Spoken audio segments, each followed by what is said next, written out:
What's the word, man? I definitely a little bit behind. You feel what I'm saying? Definitely a little. No, I was a little behind. You feel what I'm saying? I was. You feel me?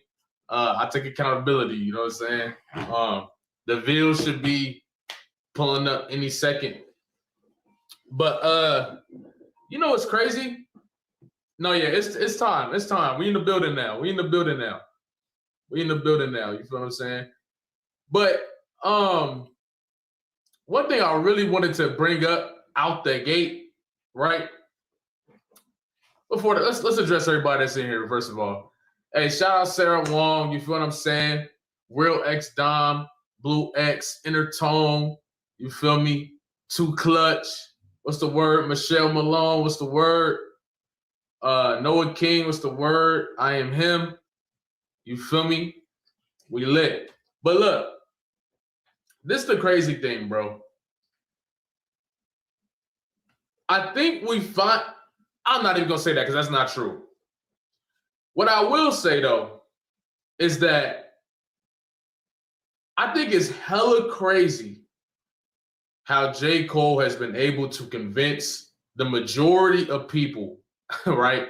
Maybe not majority, but a lot of people that dissing and battling is not hip hop. Or like, it's not that he said it's outwardly not hip hop, but he really demonizing that aspect of the culture. And what I'm curious about is like, and somebody tell me if I'm wrong. Has there been another time in history where J. Cole was downplaying that aspect of the culture? Because I can't remember.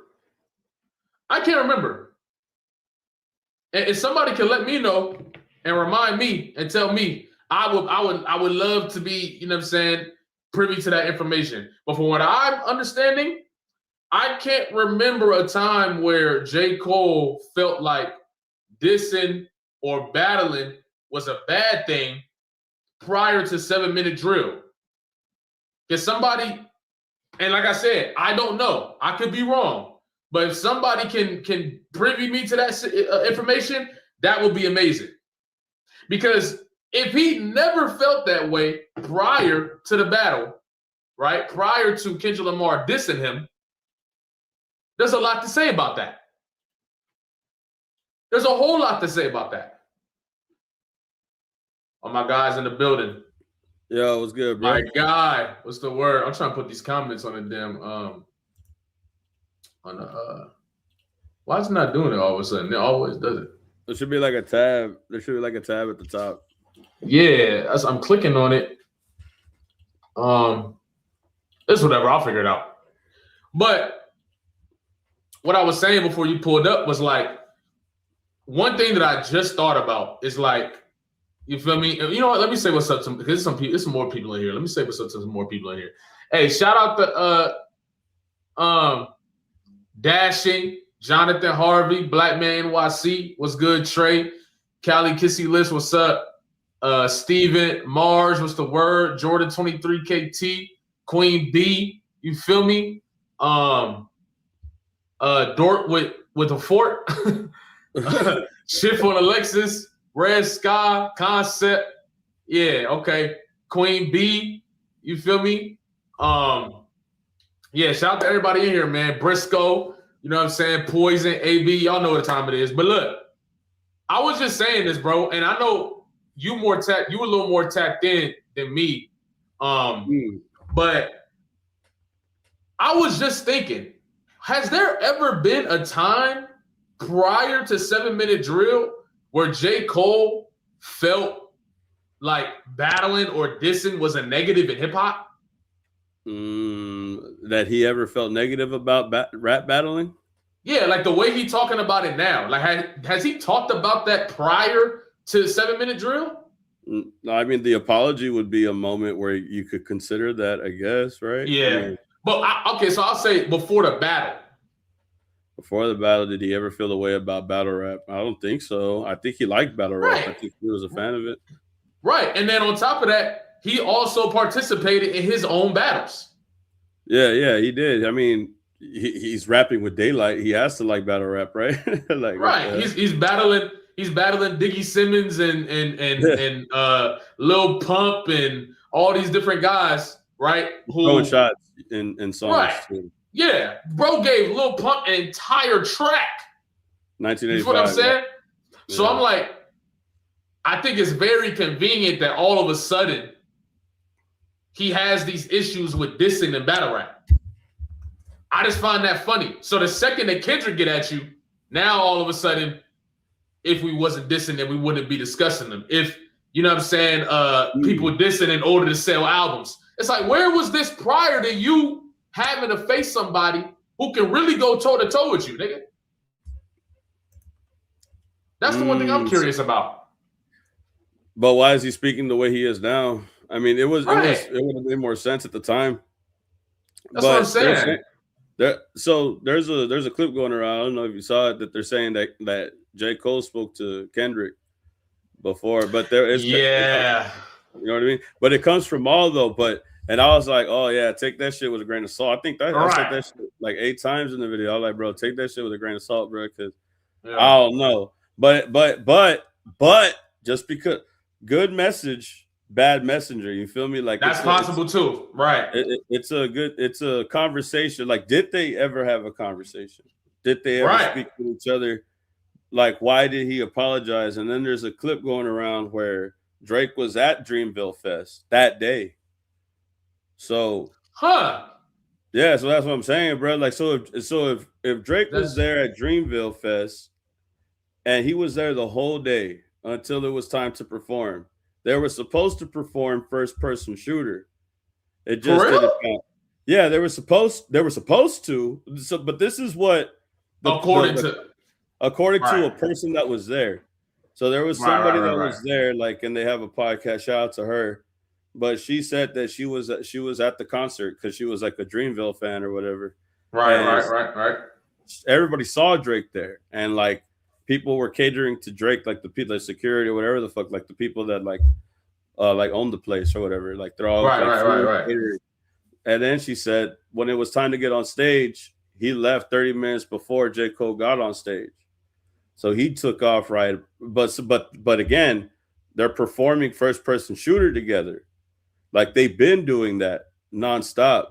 But this beef kicks off, and it's like, do we perform the song? Do we continue performing this song now that the big three are at odds with each other? Now that Drake and Kendrick are at odds with each other, is J. Cole going to still be on stage with Drake? Did they have a conversation right there, right?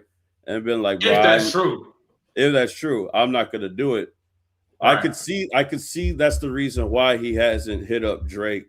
Like, personally, I know he made Port Antonio, which is him apologizing to Drake, but from what Maul was saying, they hadn't gotten on the phone with each other. They haven't chopped it up with each other. They haven't said anything about it. There hasn't been no public record of them speaking to each other.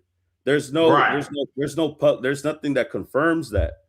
But the point being is, now Maul is trying to flip it and say that Kendrick talked to J. Cole and and then after that, he didn't want to do the song no more. He didn't want to, fuck with Drake like he used to, because we ain't seen J. Cole and Drake be together after the whole beef. Like, before that, you would see them together all the time. Well, actually, I think there was but it could have been old or something. But there was a time, like, I think, like at the end of last year, where they was showing, they was like all in some space and listening to something that had just dropped. But that could have been like an old video that somebody was. They were listening to Triple Songs for You or Triple S for You. Oh, right. So you seen that? Yeah. They were. So that was the last time. Yeah, but he wasn't playing it from the speaker, and that's another thing too. Like, we don't even know if that's his fucking iPod connected to the fucking Bluetooth. Right. You know what I mean? Like, or if that's it could have been an old clip too. Like, yeah, you never know at this point. Again, people aren't going to change Drake if he comes on. Like, Kendrick said it himself. I like Drake with the melodies. I hate Drake when he acts tough. Like, if Drake comes on, I don't think they're going to, hey, change that shit. They're not like the Drake fans that want to change it if they hear Kendrick Lamar. You know what I mean? Like, nobody gives music. But I do want to say, bro, that the conversation is important to have. Like, was there a conversation between Kendrick and Cole, or was there a conversation between Cole and Drake? Yeah, bro, because you know what? This is where, you know what? Let's play this clip real quick, because I actually got it pulled up. Okay, let's play this real fast, and let's go into it, because I actually got a lot to say about this, because I'm starting to see a pattern of the way this information is being released by the people who are releasing the information. There's a pattern that I'm starting to notice, and I want to see if, you know what I'm saying, if you feel the same way. But check this out. Let's look at the clip, because I actually haven't seen this whole clip either, so maybe my perspective on whatever will change a bit based on what he's saying. But I find this shit is hella suspicious to me. It's extremely suspicious, and it's based on other stuff that has been coming out recently, and these stories be coming out after. We're gonna talk about it. Let's play this real quick. Go ahead. Yeah, we'll talk.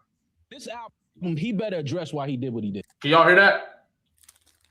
Yeah, type of one if you can hear it, y'all. This album, he better address. Y'all heard that? Y'all can hear that? Let me get that one in the chat. Yep. All right, say less. Come on. Why he did what he did. On this album, he better address why he did what he did. Okay. He better address why he did what he did. Did a bit on Port. Even if you disagree with what he said, he did. On this album, he better explain why he did what he did. He better explain why he had that conversation with Kendrick. Okay. And then never spoke to Drake after that again in his life. He has to explain that. I'm with you. He has to explain that. That's nasty. I fuck with Cole. Cole can rap his ass.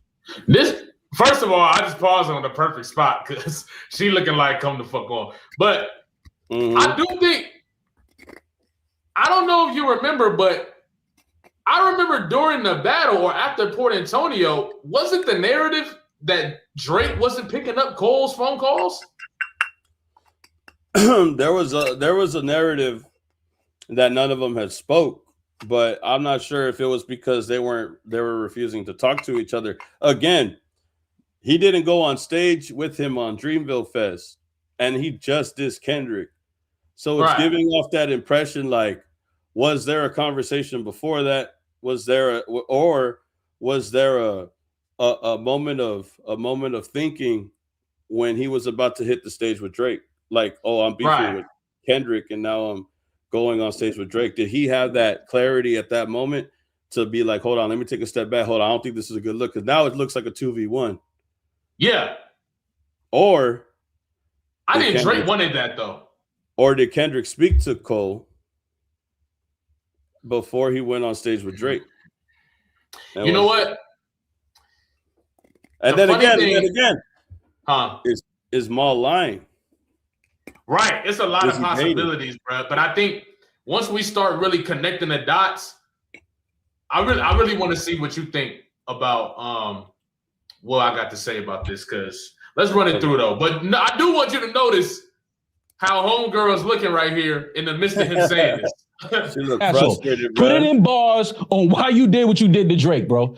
Don't give me all of this young Simba and this nigga and that. No. Tell the world why you had that conversation with Kendrick before that whole back and forth with him and Drake, and why you came off that tour with Drake, and after Drake gave you your first #1, and then you never spoke to Drake again. Okay. Current day, today, till this day, has never spoke to Drake again. Now, tell the world why you did that. I need to. Let me run that back. You never spoke to Drake, and why you came off that tour with Drake, and after Drake gave you your first #1, and then you never spoke to Drake again. Okay, that's bullshit. Okay. Current day, today, till this day, has never spoke to Drake again. Now, tell the world why you did that. I need to know why he did that. Am I gonna clip this? Can I? I need to know why he did that. Fuck it. Is this gonna stay in this episode? Hey, Cole, you ain't even got to. Look, I'm like this, Cole. You ain't even got to DM. You ain't even got to rap it. DM me, nigga. Pause. DM. Message me. Tell me why. What did you hear on that phone call with Sir Kendrick Lamar, that made you never talk to Drake again? Okay.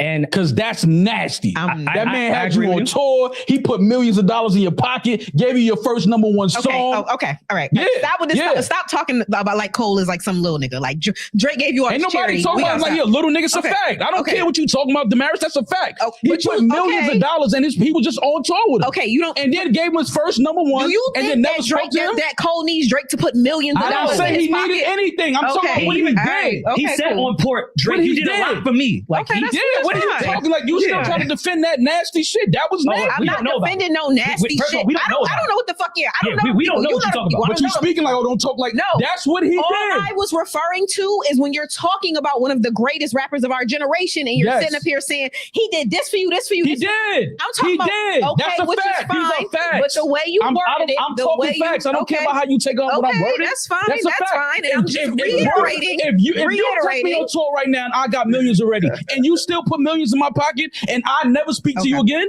that's crazy. Yeah, no, because nobody bought tickets for Cole. It was all Drake. They all bought tickets for Drake. It was nobody bought tickets. That has nothing to do with what I'm saying. You guys are arguing like that. That has nothing to do with he took the man on tour with him. Okay.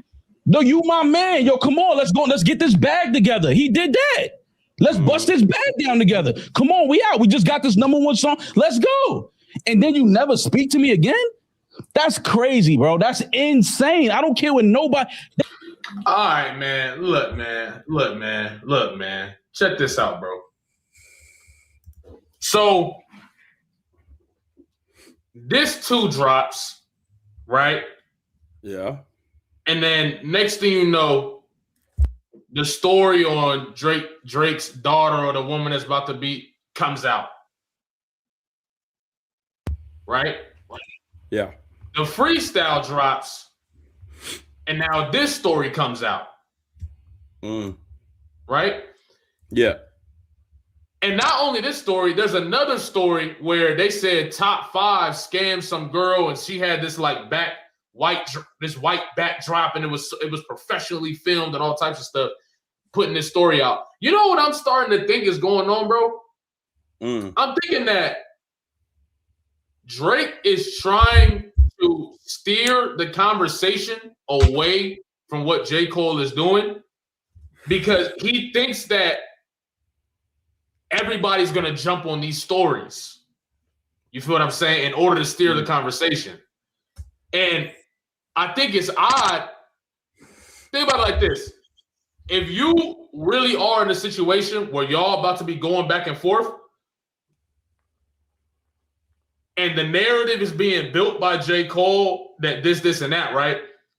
It almost feels like Drake made a call to Maul, or maybe even Maul just decided on his own that if they can put the story out that J. Cole switched up on Drake because of Kendrick, then it still looks like this is because of Kendrick, and this isn't because of what's it called? This isn't because they're genuinely not getting along, or Drake genuinely didn't do something to snake J. Cole. You feel what I'm saying? Then that could set up whatever Drake is getting ready to say back to J. Cole. It's almost like he's giving him new ammunition for when the project drops or when a response track drops. That's what I'm getting from this. Because one point, J. Cole couldn't get nobody on the phone. That's what niggas used to say. That's what they used to say. Right. Now, J. Cole stopped talking to Drake. And I'm like, that narrative only benefits Drake. It only benefits Drake in a response record or album drop, because now you can be like, it's the same angle they try to do with Kendrick. Nigga, I took you on tour. I did this for you. It seemed like they already trying to craft that for Cole. Like, I took you on tour. You supposed to be standing with me, and then you disappear on me. It puts Drake back in that it's me against everybody type of position that he tried to take against Kendrick. And that's what it seems like. It seemed like Drake might be gearing up to get to battle. And they setting up the narratives for the battle. What you think? That's how I feel. That's what it seems like to me. If that's the case, then Ma is fishing for information. And he's trying to look for a reason to give Drake a reason, or to like look like, hey, yo, they tried to snake you over a private conversation. That's why I didn't believe Ma, because I was like, it sounds like you're fishing. It sounds like you're fishing for information, bro. It sounds like if what you're saying is true, then that means Maul is the secret agent, or not a secret agent. He's an agent for Drake, agent of chaos, no doubt. Agent of chaos. Because no doubt, he tried to guess J. Cole. He tried to guess J. Cole's album, and he didn't get it right. He was off by like 2 months. But well, you know what? But look, actually, I forgot to add this part. This is the funny thing. Drake might see Maul. He was technically off, but technically he wasn't, because think about what if this is a possibility, right? There's a possibility that J. Cole was getting ready to have a surprise release, right? There's a possibility that he was going to drop a surprise release, the surprise mixtape or whatever. Maul gets info, or Maul gets the information on it and exposes the release before it comes out. These are the type of games that Drake plays. Because if you want to have a surprise drop and then somebody spoils it, that takes away the momentum of the surprise comeback. I just don't see a world where J. Cole willingly comes out 3 weeks before album drops and says, this is the exact date that I'm going to drop, knowing that he might have issues with Drake and Kendrick. You feel what I'm saying? It's the same reason Drake's not saying when he's going to drop his project, because he knows he got issues. And somebody might step on that. So that's my perspective. I don't see a world that it makes sense where J. Cole is announcing his album 3 weeks ahead of time, knowing that he's in a position where someone can step on his album and take the momentum away. I don't know. That just...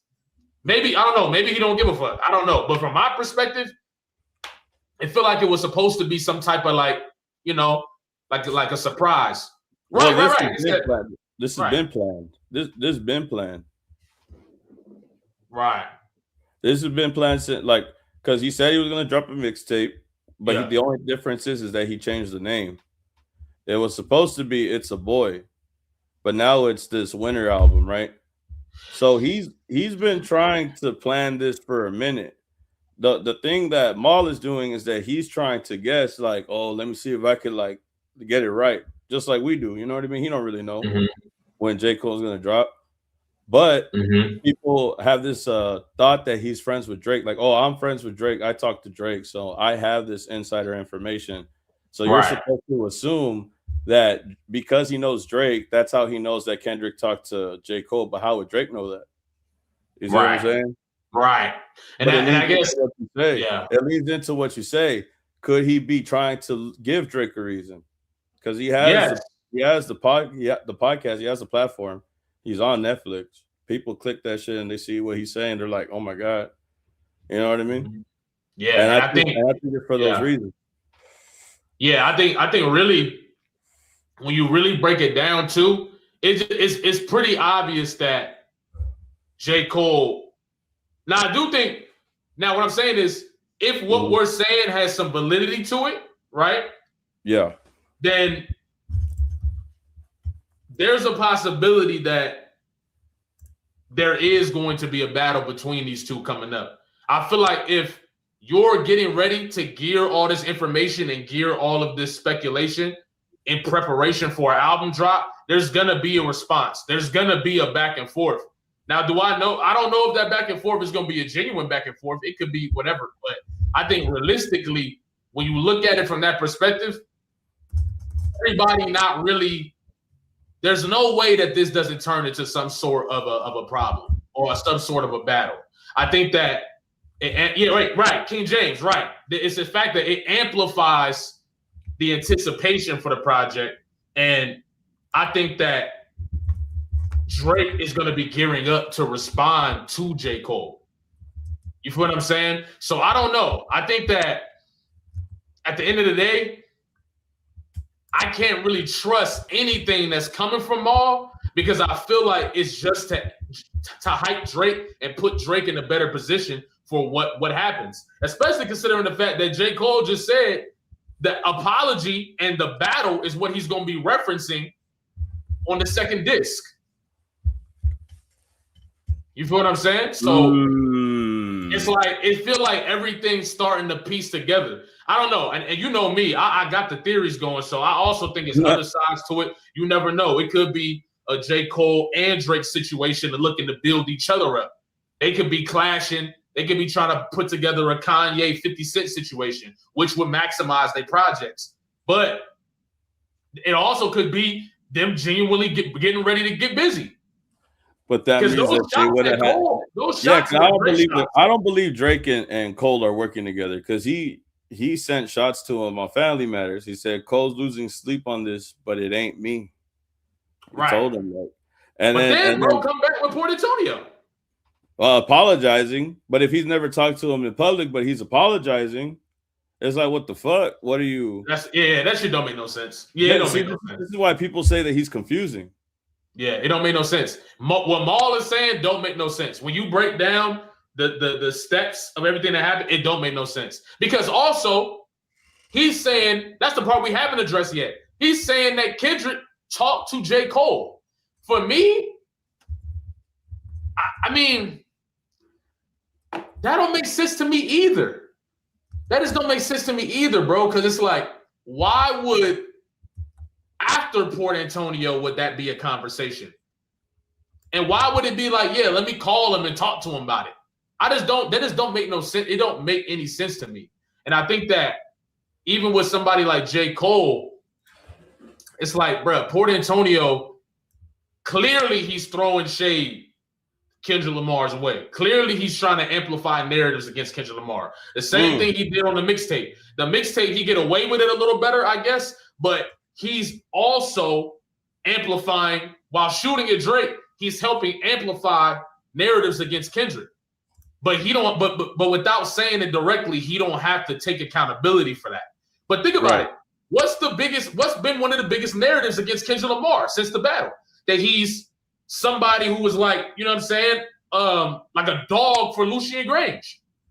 The Grammys is right around the corner. You can really, I'm going to say this before it even happened. February 1st, I'm going to say before it even happened. Those bars will be used to downplay Kendrick Lamar's Grammys. What? All over social media. I promise you. I'm willing to bet anything on it. I'm telling you, I'm willing to bet anything that there's going to be a bunch of people on Twitter, Instagram, whatever, on social media using that bar that J. Cole got off in order to downplay the Grammys that Kendrick Lamar is about to win.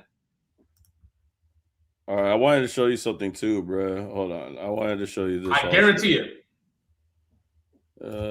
They said here, hold on, can you share my screen or no? You pulled it up?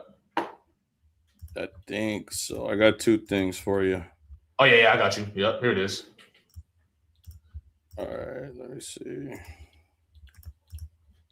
It says here, let me zoom in, actually. It says here, Maul seems to forget he said Drake wasn't messing with Cole first. Right. Maul said, I think that he know Drake ain't fucking with him. Let me explain something to you. All of these guys are very aware that the kid from the north ain't fucking with them no more. The kid from the north, the boy from the north. So he's referring to Drake. And this was back then, way back when. Positivity to how great this song is and how much I do like it. You started with love. And this today? Because I love it. This is old. This is old, but this is Maul basically admitting that like Drake wasn't talking to J. Cole. Like Drake, right. You know what I mean? Then we about to get to the because there's been a weird theory that people think we're Cole haters up here, and I love Cole. Yeah. And I think, and I still stand by this probably is the best rap song of 2024. I've not heard anyone rap. Oh, it's Nolan in the video. Shout out Nolan. Like I heard you. Get to the hate. This isn't hate. No, it's not even hate. It's an observation of the choices that have been made, and I have seen no one else talking about it. Ooh, the line has been drawn in the sand? After the Cash Cobain thing. What side you on? Cole chose a side, and no one's talking about it. After the beef, even after Drake had said, I don't give a fuck how Cole feels, and after Kendrick, we have seen Cole collaborate with two people that one could deem be ops of Drake specifically. A$AP Rocky.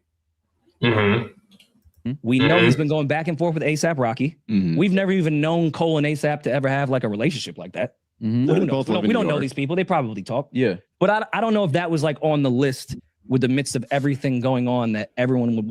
You see, and that's the thing why they say that Kobe fans happy, bro. Because he really was.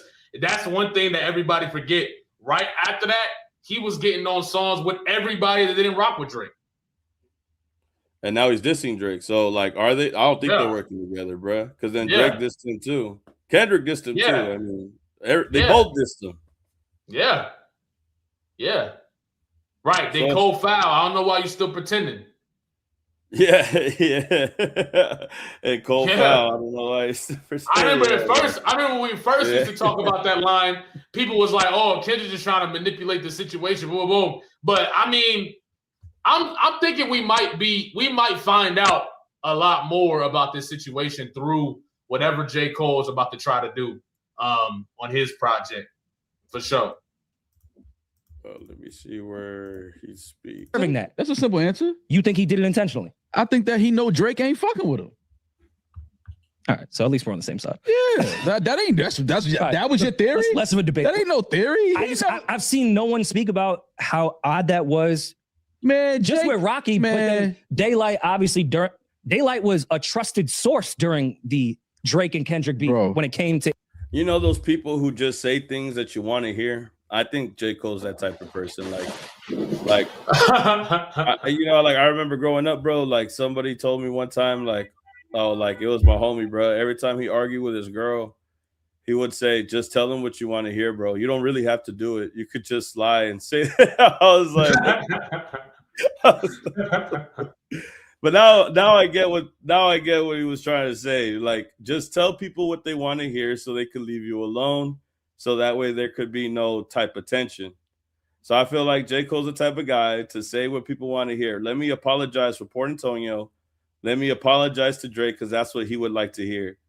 But let me still keep doing the antics because I know he's not going to respond to them because I already apologized. And I told him that I have no problem with you. To the point where Drake fans was trying to propel him when this 2 dropped. And they were trying to propel him. Kendrick. Right. Thinking that he was going to do that just for Maul to come out and say this. And now, Cole kind of on his own now. I ain't going to lie. I mean, the propaganda machine, I ain't going to lie. It's, man, I don't know. We're going to talk about that because I don't know what the hell going on out here. But, nigga, we are undermining elements of hip-hop in order to protect one guy. It's insane.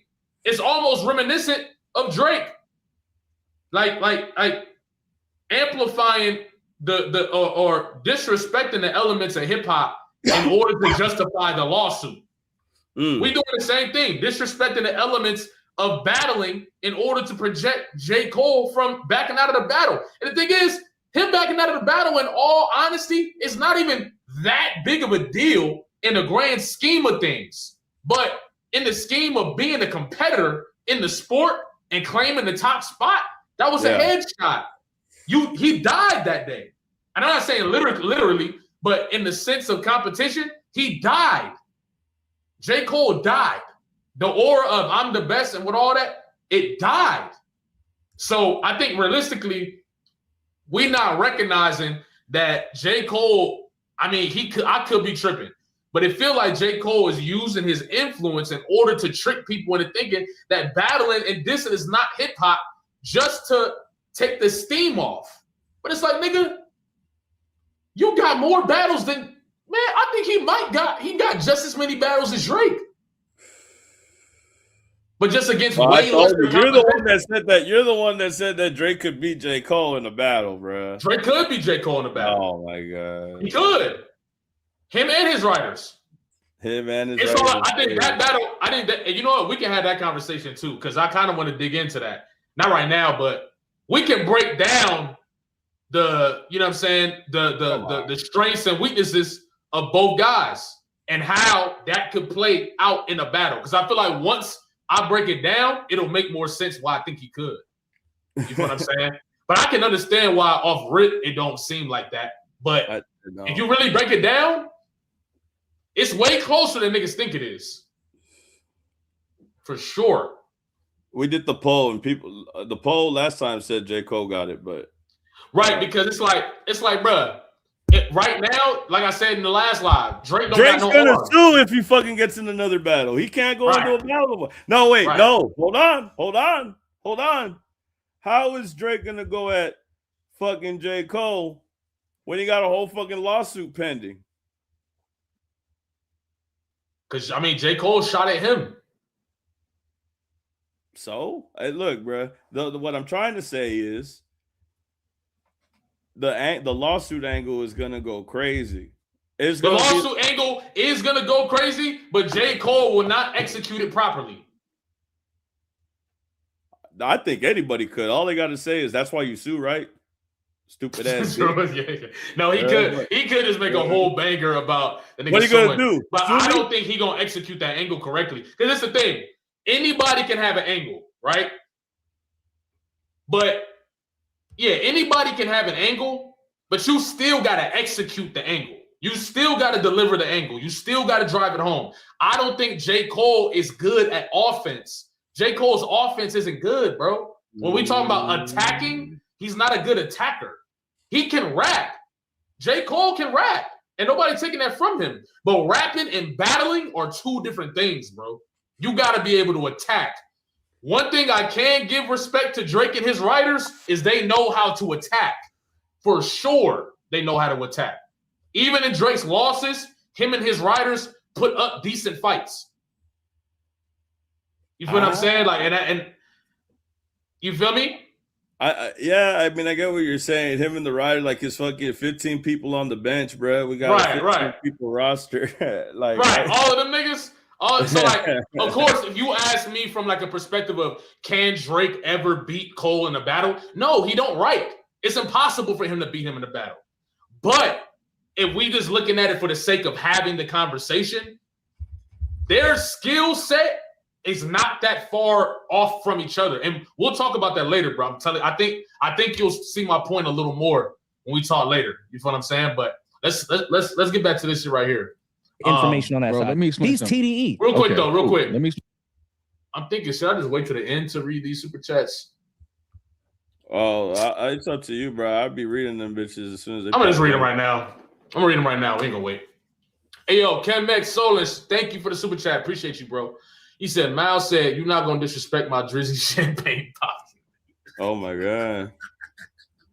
My daddy, bro, said my daddy, bro. That's my daddy. Hey, yo. Nah, I ain't gonna lie. Maul be saying anything, bro. Maul be saying anything. Like, I feel like, yeah, Maul be saying anything. I feel like he on payroll. He gotta be on payroll. Maul gotta be on payroll. Nah, just like we found out Lil Baby and them was paying the academics. He gotta be on payroll. Oh, the payola is real out here. I ain't gonna lie. Anybody who real jalopy, you know what I'm saying? Really the surgeons in the building. If you've been on this channel, you know I've been saying these guys was on OVO payroll, but everybody calling niggas tinfoil hats and stands and shit.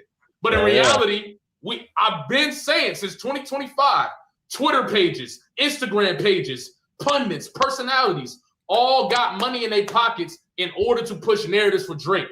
That's just, we've been saying that. But academics got caught. Right. It's okay to say it now, though. So, you know what I mean? But before, you was a stand if you said it. So, I don't know. I don't know, man. But anyway, let's get to the next super chat. J. Cole might be ready to finally get into battle mode. Hopefully, no more taking the high road. I was actually talking to this about this with the homie. I was like, my homie Joshua, right? And I'm like, bro, you might as well go out with a bang. If you going on your farewell tour, you might as well go out with a bang. People not gonna be mad if you lose. You feel what I'm saying? Bro, he was mad. He was mad. He was mad at the way that people were talking about him. I know it pisses him off. I mean, it would piss me off. I'll be like, fuck. But you know what? Every time I go outside, they're like, why didn't you do nothing? Imagine, bro. imagine you go to the grocery store and you see J. Cole. Oh, that's the first thing I'd say. Why'd you back out the battle, bro? Bro, imagine, bro, every single person on the planet that knows your name, bro. He talked to you, be like, hey, bro, so I gotta tell you something. Like, why didn't you do it? I wouldn't doubt that J. Cole don't go outside, like, because of that, bro. Like, you know what I mean? Like, it's just bro, that fucked me up too. I'll be like, fuck, that's why he's saying, like, I know I'm disregarded as the big three. Like, he addressing it all. Like, yeah, people fucking took me off of that category, but he's talking about a reset. And I'm like, fuck the reset. Think I give a fuck about that shit, bro? Like, I ain't gonna lie, and everybody trying to make it seem like if you not going, man, don't get me started, bro. Because everybody trying to make it seem like if you not going along with this whole J. Cole narrative, then you not hip hop. You ruining the hip hop space. You all this different shit. I'm like, bro, how? We was all just saying this last year. So I'm like, what? Because a year went by, now I gotta pretend like that didn't happen? I'm sorry, I don't live in that reality. You feel what I'm saying? I'm okay. Right. I'm okay with people changing their minds. That's real life. You gonna grow and all that. I'm not mad at that. My problem is when you bashing people, right, for having the same perspective that you used to have on this battle. If you see J. Cole and he apologized and you don't think that's hip hop, I just don't understand why I can't say that no more. Why I can't bring up. I don't want to hear you talking about you better than everybody. And you ran when it was time to get busy on a nigga who can really get busy. Now, J. Cole had never battled nobody before, and he just went to battle Kendrick, and he said that it would be a whole lot more leeway. My problem is it was no problem with Lil Pump, a nigga who can't defend himself. Can't do nothing. Nigga Simmons can't defend himself. What are we doing? Kanye West. We just said Kanye unarmed West. Menace. An unarmed menace. We just said Kanye West while he in a straitjacket. You sending shots at Kanye West, and he's somewhere in an asylum. You feel what I'm saying? That's crazy. I'm being so dead ass, and that's my only thing. How are we only bombing on niggas who can't get busy back? But as soon as the nigga who can get busy back, now is hip hop is not supposed to be about beefing. It's loving your friends, growing your heart, spamming the charts. Like get out of here with that shit. Get out of here with that shit, bro. I'm not hearing that. I'm not hearing that. I can't. Shout out hip hop on top. Hey, that's a real one. Let's go. No, but hold on. I was gonna also say, bro, real quick, right here. What's up? There was this other thing that people were saying. So this is a Dreamville artist. I'm gonna bring you back up. Okay. So look, a Dreamville artist signee reveals that J. Cole's label Dreamville was under Interscope, Kendrick's label too, but then Dreamville couldn't recoup the money, so Interscope had them in a jam for 2.5 years, which miraculously went away after he backed out of the beef with Drake and Kendrick, and in fact partnered with UMG for a sweet distribution deal. JID talked about this on Joe's podcast. If I had a brain, I'd think that J. Cole used Drake as a meal ticket, but what do I know? I don't think Drake will be getting the call from J. Cole anytime soon. Interscope was giving us, Dreamville, the runaround. We sent them our plan, had a budget, mapped it out, and during that time, Interscope was swapping out like presidents and the staff. Lucien Grange probably announcing Elliot Grange, his son, to take place for him. That was something that happened with UMG. That's probably what they could be talking about. They cleaned the building up and they got like new people to run shit. The people that weren't in the green or the bigger artists, they weren't trying to put no money into it. It's hard to recoup as an artist unless you got the head or you're Drake. Drake recouped $500 million in 1.5 years, or somebody like that, especially when you get large sum of money out of the label. The system is rigged. I don't know what the exact details are. The Dreamville does, but they work something out, but something had to happen. So now they're claiming that J. Cole used Drake to get out of this Dreamville situation. And that's another narrative that's going off right now. Interesting. Oh, that shit is and then I bought a car. Nice. Got a little BMW. That deal was like you were signed to Dreamville, but also Interscope, right? Yeah. How does it work when there's two labels like that? One's like an independent, but one's a major. Yeah, they're like partners. So I feel like it's to describe it basically is like Interscope is like the wallet. They're like, you know, the one that provide the bread and shit, and Dreamville is the brand, and they provide like the ideas and how they want to run shit and like, you know, how they operate type shit. And Interscope just kind of make sure that gets paid for. So it's like Interscope is the big guys in suits. Yeah. And they're like, we don't really have the taste and they're too big. So they go to someone like Dreamville and they're like, all right, we're going to allocate this budget to you guys. And it's like the imprint of it basically, right? And yeah, pretty much like I think Dreamville goes to them and probably like talked about the partnership or whatever. Yeah. And you know, told them what they wanted and told them their vision. And okay, so I didn't know that Dreamville was under Interscope. So that puts it in a perspective to where like now it's getting entangled with their deals, their contracts, and it feels weird because Drake always talks about contracts. That was a conversation within the battle too. Was the contracts. I'm not sure if they're trying to imply that J. Cole used Drake for first person shooter. You know, try to get him out of the situation, because that's what it feels like to me. It feels like the only way that they could get out the deal is if they recoup through Drake. If J. Cole used Drake to get a number one, get that balance up, you know, recoup that shit, get Dreamville out of that situation. But when the time came for war, J. Cole backs out because he ain't really fucking with Drake like that. He just used him for his deal, to get out of his deal with Dreamville. You know, does that make sense to you or not? No, it does, but I just wonder. Cole is the mole. I don't really. The mole. Cole is the mole. Don't tell me that J. Cole is the mole the whole time. That makes no sense. Well, fuck you then. I don't give a fuck. Look, bro. Cole is the mole. I mean, Cole is the mole, bro. Cole is the mole. I guess that's the best way to break it down. It's essentially what they're saying. So, okay. I know that there was a time where people thought that Cole set him up, but I mean, honestly, I can't see that. I can't see that. If that was the case, then I mean, I just can't see that, bro. I can't see that. I can't see J. Cole putting himself in a position where he's going to be seen as the lesser of the three. Yeah, when he had the opportunity to take that at the three. Him being the mole kind of puts him in a situation where he can't really have that spot at all. I don't know. So you think it's more personal than business, essentially, is what you're saying? I think Cole takes being the best in hip hop or being seen as the best of the three very seriously. And I don't think he will put himself in a position where, you know what I mean, he couldn't have that. I just can't see him apologizing just to sabotage Drake. I don't know. Because you didn't have to do that to sabotage Drake. You know what I'm saying? Like, you don't have to get on stage and apologize in front of the world. You didn't have to drop a diss track. But at the same time, we don't know what's going on behind the scenes. So I don't know. This feels like I gotta have more actual information. Can you pull up Leo's comment? I wanted to read what it says, bro. It says, yeah. Let's keep going through these super chats real quick. Let's go through them. Let's see. He said,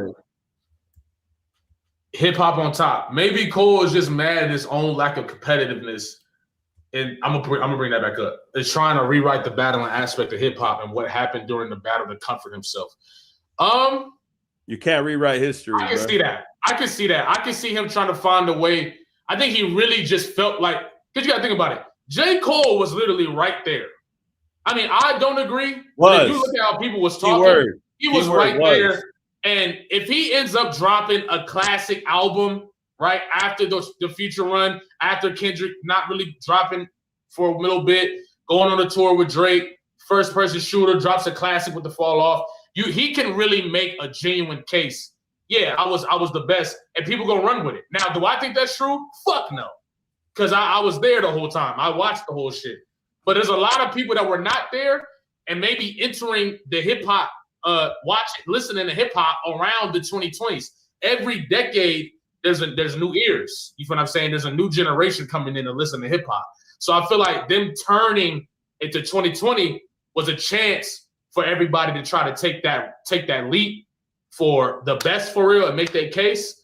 And I think that's the reason you get like Family Ties and you get all these albums from Drake and you get the feature run from J.Cole.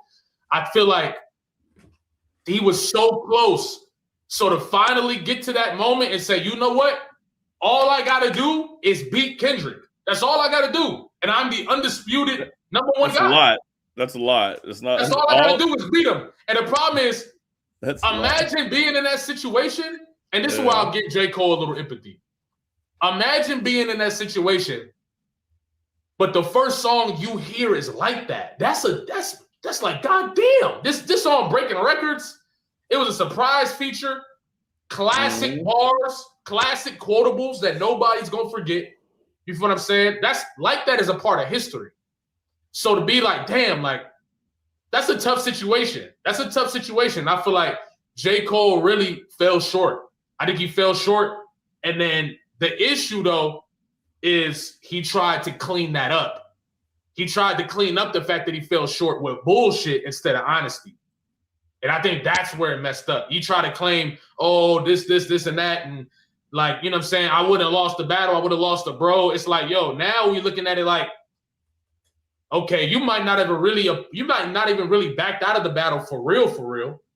You feel what I'm saying? Like, because of spiritual alignment and all that. It might have just been because you wasn't ready to get busy. You feel what I'm saying? So it's like, but to say that, you would be disqualifying yourself from being the greatest. Yeah, I agree. But like the thing is that the way that J. Cole set everything up for himself, bro, I think that he shouldn't have backed out. But the whole point of the narrative that we're looking at right now is simply because people are trying to put together what J. Cole was trying to do or say. When he was participating in this, because a lot of people disregarded him. As soon as he backed out, other than Port Antonio and several other tracks, he ain't really say nothing until now. No, and everybody didn't give a fuck what J. Cole had to say about anything because there was nothing to say.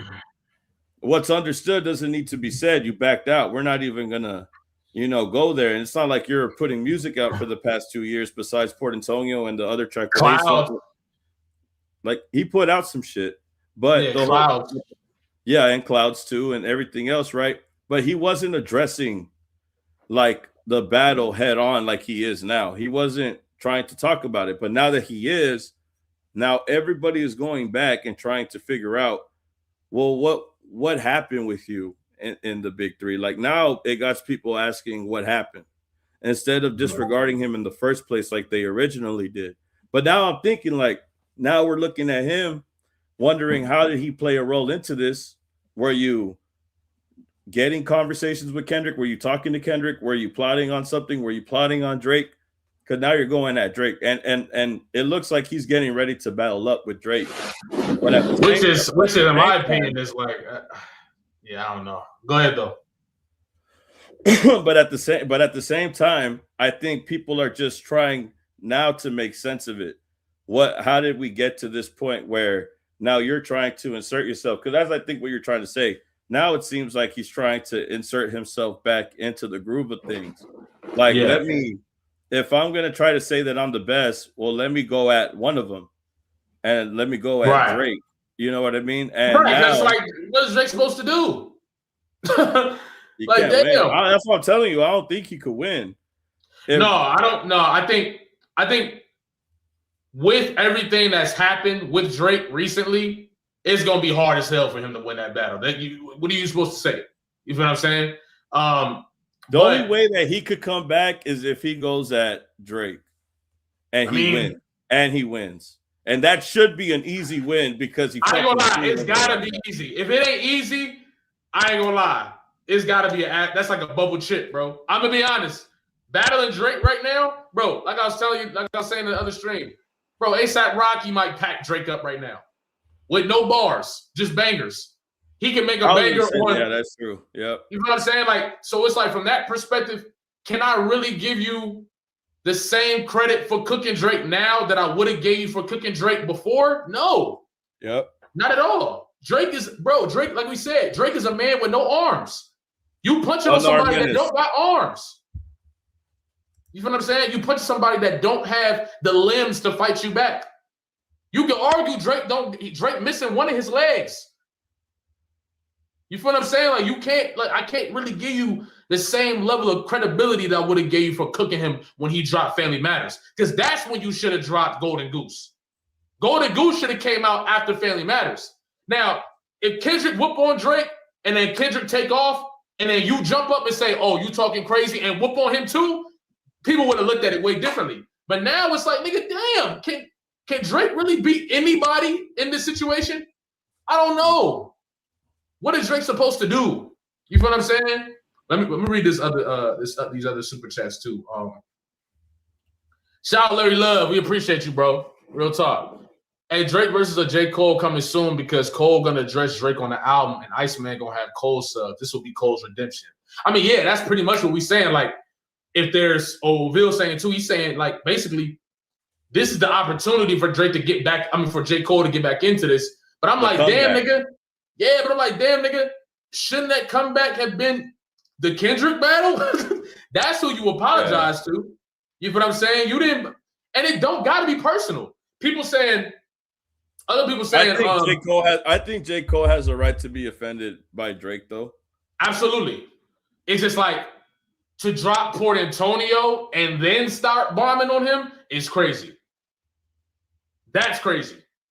You can't have a nigga diss you and then you make a song saying, I love you, bro.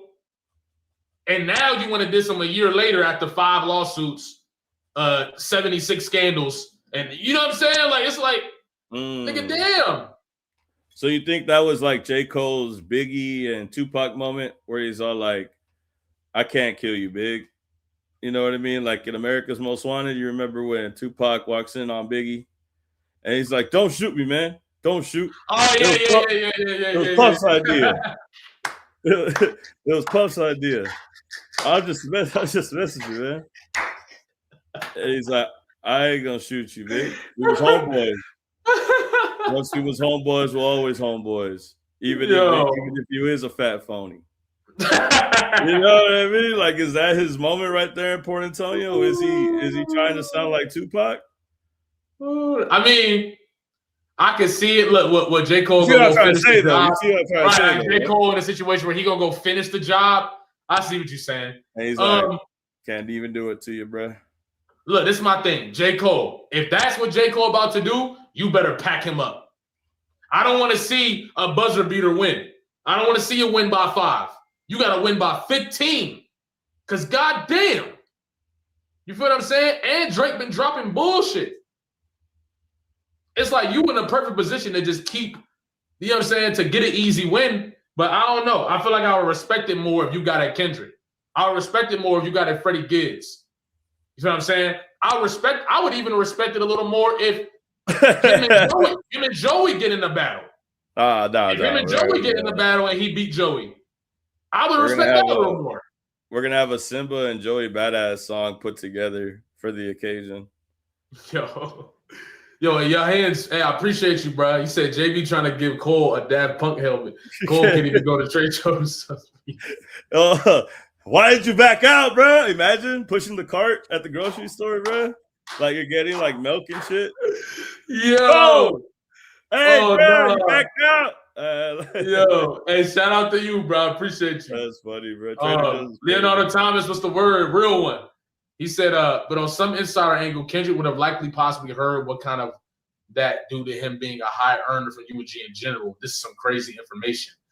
I think he's speaking to is he speaking to the Drake contract thing, or are you speaking to what Mal was saying? I think he's speaking to the Drake. So Kendrick would have likely possibly heard when that due to him being a high earner for UNG in general. You know what? I'm not mad at that because when Drake was the guy, he was stopping people's drops from coming out. He was blocking diss tracks, making people change they verses. He was hearing people's stuff before it came out. Drake was doing a lot when he was seen as the you know what I'm saying, the guy. So I can definitely see that, and it's an interesting situation because Kendrick not even held in the same situation as Drake was. He got a whole different level of freedom than Drake has, but at the same time, he has the same level of power. So it's really like some cheat code shit. Like, so I can really see that. I can really see that. I'm not mad at that at all. I'm really not mad at that at all. That's possible. What you think, bro?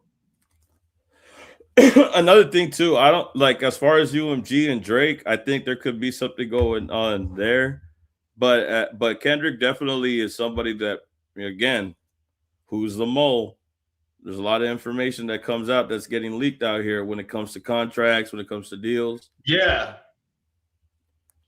So, Drake was rapping about niggas. Drake was rapping about niggas' contracts. How is that possible?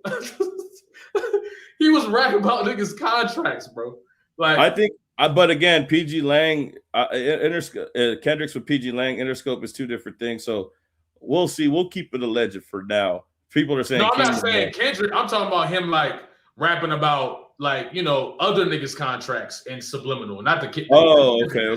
Because he had years where he was just talking about people's contracts, talking about people's plans, stepping on releases, all different types of stuff. So I think it's very interesting. And that kind of adds to Taylor Swift dropping and it affecting people's sales and everything like that. Right. Yeah. Like it's Drake was using his power to holding back Pusha T from dropping the album. Right. I feel like he played that role in ASAP Rocky shit too. I feel like he probably has something to do with that too. Yeah, bro. Yeah, you feel what I'm saying? So Kendrick might be in a similar position. You feel what I'm saying? Which probably is like that. That's why I'm like, there's no way J. Cole willingly puts out his release date like that. I just don't see it. There's something else that I don't know. No, I don't know, bro. I don't know. But hey, I appreciate you, Leonardo. Eureka PI starts making a lot more sense staying on Might Delete Later. Yeah, because it was like a narrative because it had Absol and Daylight. So it was kind of like, and it goes back to Diss 2, Track 2, because on Pi, he says, I'll probably get verse of the year. That's what he says on Diss 2, Track 2. Yeah. He's like, I'll probably get verse of the year. I won verse of the year. Now the purpose is clear to murk anybody who flirts with death or whatever he said. It goes back to niggas love them raps. But on Pi was on Might Delete Later. That's what I was trying to say. Like, I think there's a lot of, again, goes back to the flip-flopping, goes back to saying something and then holding your tongue and apologizing and then going back again. But it writes the narrative, right? Like, was J. Cole trying to plant or do something? Was he concocting a plan of some sort? I could see something of that nature. I could definitely see some of that nature. Like, sure. I gave up, I apologized, I retreated. But does he come back to the battlefield and try to attack again by pacing his steps, figuring things out, moving forward? Not even talking about Pi, right? But like what's going on now. Like if he's dissing Drake now, right? For example, if he's dissing Drake on records, is the plan to attack Drake so that way I could go ahead and take advantage of this moment? Am I making songs with alliances and ops because I wanted to be clear that I am setting myself up in this way? You know, am I doing this? Am I doing Port Antonio to get Drake's guard down so that way I could advance further in this spot going forward? You see what I'm saying? So it's like, am I getting everybody to just let me walk through by, again, let me just tell people what they want to hear so they'll leave me alone? Oh, no, don't worry, bro. Like, it's like when Trump promises 2K and we never get it. You know what I mean? He said we're going to get 2K like 8 months ago. We never got that shit. Yeah, he's president lying. Yeah, but he said that so people could stop talking about the Epstein files. Like, you know what I mean? Like, it's just like something that you do or say to get people's guard down, to make them shut up, and then you keep going. And I think that's what J. Cole's doing with all of that, bro. You see what I'm saying? Like, yeah, it's like, and that's why I feel like it's hard for me to believe that there's some type of plan going on with him and Kendrick. Because I listened to the GNX lyrics, and it feel like Kendrick recognizes what you're saying, and he not gonna play. And he basically telling Cole like, that don't mean nothing to me. That's how I feel about a lot of the songs that we might deem are shots at J. Cole. It feel like he's saying like, you saving face, and I'm not gonna let that slide. You feel what I'm saying? Like that's what I'm hearing. J double dip Cole. Hey, shout out to Eureka though. I appreciate you, dog. Star Trek ambassador. What's the word? He said, I appreciate you for the super chat too. He said Cole is like a nigga after an argument being in the shower thinking of boys, they should have said, well, I should have said this. I should have hit him with that, bro. I should have hit him with the, oh yeah, and that's why your mom's like that. Oh, like what? Like, nah, let me chill. Nah, for real, bro. Be going to sleep at night thinking about that shit, calling his boy like 2 in the morning, trying to say what's up. Like, yeah, bro, calls him back like, you know what, bro, fuck you. Like, bro, you should have said that shit when you were in front of me, bitch. Hey, I appreciate you, Star Trek. I'm crying. Oh no, Leonardo again, real one. He said you bragging about your 40 acres and a mule, but not a studio built in agriculture to be sustained for generations. That is now J. Cole. That's real. And they saying that J. Cole moving like a politician, bro. You know what was funny is that now that I'm thinking about it, you remember when they said that? You remember when Port Antonio was a subtle diss to Drake because of the area where Port Antonio was? It was in Jamaica in this recording studio that famous people use, but also had like these suspicions of trafficking, like in the area, like it was a hot spot. I never heard that theory. I talked a little bit about it on a live a long time ago, but I remember like, you know, the picture of him like chilling. He's in Port Antonio. That's what I think it's Jamaica, y'all. I think, correct me if I'm wrong. And then they talked about his dad losing a suitcase in Jamaica. He talked about it going to Port Antonio and losing a suitcase there. You know, he lost a suitcase at the Mark Hotel. You know, so there was like a whole bunch of, and then they were saying that like, the recording studio that they use over there was the recording studio that Drake used, that J. Cole used. And it could have been a session that they had there, but they were basically implying that J. Cole could have saw some shady shit go down in Port Antonio, or that imported the place, you know, because they say that's a hot zone for some crazy shit, some illegal shit. You know what I mean? Not to go that far. Right. Interesting. But I'll keep it alleged. That was a whole theory way back then, bro. That was, like I gotta pull it up, bro. I gotta show you because, bro, I shit you not. There was a whole conversation. I remember people were saying that Port Antonio had something to do with the recording studio there, and that's why he took a picture there. It was like a deeper, like at the time when it dropped. This is 2024 though, I think, or like 25. I forgot. I'll pull it up. I'll show you later, bro. I know what I'm talking. I know I'm not crazy. No, I ain't doubting you at all. I mean, you know how I feel. I'm not, you know how I feel, bro. Yeah. So you don't got to do that with me. You know how I feel. So I'm not, you know what I mean? We'll talk about a different time. But shout out to Leonardo Thomas. Shout out to Girly Jock too. How is Cole going to get in a rap battle when he bashes battle rapping in his MP? Wow, I ain't gonna lie. I'm gonna tell you this. J. Cole better hope that nobody come out and start bombing, because all of this stuff, I think that the game plan was to, you know, manipulate the narrative and then lean that into the album and be able to do all that different stuff. I ain't gonna lie. I remember when this 2 dropped and I said what I said and everybody was trying to pack me up. You feel what I'm saying? But I'm starting to notice there's at least a little bit of a tide switch happening. Before it was like 100%. 99%. Leave J. Cole alone. Just talk about the music. You guys are judging it too fast, right? Which is interesting because you're not allowed to judge music in the first 24 hours unless you like it. Have y'all noticed that? That's another conversation though, because I noticed if you like the music in the first 24 hours, nobody mad at you saying that you like it or that it's fire. But if you don't like it, it's you talking, you criticize it a little too fast. But we'll talk about that at a different time.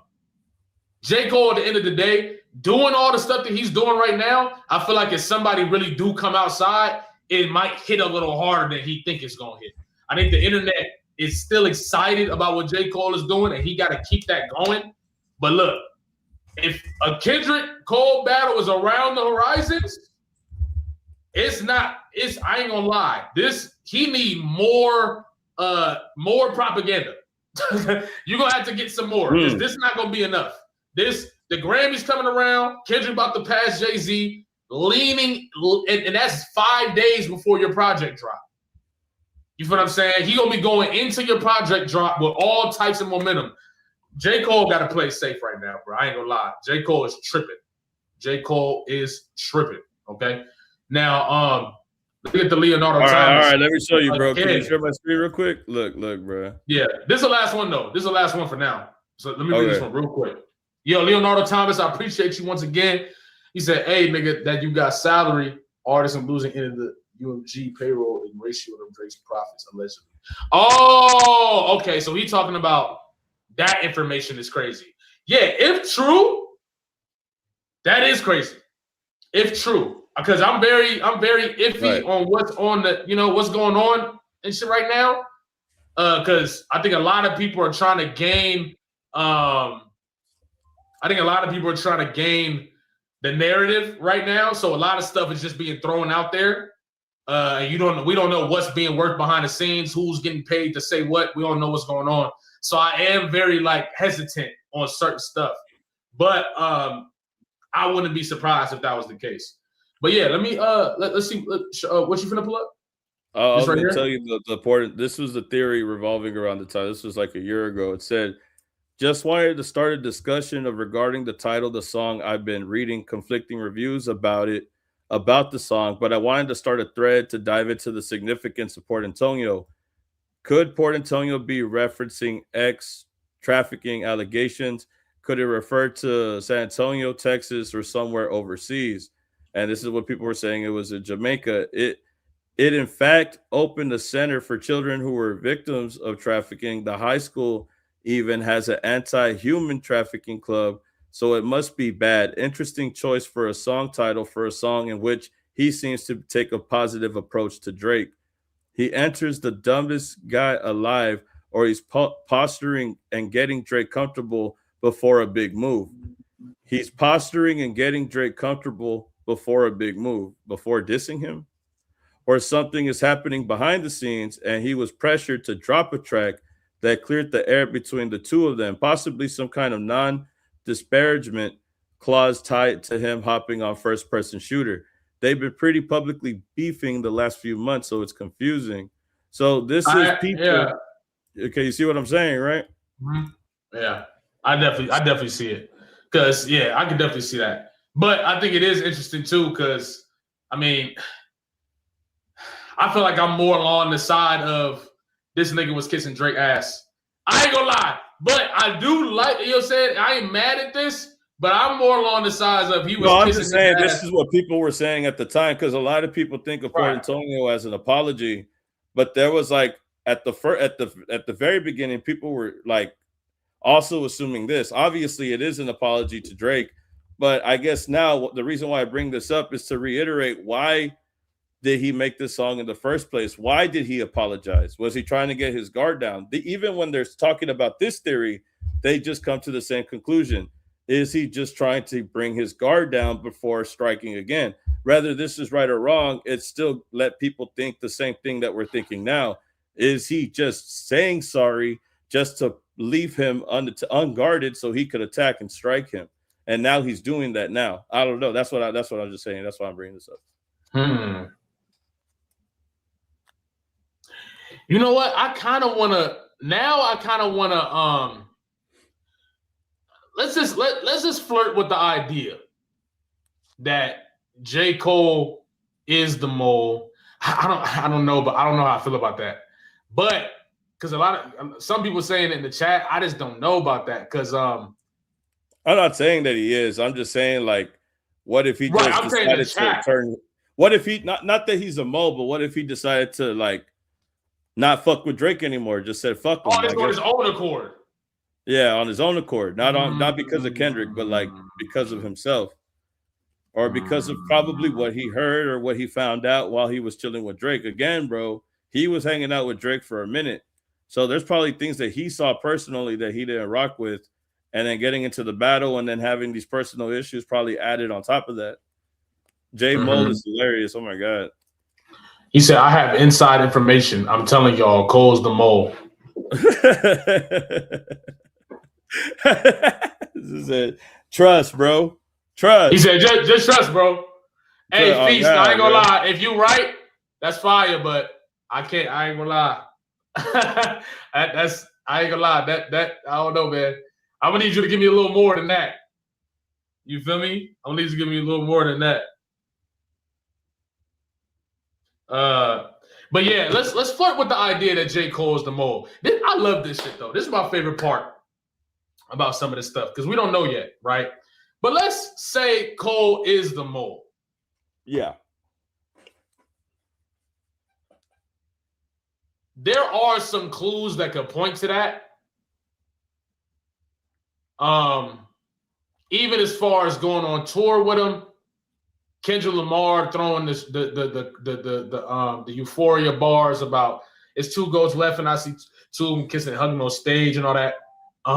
There's a lot of the Cole foul. I don't know why you still pretending, but it would be kind of crazy if, let's say Kendrick but is this on. Is like April and May. Like that's another thing too. Like they were saying shots, and then in GNX, Kendrick says, "Fuck everybody that's on my body." You know what I mean? Fuck apologies. You know what I mean? He said, Yeah, fuck apologies. Yeah, I don't know. I just feel like if you got the job done already, why are you still sending shots at J. Cole?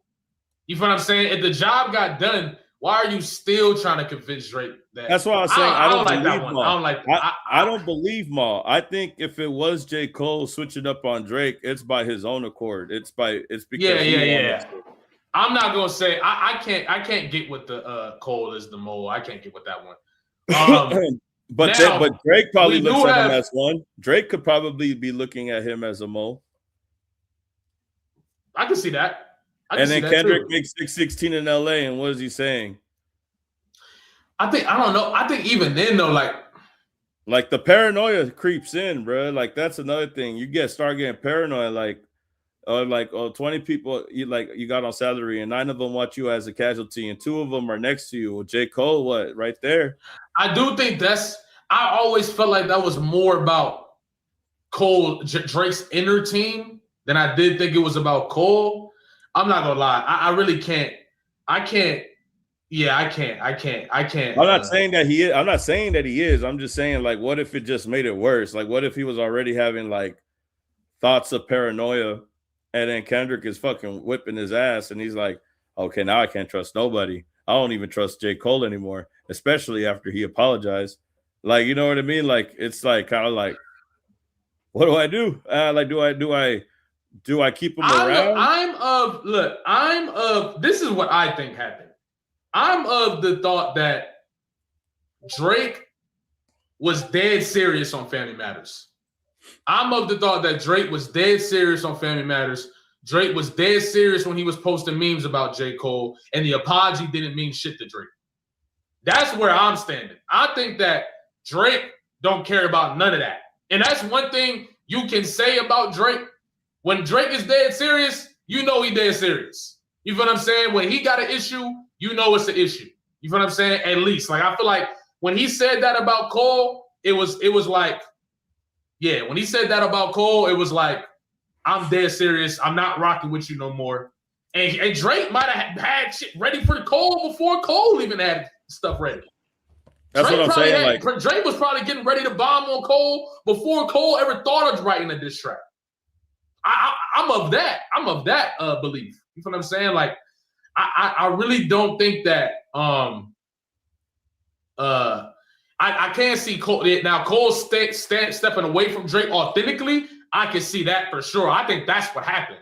I think J. Cole realized, like, I was trying to kiss up to the dude, but he's not going for it. So might as well bomb on him. That's how I feel. And it's just like Star St. James said Drake was at Dreamville Fest. That's another piece of the puzzle that people need to talk about too when it comes to everything, right? Like, Drake was there that day. He apologized. That and you got to think about it too, right? Did J. Cole tell Drake that he was going to apologize, and that's why he left? Was he like? I can see that. If true, I can see that. Now Daylight says some of that, but you know Daylight be trolling, so I never know what he be. I never know what. Yeah, nah, for real. So Daylight, one of them dudes, he'll say something that's true, and you like, damn, is he trolling though? Is he joking? So Daylight was saying that that they had that conversation backstage. So really? Yeah, that's what Daylight said. So I don't know if that could be possible. You know what I'm saying? That J. Cole ended up telling him that he was going to dead it and all that. I can see it because think about it. If you Drake, right, and you got J. Cole on your team, that was probably the plan the whole time. But the thing is, I think people, my thing is this. I think people give J. Cole too much credit as far as J. Cole not understanding what he was doing with Drake. Like, I feel like it's possible that Drake just did it, that J. Cole didn't understand what he was doing. But when you look at the bars on First Person Shooter and the subliminals that he was sending Kendrick's way prior to the battle and all that, it almost felt like two guys who was coming together to try to box out Kendrick. That's how I feel. And then Kendrick was like, nah, and bombed on him. And he was going for the double kill. I think Kendrick was initially going for the double kill. But then J. Cole recognized people wasn't rocking with. You can't have somebody drop a diss track and break all type of records. It's number one. And then you drop your diss track and people iffy about it. If he punch you again, it's over. So I think he got out of there. And I think that's what it was. I think he abandoned shit. I don't know if J. Cole was just this, he didn't know what he was doing and blah, blah, blah. I don't know about that. So it you're could saying be true, that, but I feel like they was probably colluding. Like that's how I feel. Kissing and shit and hugging and all that. But this whole speculation starts because Maul is trying to say that the only reason why Cole would have told that to Drake and said that he's not going to perform with him anymore is because he could have talked to Kendrick. And that's where the problem starts, right? That's where the problem lingers, and people start calling J. Cole the mole, or was he just paranoid? Was Drake just paranoid? Because they throw that in there. But it's like I could see the first half. I could see the first half being real. Like, yeah, I could see where J. Cole said, no, I'm not going to perform with you. This looks bad, especially after I dropped the diss record. And then we're going to go on stage. It's going to look crazy. Like, nah, bro, I'm not going to do that. Like, I'm not going to. Because what it is, you are confirming that it's wartime. But it's going to be 2-on-1. But the thing is, this is my thing. Because again, the only song that existed at this time was Like That. And he said, fuck the 7-minute drill. And 7-minute drill. And he says, fuck the big three, it's just big me. That right there, and then you see J. Cole and the other two, you see them on stage.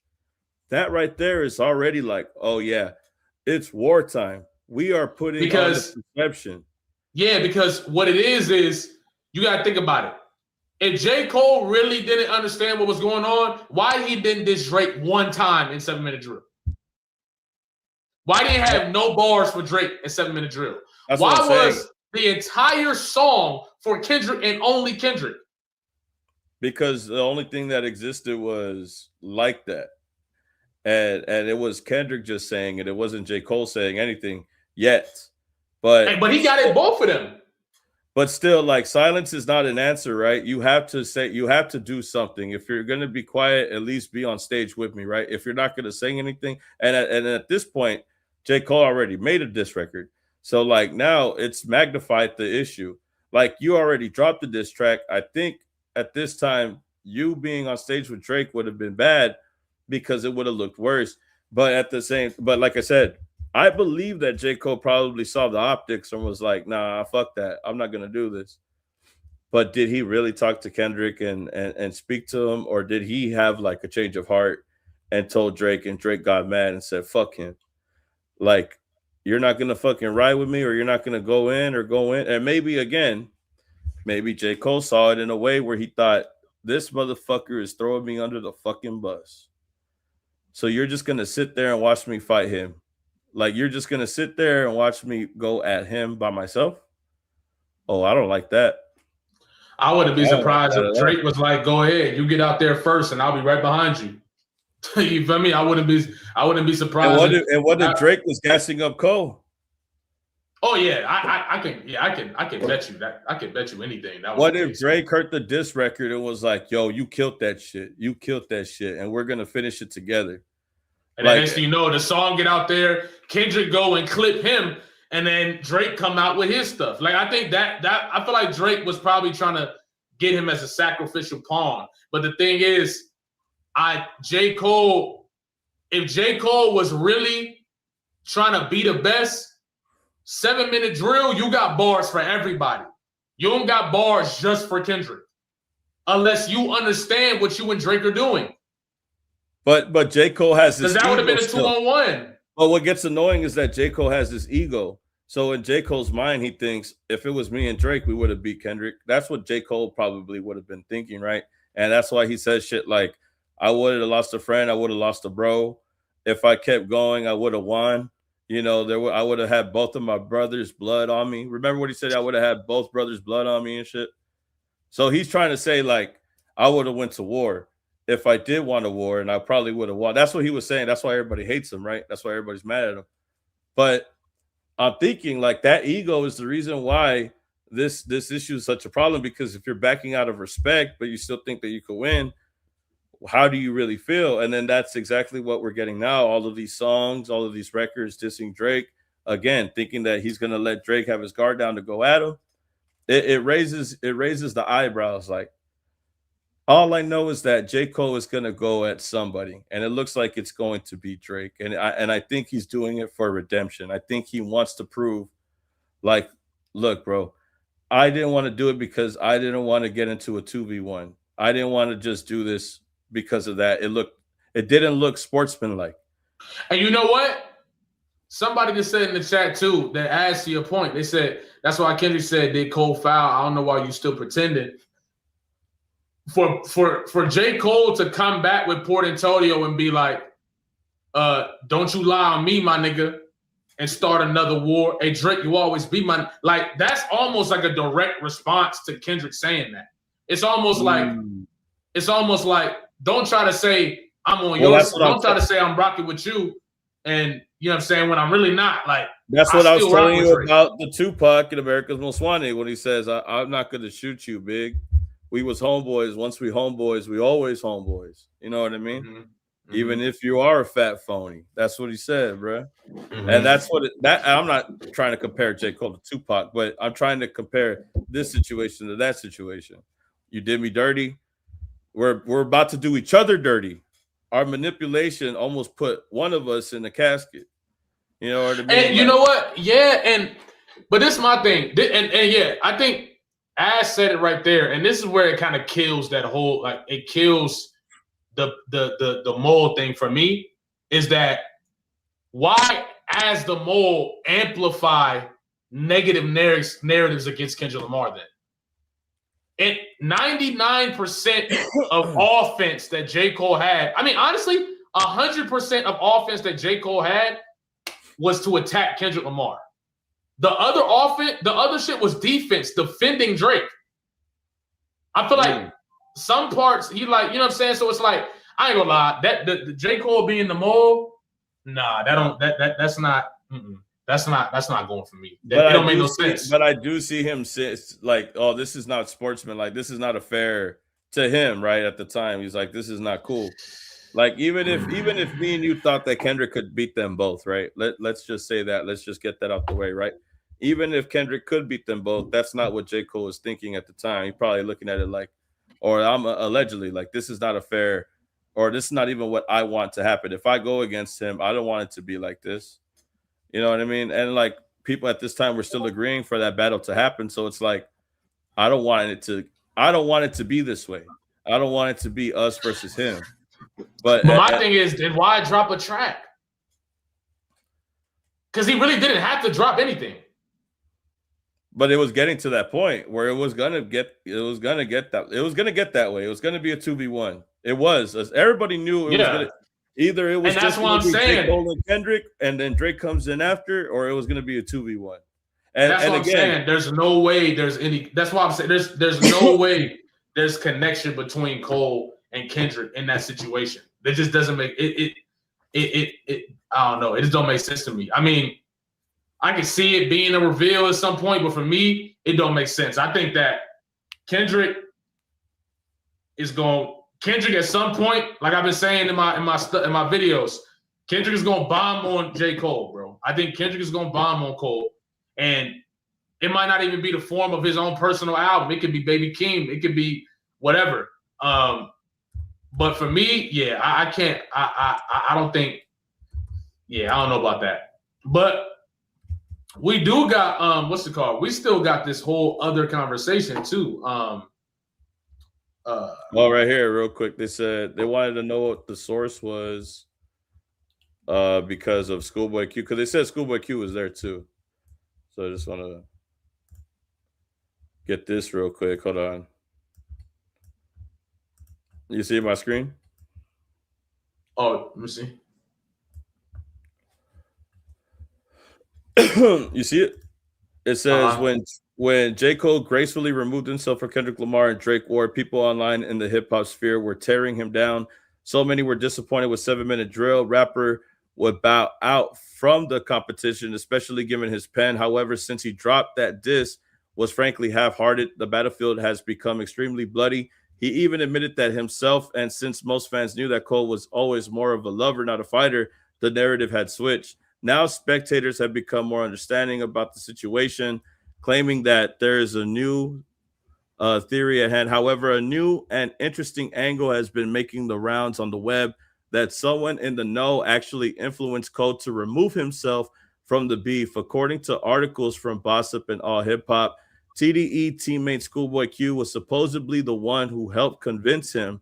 A writer witnessed the blue lips and might delete later MC chatting at Dreamville Fest. Unfortunately, she was not able to make out what was said, but sources informed her that some sort of warning was passed from Q to Cole. So because there was a conversation of Schoolboy Q and J. Cole at Dreamville, TDE is there also at the same time that Drake is there. Now we have Schoolboy. This is just speculation. They saw Schoolboy Q talk to J. Cole at the event.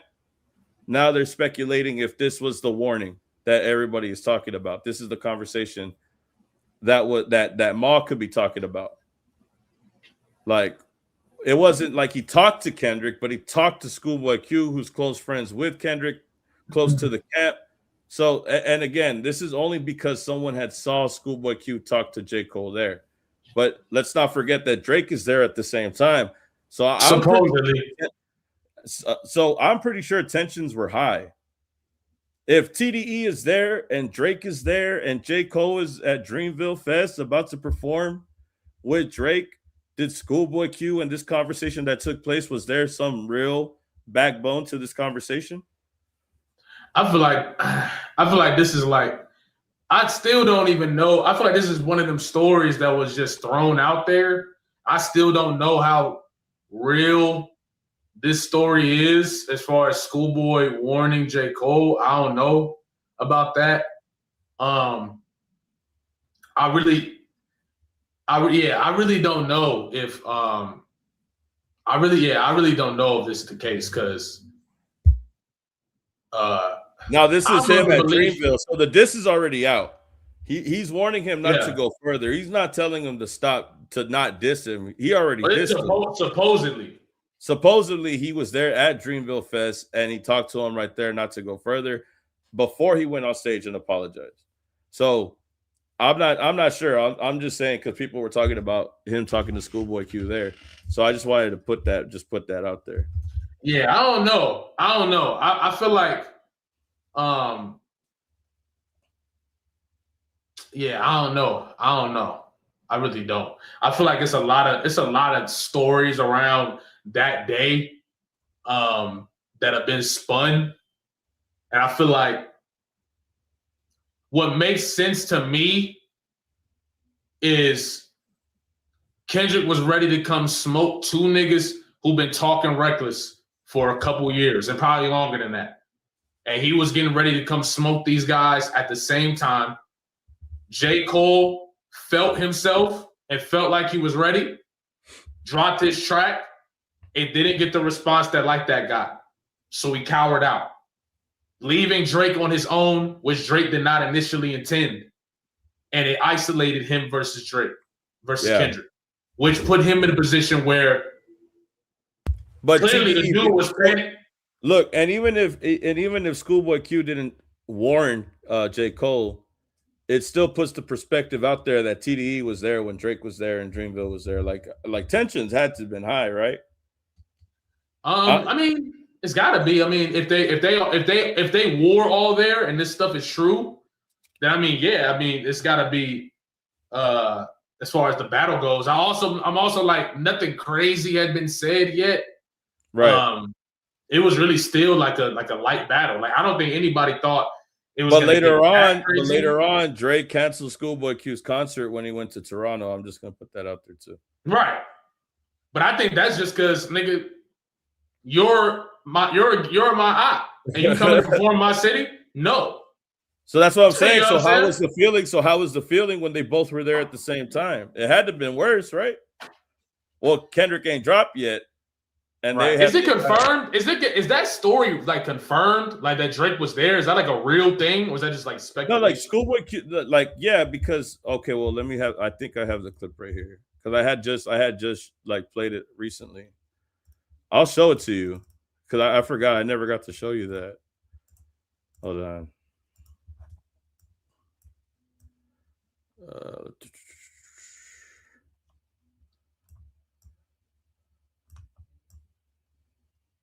Oh, I got it right here. And then I don't know, bro. The music just cancels all of this for me. Like the music, I feel like the music tells the story kind of clearly. You feel what I'm saying? Like the music kind of tell the story clearly to me. You feel what I'm saying? Like right here. I gotta share my screen again. Hold on. Right here. You see this or not? Mm-hmm. I pulled it up. I think they're scared of him. I think that J. Cole was scared. You was in the building that night. I was You ain't smell a feel? No. You ain't smell a feel on that stage? So that's the thing. Drake was there at Dreamville. Okay. Drake had his whole compound because I tried to get some fucking jerk chicken and they was like, we got to feed Drake's compound first. Gotcha. Drake was there. Drake was supposed to go on stage. I think something after switched he said up. that shit, he said, I ain't going up there. Yeah, no. I like Cole didn't want to make this, which is his thing, about the beef. And of course, you know, they wanted to perform still first person shooter, all those things. However, so Drake canceled his performance. Drake left 30 minutes before Cole went on stage. Drake was there. This is even before he said what he said on stage. So he knew what Cole was about to do. He was like, I'm out. I think Cole was like, "You not finna come up here. Let's not do that." Maybe he tried. I don't know because I wasn't. I don't know. All I know is Drake was there all day. Got you. Had his compound like he did last year because he headlined last year with Usher. Right. And I saw both of them on tour. I'm sure they're still cool. All I know, and again, I don't know either of them personally. I'm just a huge Dreamville like supporter. Again, somebody else that was there that doesn't have the context. I'm telling you, bro. Like, if Schoolboy Q was there and he talked to J. Cole, no context. This girl was there and saw Drake there, no context. But she saw him there. And that's the whole thing that people are trying to put together now because of what is going on currently, whether it's with Maul or with the project that he dropped. The conversation is getting more deeper because now people are trying to pinpoint the exact moment where this shit had went crazy. You know what I mean? Where everything unraveled. That's why all of this is happening because people want to know how the fuck what happened with you, Cole? Like what's going on? I ain't gonna lie. If Drake was why are you there, going at Drake? That makes the apology and everything like a little worse. I ain't gonna lie. That make it kind of worse. Especially now that you're bombing on Drake now, after dropping Point and Tony, that make everything worse. I ain't gonna lie. That makes shit hella worse, in my opinion. I'm saying, yeah. Yeah, if that is true, then because then it's like, but then I listen to the music and I'm like, you know, I could definitely see J. Cole switching up on his own accord, but I don't think it was like any like game plan or nothing like that. I think it was literally like that just came out, and it's way better than 7-minute drill. 7-minute drill was underwhelming, and that is what a lot of people are saying. If Kendrick drops again, I'm out of here. Because you gotta think about it. For sure. It's like in the last live. I don't know if the people in the chat, if y'all ever seen that show where the dude, they sit over the table and one dude slapped somebody, and the dude got to slap him back, and then you got to until somebody quit or somebody get knocked out. Like, that's what it was. It's like Kendrick smacked him, and he lost all sense of composure and shit, right? And then try to smack him back, and Kendrick ate it. The next time you get smacked, you might be out. Especially when you understand, damn, my smack didn't do nothing. If I get hit again, I'm probably not going to be able to smack him again. Like Kendrick, J. Cole got out of there, and he extended his opportunity. That's I think what happened. And that's just based on the music. That's just based on the music. Like when I listen to the music, fuck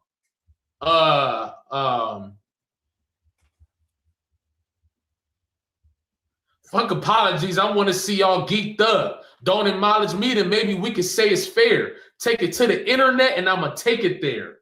You feel what I'm saying? That don't sound like somebody that's just like, oh, like I got you over there doing this. That sounds like somebody that realized you over here saying one thing to me, saying another thing to him, and trying to, and I know what you're trying to do. So now let's get it.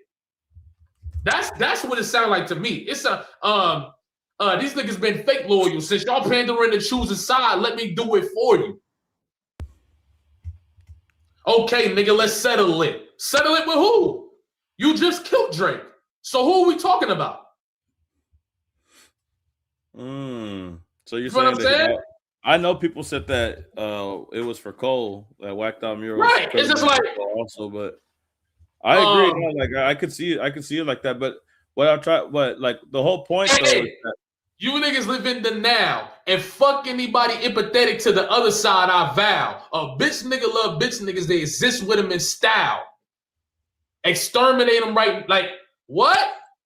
I think that's like you pandering. If you on his side, you not on my side. I don't want to hear that you cool with him and cool with me. You either rocking with me or you rocking with them. What we doing? So I'm not letting you play the middle no more. I'm going to choose for you. You on that side. I'm going to come get you. That's what I'm hearing. And when you go look at my theories, that's what I've been standing on. It's like, you've been playing both sides, but you've been playing both sides, but you amplifying narratives against me. You feel what I'm saying? Like, you love Drake. You ain't give me no love in that song. Yeah, you called me your friend and all that, but you said Drake name. You said Drake's name. You said you got love for him. He did so much for you. You feel what I'm saying? Like, nah, bro. Like, let's get busy.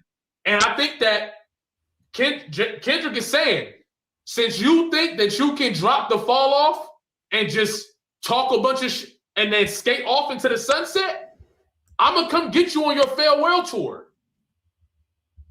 I'm going to come get you on your farewell tour because J. Cole think he going to be able to talk about the stuff that everybody, about the battle and all that, and just walk off into the sunset like nothing happened. I don't think Kendrick going to let that happen. I think Kendrick finna come outside and make him stand on it. Come on then. That's how I feel. I can't see Kendrick just saying that in the song to confuse somebody. I really can't. I think that was full-blown, unadulterated Kendrick Lamar letting J. Cole know, I hope you're ready, and I'm telling you to get ready. That's how I'm seeing it. Like, I feel like he's telling him, like, look, I don't want to hear nothing because I'm coming to get you. So you better be clipped up. So you're saying that, like, you're saying that J. Cole ran away and Kendrick is gonna grab him from the back and grab him from behind and pull him back. And I think Kendrick would have let him slide. You gotta think about it. I really think Kendrick would have let him slide if Port Antonio doesn't drop, bro. But you drop Port Antonio? Oh yeah. Let's get it then. Because you gotta remember, GNX follows Port Antonio. Port Antonio comes first. So I feel like fuck Whacked Out Murals is like, you know what I'm saying? Yeah, I don't know. I really think Kendrick coming to get him. I think J. Cole is, you know what I'm saying? I don't know what J. Cole's gonna do, but one thing I don't want is for J. Cole to be playing. You might as well go out on your shield. Fight back. You feel what I'm saying? Like, I don't know. I think Whacked Out Murals, he was literally telling him how to get ready. Huh. Yeah, I don't know, bro. I really think in general, we about to get a Kendrick Cole battle.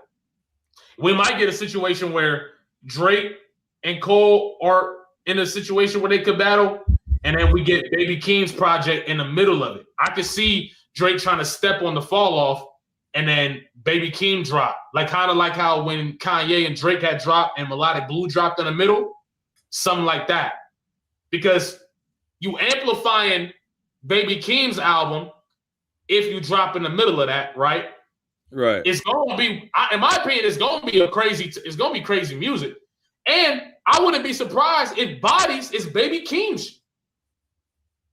I wouldn't be surprised. I wouldn't be surprised if the game plan was, okay, you think you can rock with me? Say less. I'm gonna drop the GNX snippet to let you know I'm gonna drop the GNX snippet to let people think that it's on the album. You go listen to the album, it's not on there. Okay, that means this song is for later. And think about it. If Kendrick got what's it called? If Kendrick got Whacked Out Murals is the first song, right? And you go on that J. Cole, but the GNX snippet is not on there. That could be him saying, like, expect this type of energy. I think Squabble Up. Yeah. He was warning him. Expect this type of energy because that's how I'm coming. Get ready. You feel me? So I really do think that if Kendrick not dropping his own thing, Bodies might be like Family Ties Part 2. It might be a new trend. It might be a new version of Family Ties. A whole new Bodies? No, the same thing we've been hearing, but like, you know how Family Ties was Family Ties is massive. Oh, you're saying that Bodies has Baby Keem in it? Yes. It's possible that Baby Keem come out the other GNX. And you gotta think about it. The beat switches, that's Baby Keem and Kendrick coded right there. The beat switching, that's Baby Keem can flow on that beat too. Baby Keem could get off on that beat too. You feel what I'm saying? So I don't know. That's something I've been thinking. I've been thinking that it's probably gonna be a similar situation of when Kanye and Drake drop and Keem drop at the same time, right? It's probably gonna be the same thing. Cole getting ready to get at Drake. Drake steps on and Keem's gonna try to step on Cole. And Keem steps on both of them with the body snippet. Because think about it. If Keem drops by itself, you can't, that's not gonna do enough. But the most anticipated hip-hop song in the last 365 days could squash J. Cole and Drake's rollout. That one song. So, I mean, why else do you drop the song, perform it at the Super Bowl? I would think that Keem would drop. I would think. Well, so you're saying that Keem would drop around Cole's time, yes, and that Kendrick would drop around Drake's, because they say that Kendrick would interrupt Drake's drop. Like Kendrick's gonna drop when Drake drops. No, what I'm saying is that one song is going to be the step on both of them. Because I think they've been saying that Keem was gonna drop. Everybody's lingering to it too. That's the crazy part. Everybody thinks that Keem was gonna come out with something. It's a beautiful marketing plan. If you got two guys in the middle of if they battling, right? Cole and Drake, they battling, and you gotta think about it. I feel like Baby Keem and Kendrick been sending kind of sneak shot, like some shots at J. Cole. You know what I'm saying? I feel like they've been sending shots at both of them. You feel what I'm saying? Like, so I don't know, bro. I feel like Keem and Kendrick, if you want to, and bro, no, it makes sense. No, this does make sense. Because think about it. Even from a business perspective, right? You own GNX. Right. Kendrick owns GNX. So the promotion of GNX, that's going straight to his pockets, straight to marketing, straight to whatever he got going on with the label, right? Right. If your artist is Baby Keem, how do you take Baby Keem to the next level? You clear the road, you kick down the door, right? So TDE can come up and then your shit can come up, right? And then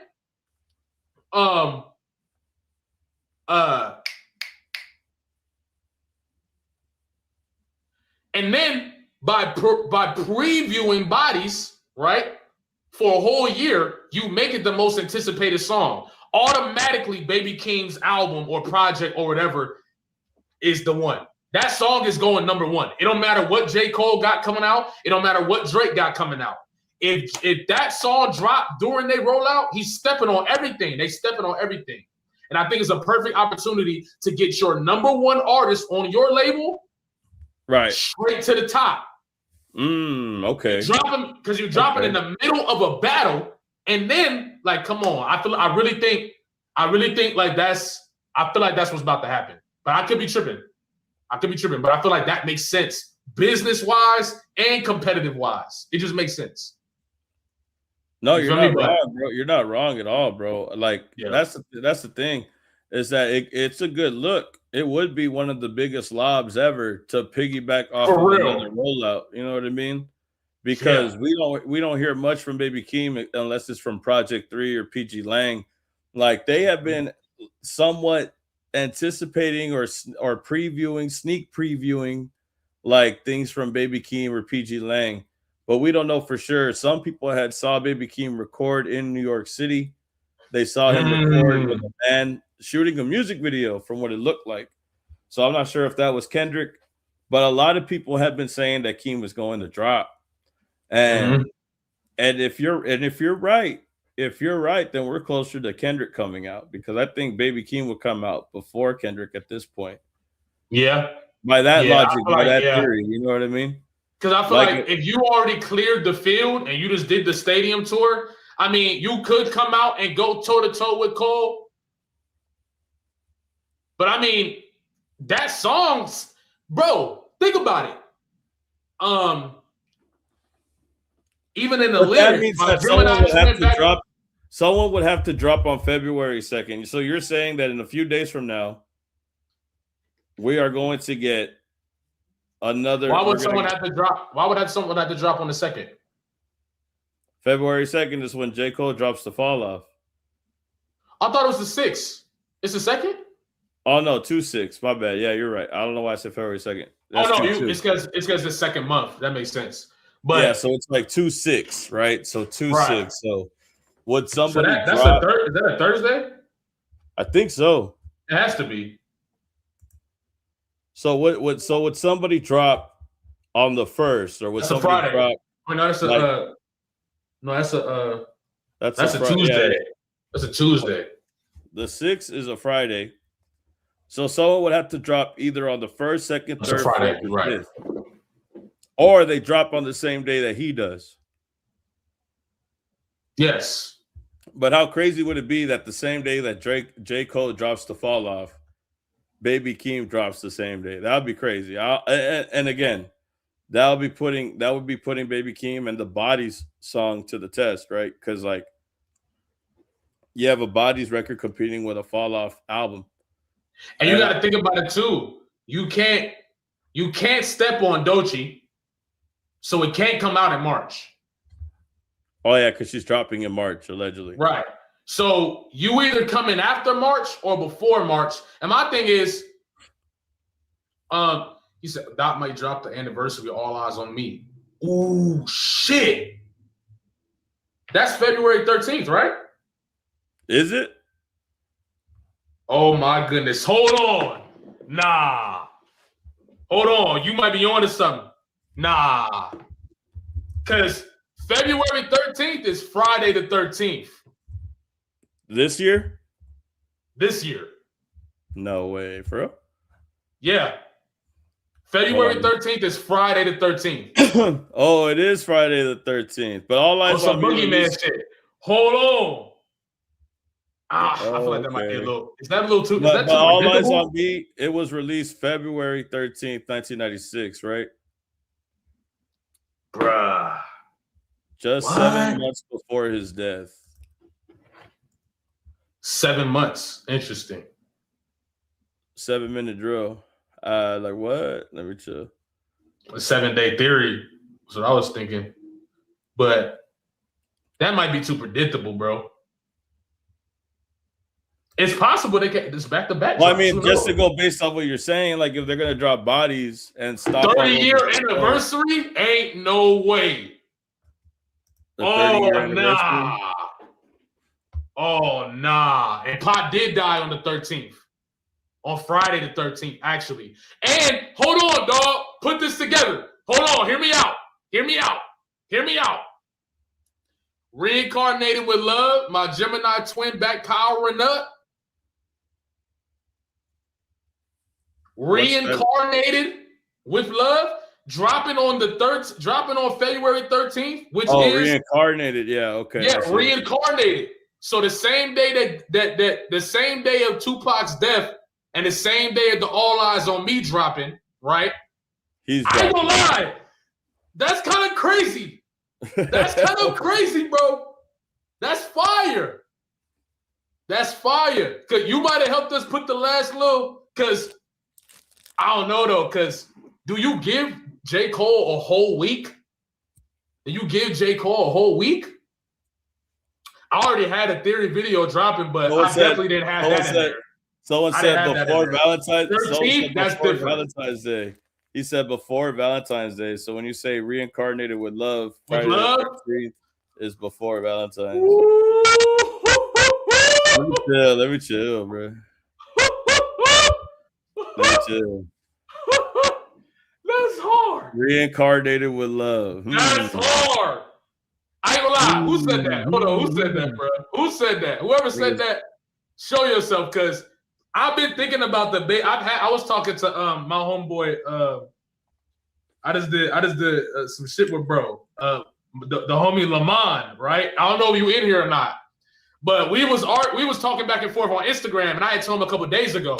I was like, bro, I really think Keem is gonna drop it's gonna be like the Kanye Drake thing that happened again, right? Where Keem dropped in the middle of them going at it. The one thing I didn't put together though was the Friday the 13th thing. I didn't put that together, but they said that he was gonna drop on Friday the 13th last year. Friday the 13th last year, but this would make more sense because All Eyes on Me, the double copy album, Squabble Up had all the double copies. Because you got to think about it too. The whole, I ain't gonna lie, the whole entire, he said, what theory have you been 100% on, cuz? I ain't gonna lie, hold on, no, hold on. I have been missing, but my last video, I've been cooking. My last video, we're going to pull it up before we get out of here because I ain't going to let you do that to me this time. My last video, I dropped that the same day that mixtape came out. You feel what I'm saying? So, listen, I might be on that video. I might hit this time. But the Friday the 13th one, I never put that together. You feel what I'm saying? I was going to drop my Baby Keem thing without that. I think I'm going to just stay away from that one too because I do feel like that's a little too predictable. The Friday 13th is not bad, but that would be crazy. And think about it. Right, bro.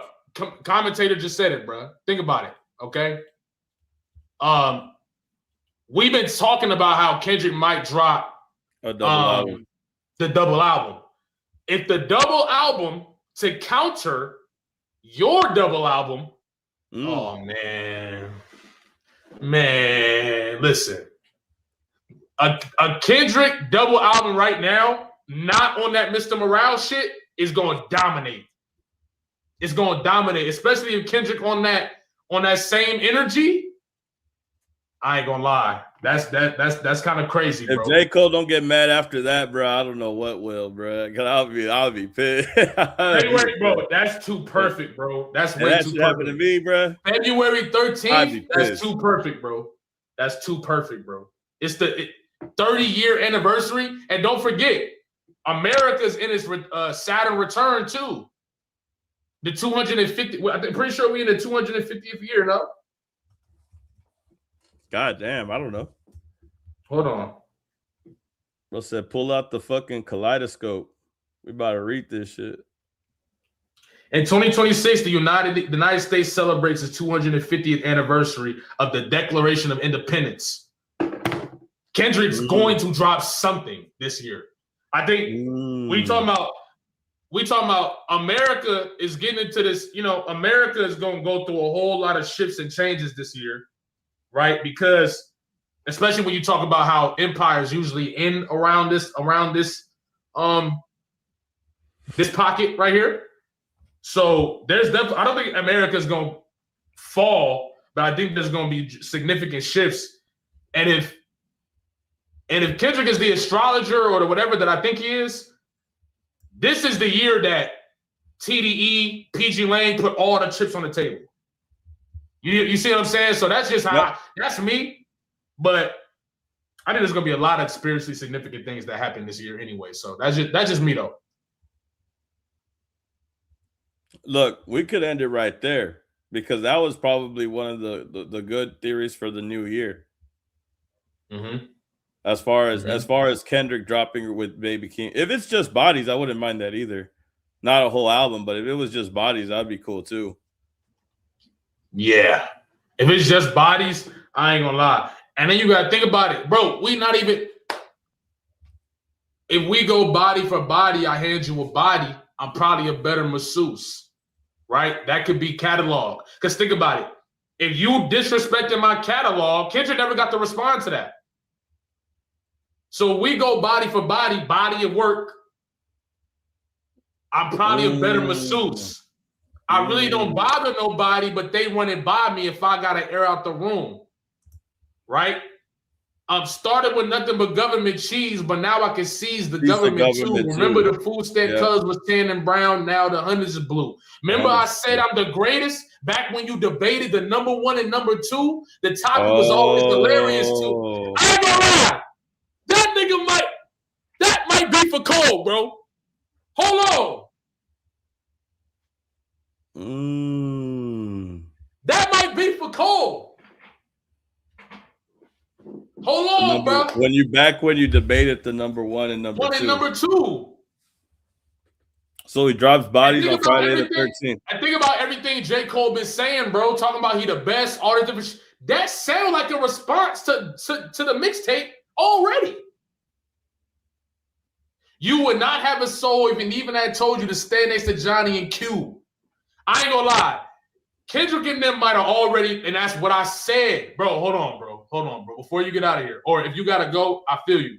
But I gotta pull this up, bro. Hold on. Y'all make sure y'all get the likes up, y'all. Oh, yeah, we got too many people in here to you know what I'm saying? Hey, look. Let's get to 100,000. Before I get to this part of the video, can we drop some likes? Everybody that's in here, it takes 5 seconds to drop a like. You feel me? Drop a like real quick. Y'all watching the surgery in real time now.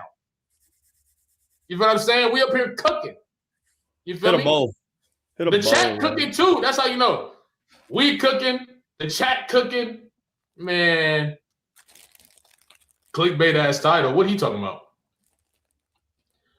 2 hours live. Right. Niggas gotta use this. Gotta start using this. But check this out. Hold on. Where we at with it? Hold on.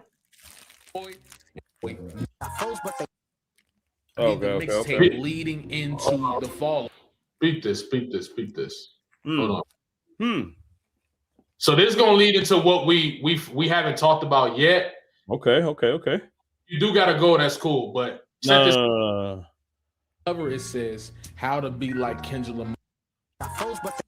Either and now remember his birth. This was a few hours before. This is like the morning. I think it was like 10 a.m.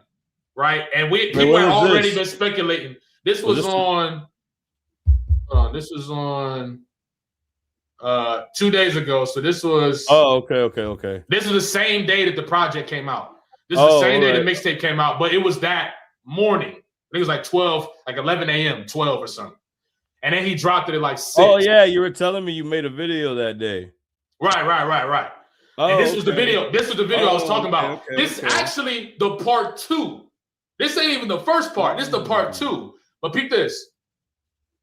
So he could have been potentially setting up It's a Boy with the release of that song. You got to add in the fact that he's already announced the double album on February 6th.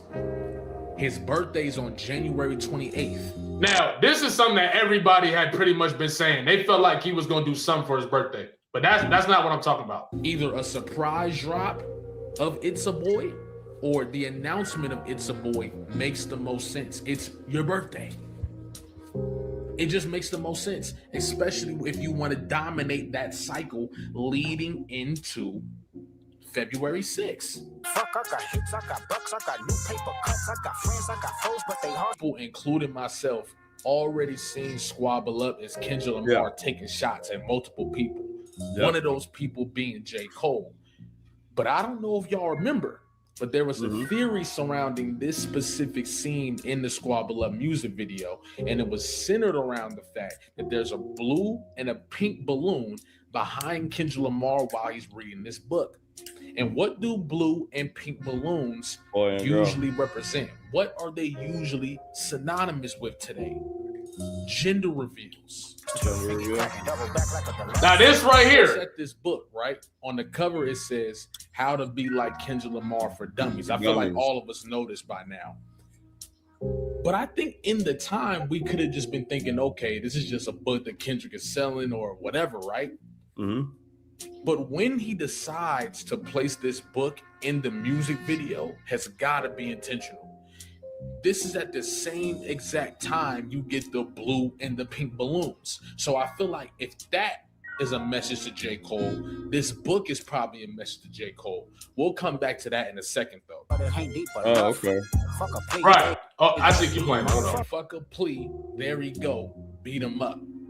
It just seemed like all the lines that could be aimed at J. Cole are being shown during the time where he's reading this book and the balloons are behind him. I don't know. I could be tripping. Brody won't go, but I know that he popping it. It was wolf tickets on sale till I silenced it. Sale till I silenced it.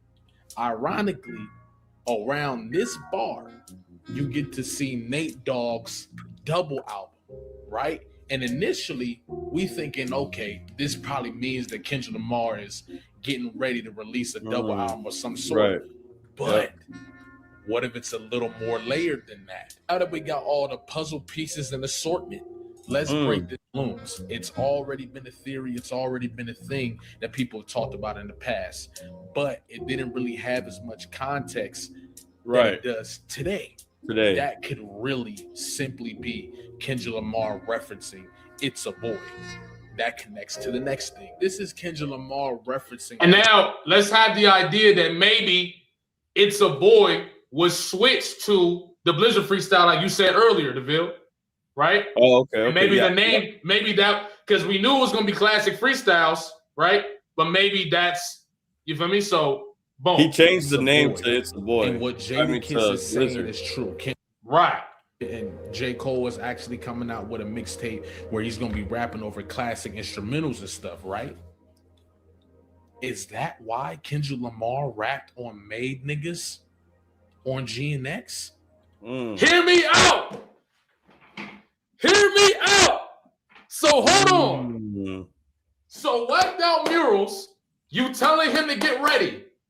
You got the balloons in the background to show that you know It's a Boy is coming. It's a Boy is supposed to be remixes. So you drop your own remix to a classic instrumental that's way better than everything on that mixtape. You telling me that's an accident? Hell nah. Kendrick Lamar knew that was going to be some goddamn freestyles.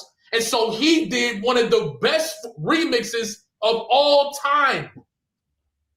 Niggas don't look. I love Tupac. Made Niggas one of my favorite songs.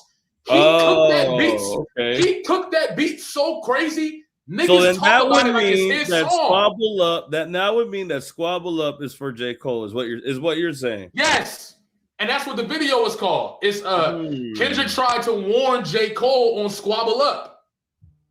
He tried to tell him, "This is what I'm finna do to you." So you drop your own so when remix. he talks about the double album, is he talking about dropping a double album, or is he referring to J. Cole's double album?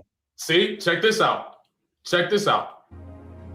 Is that why Kendrick Lamar chose to rap over a classic instrumental as well? Because he's aware that that's what It's a Boy is gonna be? Oh, okay. I see what you're saying. Yeah. Think about it.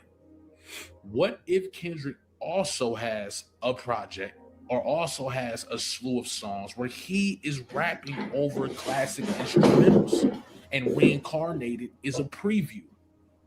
That's just we don't know that one things. yet, That's just but that's one just of the things that I think is interesting. But let's go to this next thing. Kendrick Lamar is reading a book called How to Be Like. Now this is the one. This one right here. This the one. And in a second, I'm a JV. Do you mind pulling out that screen right there, the one that you pulled up? Because I'm gonna pull up something else. Yeah, the one with the girl talking about Drake real quick. Because I'm finna pull up this tweet. That's gonna put this whole shit together. Hold on. Oh, I gotta play the video first. Okay. So what we'll do is I'll finish saying this part, and then I'm gonna show y'all right what J. Cole just did. Kendrick, right? At first it's like, okay, but really think about it. What's one of the main knocks against J. Cole in his career? That it feels like he's just copying Kendrick Lamar. Now, yeah, I remember people saying that. And then it's that simple, and then it's that like it's probably a lot more to it. But when you really think about it, that's the knock, regardless. You feel what I'm saying? So Kendrick goes ahead and drops an album that's dedicated to the hometown, and boom, boom. J. Cole does the same thing. Kendrick's not the first person to do that. That's cool. But then Kendrick goes and drops an album that's more funk. That's like really stepping away from the hip hop, so to say, right? The straight commercial rap. Okay. For Your Eyes Only. Yep. Similar thing, but For Your Eyes Only. I mean, even with the titles, To Pimp a Butterfly, For Your Eyes Only, like it feels like two albums that were like very similar, inspired. Right. Exactly. Tupac, right? Very inspired by Tupac.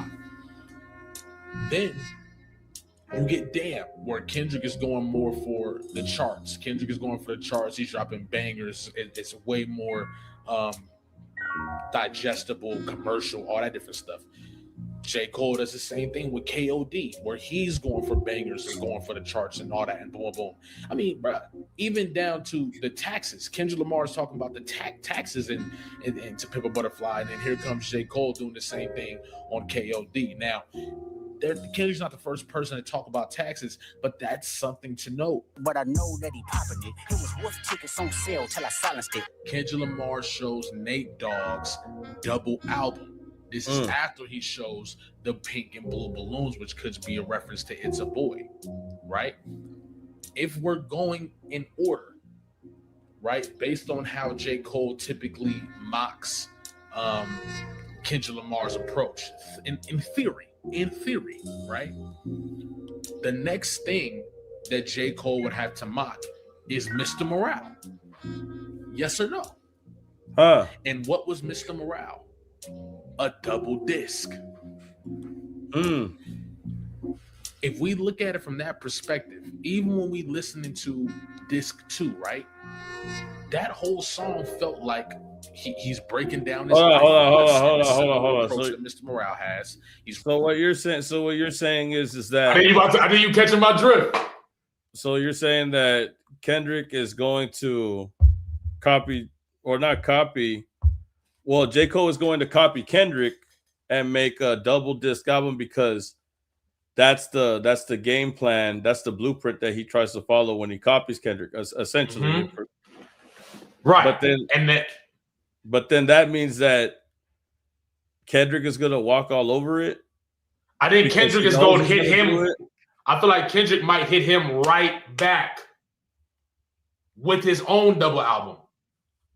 If you remember, there's over 100 songs. He technically don't even got to make new stuff. There's over 100 songs that were recorded for GNX. And that happens for artists in general. They record a whole lot of stuff.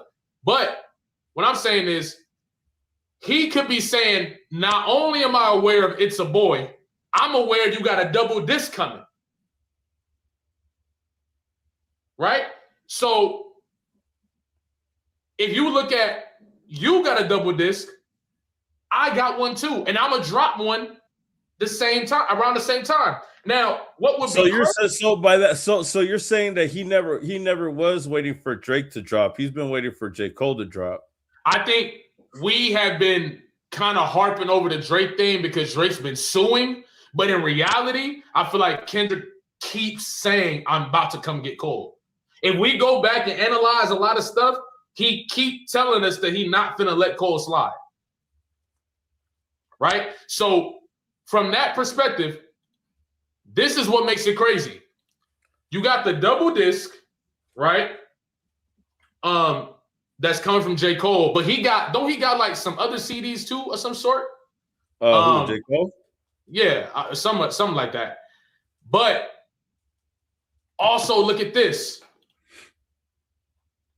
Right? So we going off of the order.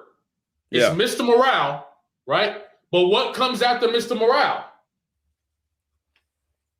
GNX. GNX. So boom. And this is where we talk about what we were supposed to talk about earlier, right? Yeah. Check this out. Hold on, bro. This shit crazy. Check this out, bro. This shit crazy.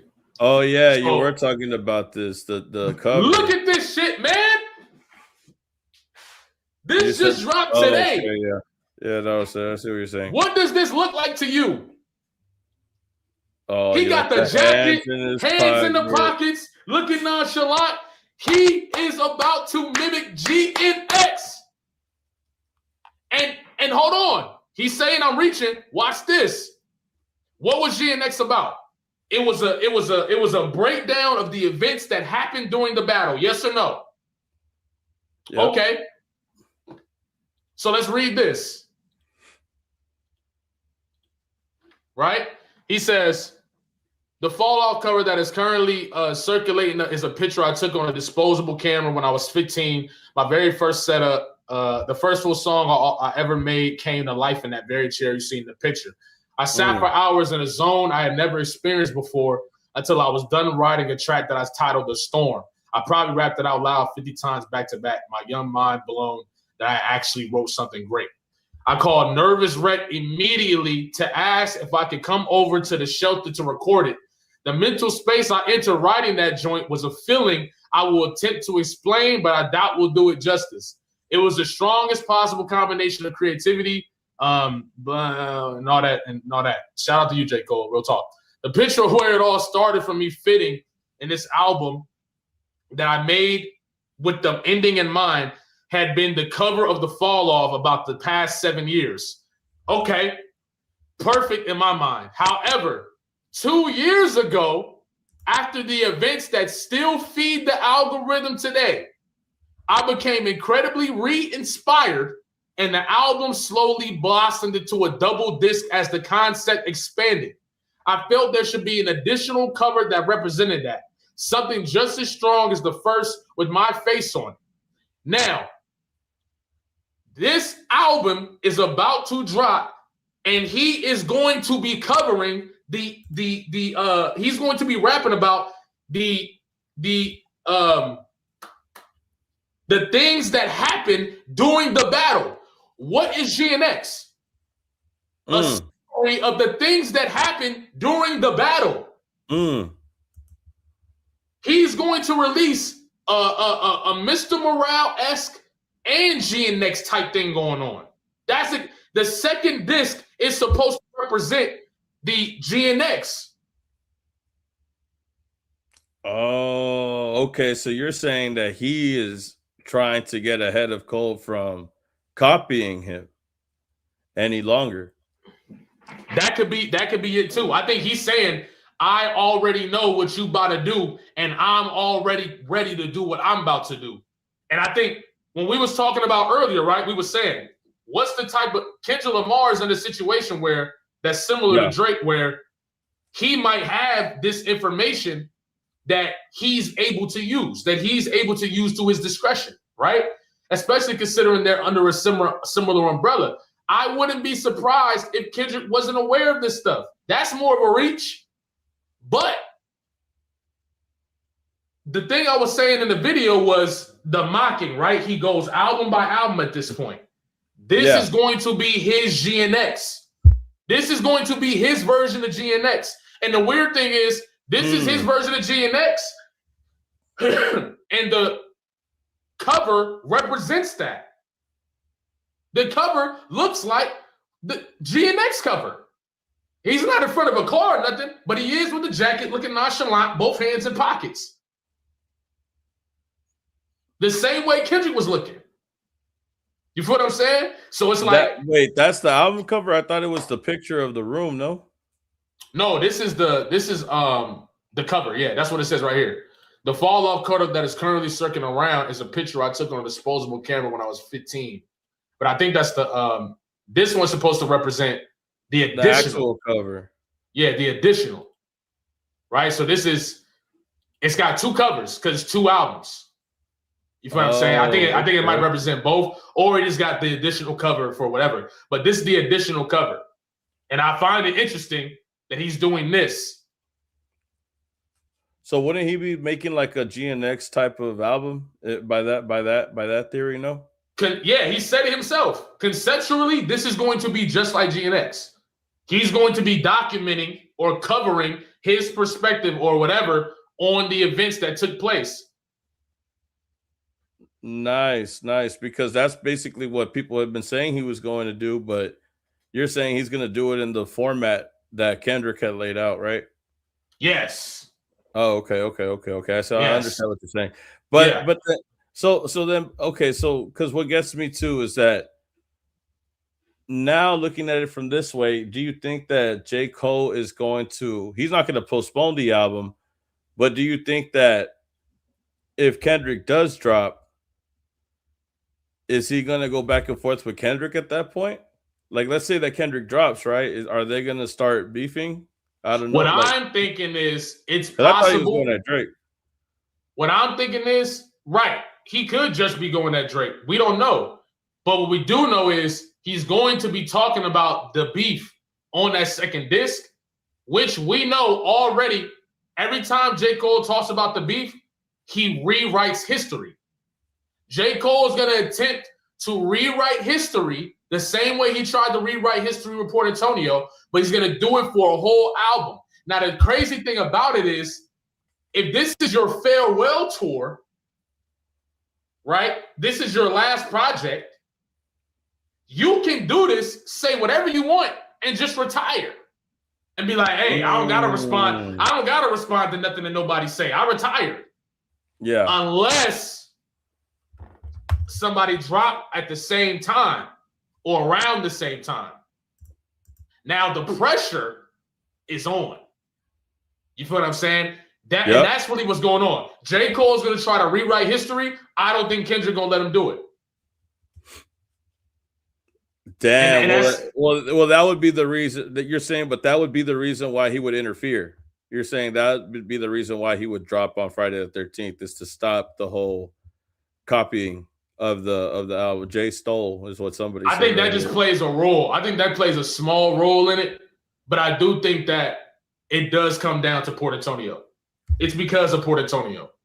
It's because I let you slide and you drop Port Antonio instead of respecting the grace that I gave you. You drop Port Antonio and you keep talking shit. And you keep talking shit. Yeah. And you keep talking shit. So now that would be crazy because I'm going to give you what you want. Yep. I'm going to give you the battle. If you want to be the best, then I'm going to present the challenge for you in front of you. And look, And look, I could be reaching. This one's gonna be a reach. I'm gonna give you a reach on this one. I'm gonna give you a big reach. All right. I'm gonna give you a big reach on this one. I don't know if y'all remember what's it called? I don't know if y'all remember Kendrick got like a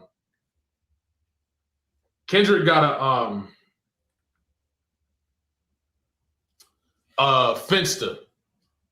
And I'm sure y'all seen that post where Kendrick is basically it's the picture of the GNX, and it's like a whole paragraph of him talking about all types of shit leading up to the album, right? Oh wow! So this is like this. That is. So you're saying that's what this is like the same exact thing.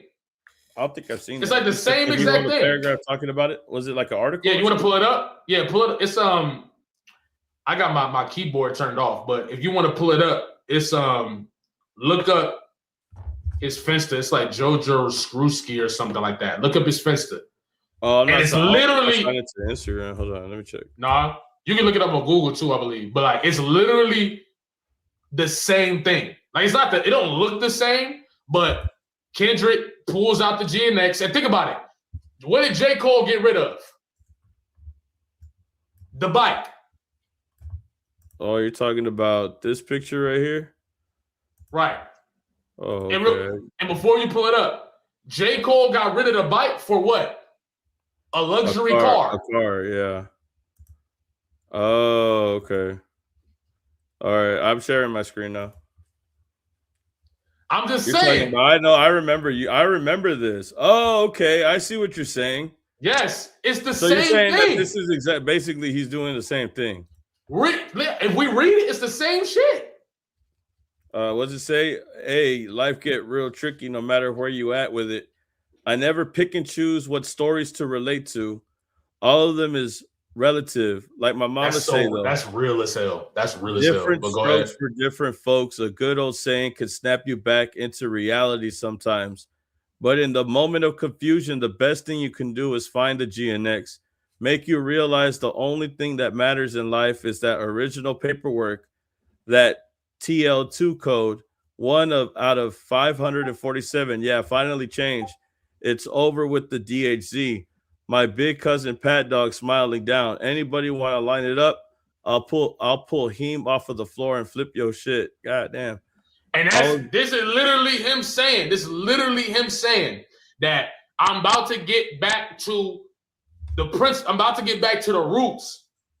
And we know Kendrick's roots, battling, getting boom, boom, boom. He talk about getting back to the roots, rapping over the instrumentals, getting back into and he's saying in the Apple Music interview too, right? He was saying, I want to get back into, he was saying, I really had to think, what did I like to listen to as a kid? And it was hard beats and hard raps. So he talking about getting back to the roots. And I think that's what he's talking about. When you look at what J. Cole said, he is saying the same thing. I was 15 years old, you know what I'm saying? And it took me back to you know what I'm saying? It took me back to rapping about, the freestyle. And he literally damn near copy and pasted what Kendrick is saying here. You feel what I'm saying? And I'm not saying that, who knows? You feel what I'm saying? But all I'm saying is this, it's interesting. And I think Kendrick, with the book saying how to be like Kendrick for Dummies, he's talking to J. Cole. And this GNX stuff or the jacket and all that it proves it. It proves it. You feel what I'm saying? So I don't know. It looks the same. When you put them both, it kind of looks like the same thing. Right. So, and look, he said, shake my head. Y'all got to realize Aquarius and Gemini energy is aligned right now. I'm not saying, and I said it in my video, right? I said in the video, in theory, we don't know if J. Cole is copying him. It could be just a possibility where it's a coincidence. We don't know. All I'm saying is Kendrick is clearly taking it away. That's all I'm saying. Because that, for Dummies book, that is for J. Cole. And I think him dropping what he posted is proof. And it's possible that Kendrick is aware of what's happening. And he's about to step on it. That's a good one, because essentially what you're saying is that Squabble Up is for J. Cole. He's going to drop an album because he's going to drop something when J. Cole drops. because he's tired of him copying him or like alluding to copying him. I think it's more about the fact that J. Cole dropped Port Antonio than it is about copying him. Oh, I think if J. Cole doesn't drop Port Antonio, Kendrick doesn't say anything. But because he's playing on that now, he's playing on those things. Yes. Oh, okay. But it's because he apologized, because he was still talking shit and he was defending Drake or saying sorry to Drake. And think about it. And it's my thing. You got to think about it from a competitive standpoint too. If J. Cole gets to ride off in the sunset, the conversation is always going to be there. It's always going to be, well, J. Cole is the better lyricist. Well, if J. Cole did the battle, he could have won it. I think Kendrick, and I don't know Kendrick, but I think Kendrick is the type of competitor where I'm not going to leave it up to debate. I'm not going to let you leave and just let people think that you could have beat me. Right. I'm not going to let you do that. That's the type of competitor I sense from listening to Kendrick's music. That's the type of competitor that I hear. I hear like, I'm not going to let you think that, or let people even have the conversation that you was greater than me or that you was better than me. Man at the Garden, I think that was for Cole. No, I think that was for himself. Keep these bitch niggas away from me. Keep all my blessings faithfully. Keep my essence contagious. That's okay with me. I burn this thing down. Don't you play with me and stay with me. I'm crashing out right now. No one's safe with me. I did it with integrity. The niggas still try to hate on me. Just wait and see. More blood be spilling. It's just paint to me. Well, that's what I'm saying. Like, you feel me? Mixed by Ali, he said like he wrote that song like in the morning. He wrote that shit early in the morning. So like he probably felt some type of way about everybody. Like I think Man at the Garden was getting shit off of his chest, like you're saying. Like that is still him like venting. But peep this. What did Port Antonio say at the end of what did J. Cole say at the end of Port Antonio? Rapping is about beefing, it's about clearing your heart, stumbling your bar, stumbling your bar. He basically tells you rap ain't about beefing, it's about this, and that. What Kendrick say on Man at the Garden? How annoying it does, it angers me to know the lames could speak on the origins of the game I breathe. That's insane to me. It's important. I deserve it all because it's mine. Tell me why you think you deserve the greatest of all time, motherfucker. Who he talking to? He talking to a nigga that's undermining the elements of battle rap, which is a key component of hip hop. He's saying, you can't tell me what this thing is about. So you're saying that how do you deserve to be the greatest of all time and you don't even battle for it? You won't even earn it. How can you say you're the greatest and you won't even earn it? I'm telling you, bro. I'm telling you, bro. That's for J. Cole, bro. That's for Cole. I'm telling you. You feel me? I could be tripping though. But I'm telling you, that's for Cole, bro. That's for Cole. And the same way you're doing it now. At that point, you better pray that Kendrick drop on Friday the 13th, bro. hey, look. This theory actually doing pretty good. So far, like, I'm gonna write this shit out until the 13th, bro. So far, this theory cooking. This shit cooking. It cooking. The mixtape came out. He copied it with the GNX. He got the hands in the jacket. Kendrick might come outside. Bro, this theory, this might be the one, bro. Y'all are gonna get like 10 videos from Jalopy talking about Friday the 13th. I don't know. I don't know if I already have my theory ready. I have my Baby King theory. It don't got nothing to do with the 13th. I think it'll be the same day, but I am interested in the 13th one. I will do a video on the 13th because that's just too like. The reason why I don't want to though is because it's too predictable. Like I feel like if you got competitors, why wouldn't they see that coming? But then again, ain't nobody gonna. It's not like they can stop Kendrick from. It's not like anything could. It's not like anybody gonna be able to stop that. He the biggest artist, the biggest rapper in the world right now. Definitely, like probably one of the like definitely one of the stronger ones to assume because there's so many things. But even just breaking down like the date, Friday the 13th, and the significance that it had, all the way up until this point, like, and then the numerology, like Kendrick dropped on 11/22.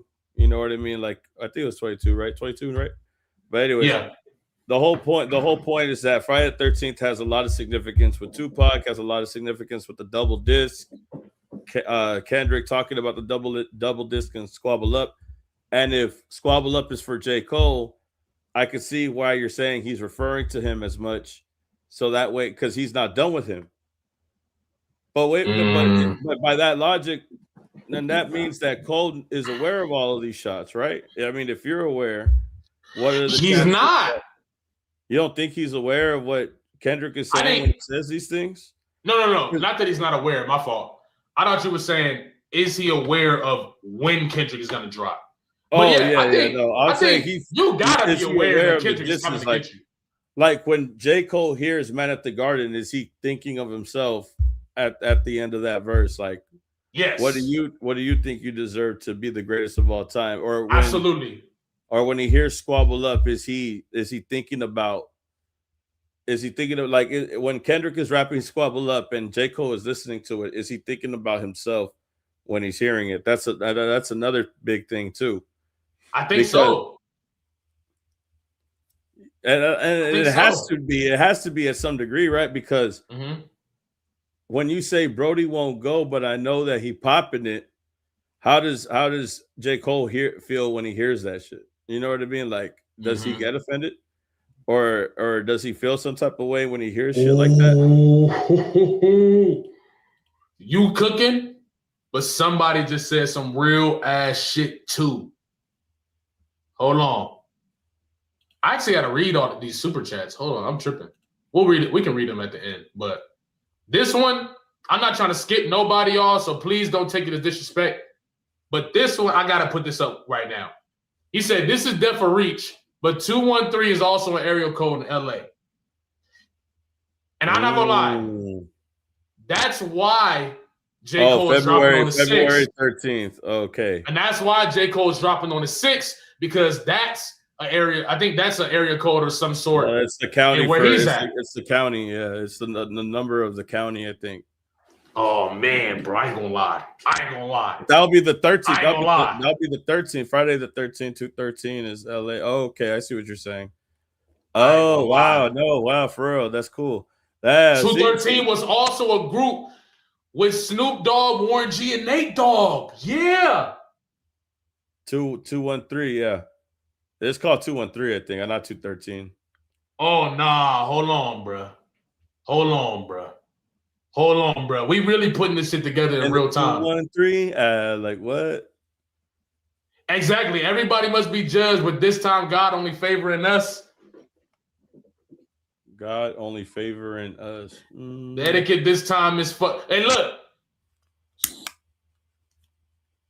I'm carrying various darts right now. I desert this bitch like tiramisu. What you mean you got various darts? What various you mean? Dart. Like, I got I mean, he's saying I got a few shots. I got a few. I don't know, bro. I got a few shots. I ain't gonna lie. And look, TDE got everything it takes to absolutely dominate this year. You got Doechii albums gonna go stupid. Baby Keem album, even though that's TDE and PG Lane. Doechii album gonna go stupid. J-Rock Baby Keem album gonna go is stupid. coming out. J-Rock coming. Kendrick probably coming. You got I mean shit, Schoolboy Q might pop up. What else? For sure, it's Doechii, J-Rock, and possibly Kendrick. That's one for every season. Sure. If you wanted to play like that, like, and then you gotta think about it like this.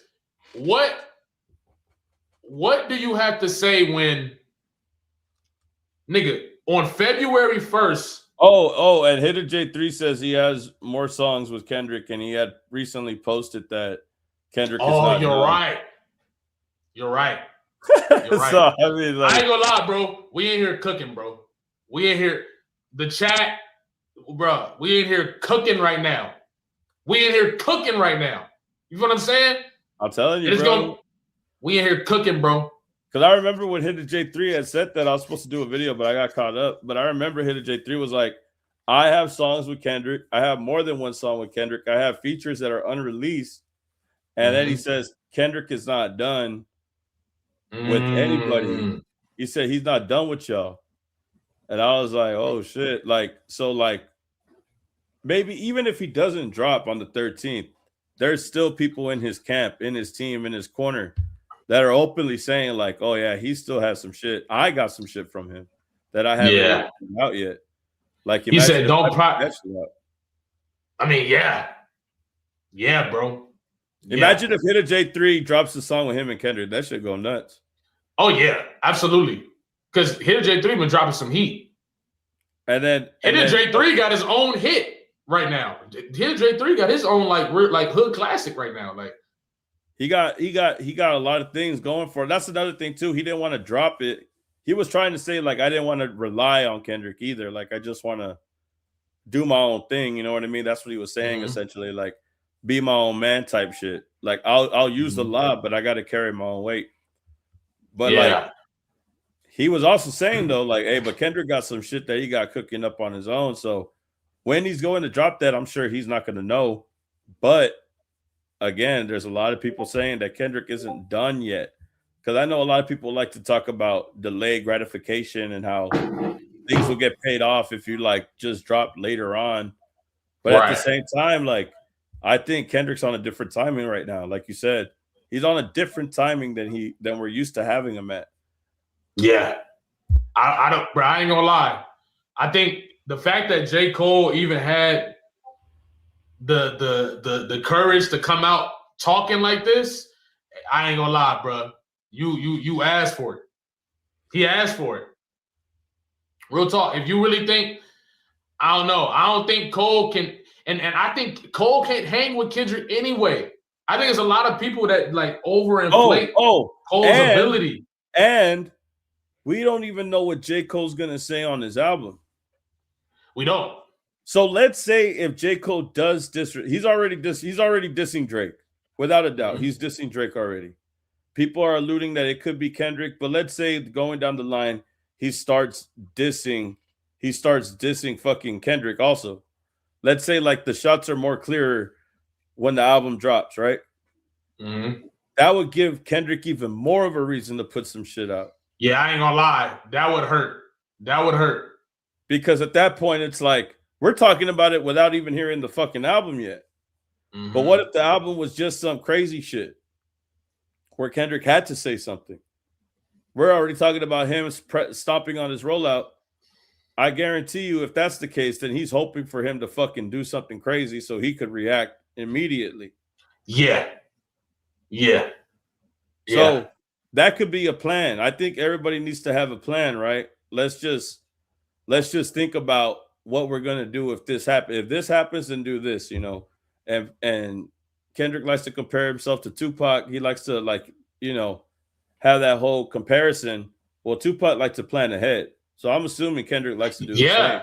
Oh yeah, so Kendrick is as far as planning for the future, I think that's what separated his career from his contemporaries for real, is that he's moving in a way where, and I mean, I think also too, just him really taking the time to inner reflect and stuff like that. That type of shit makes you more powerful. Like, a lot of people probably don't recognize that, but going and really doing the inner work, going to do workshops, going to do, you know, therapy and stuff. I really think Kendrick probably did workshops because I should drop a video on that. But, you know, in workshops, you got these things called cradles where after they just put together some type of like difficult situation that creates a breakdown so you can have a breakthrough, they cradle you through the room, like they carry you up and you let your arms out, and it's supposed to be like your rebirth, like a you know what I'm saying, like a okay, like a it's like you're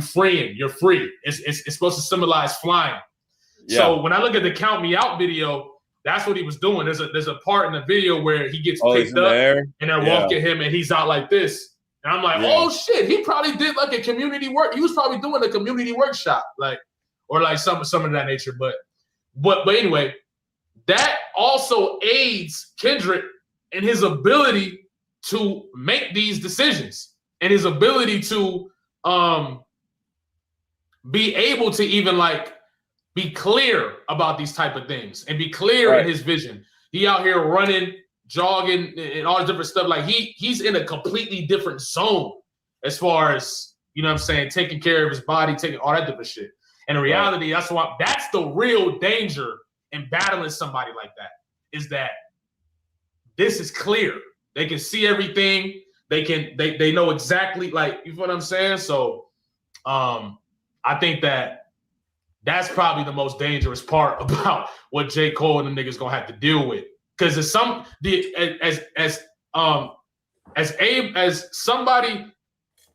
as somebody can go within themselves is as deep as they can understand you. You feel what I'm saying? And that's for enemies and friends. You feel what I'm saying? So it's like he in a different bag, especially when you talk about being present, something he keep harping on, being present. Like, well, he already dissed Drake at this point. Yeah. Is he gonna diss Kendrick now? I feel like if J. Cole's been paying attention, like I think he should be, he's probably gonna try to fight back just based off the fact that he has no choice. You feel what I'm saying? He kind of gotta fight back. Cause what you gonna do? Like, you know what I'm saying? Get what you gonna do? You feel what I'm saying? Like, you gotta, you know what I mean? So I don't know, bro. I don't know. He said it's real insane because we'll get to these super chats a little later though. Not subtract and step on J. Cole's album. Hey, don't everybody that sent the super chat. I'm gonna get to these soon. You feel me? I'm gonna read them all in a row. Oh, you want me to? Oh, actually, I can read them now. Yeah, we can read them now. Let's read them right now.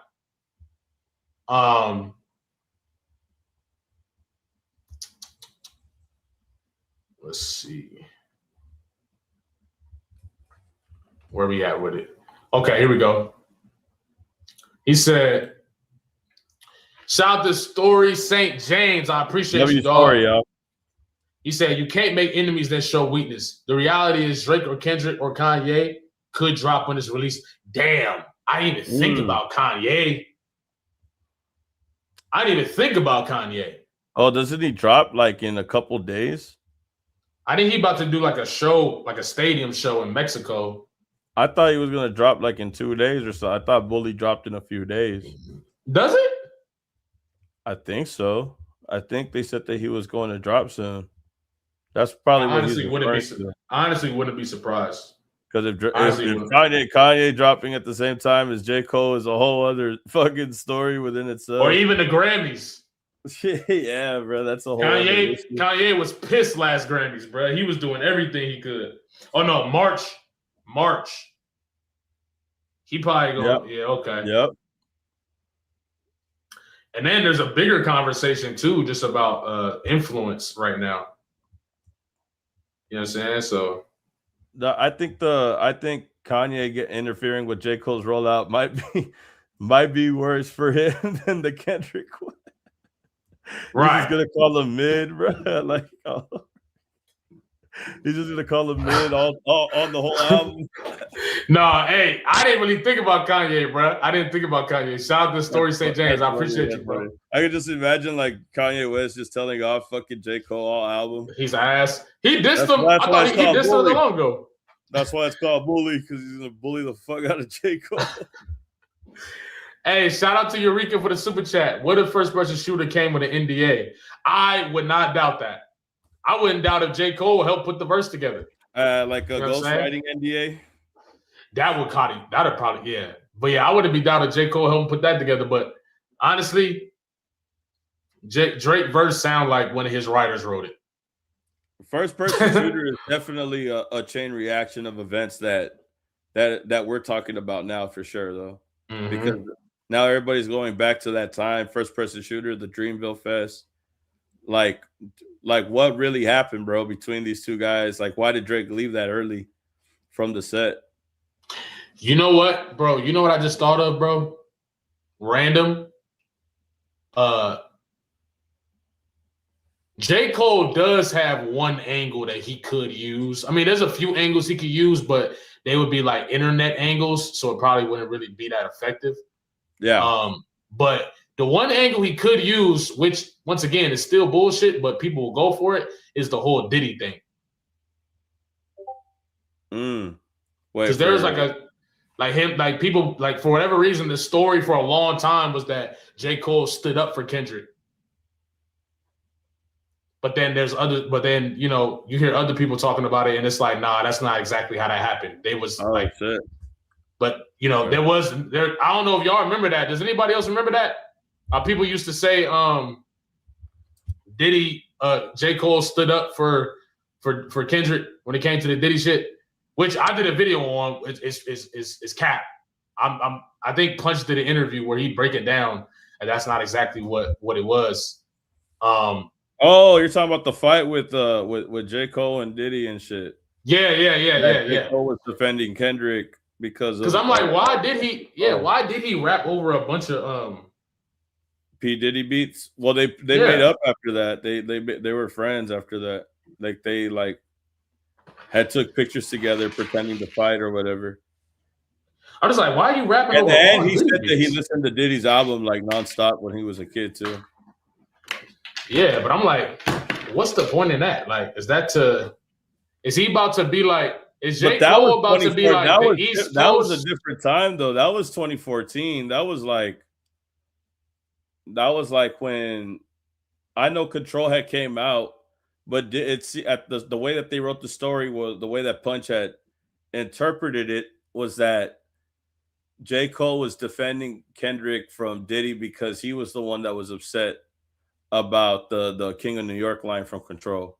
I don't think Punch said that. I don't think Punch said that. I think he didn't say. He like alluded to it, like there was a fight, but he didn't say that it was in defense of Kendrick though. I don't think he said it was in defense of Kendrick. I think he was saying that there was a whole separate issue between Cole and Diddy. Punch. Yeah, right. He said Punch said Cole fought Puff because of a different matter. It had nothing to do with Doc. Okay. Yeah. So that was the narrative, and then he corrected the narrative. And for whatever reason, J. Cole never came out and corrected the narrative. Sus also. But that's how it's sus. And then you got that's sus. But anyway, let's keep reading these.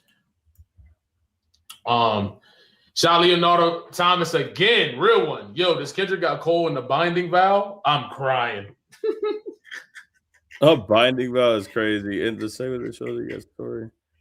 Just did a song, right? Oh no.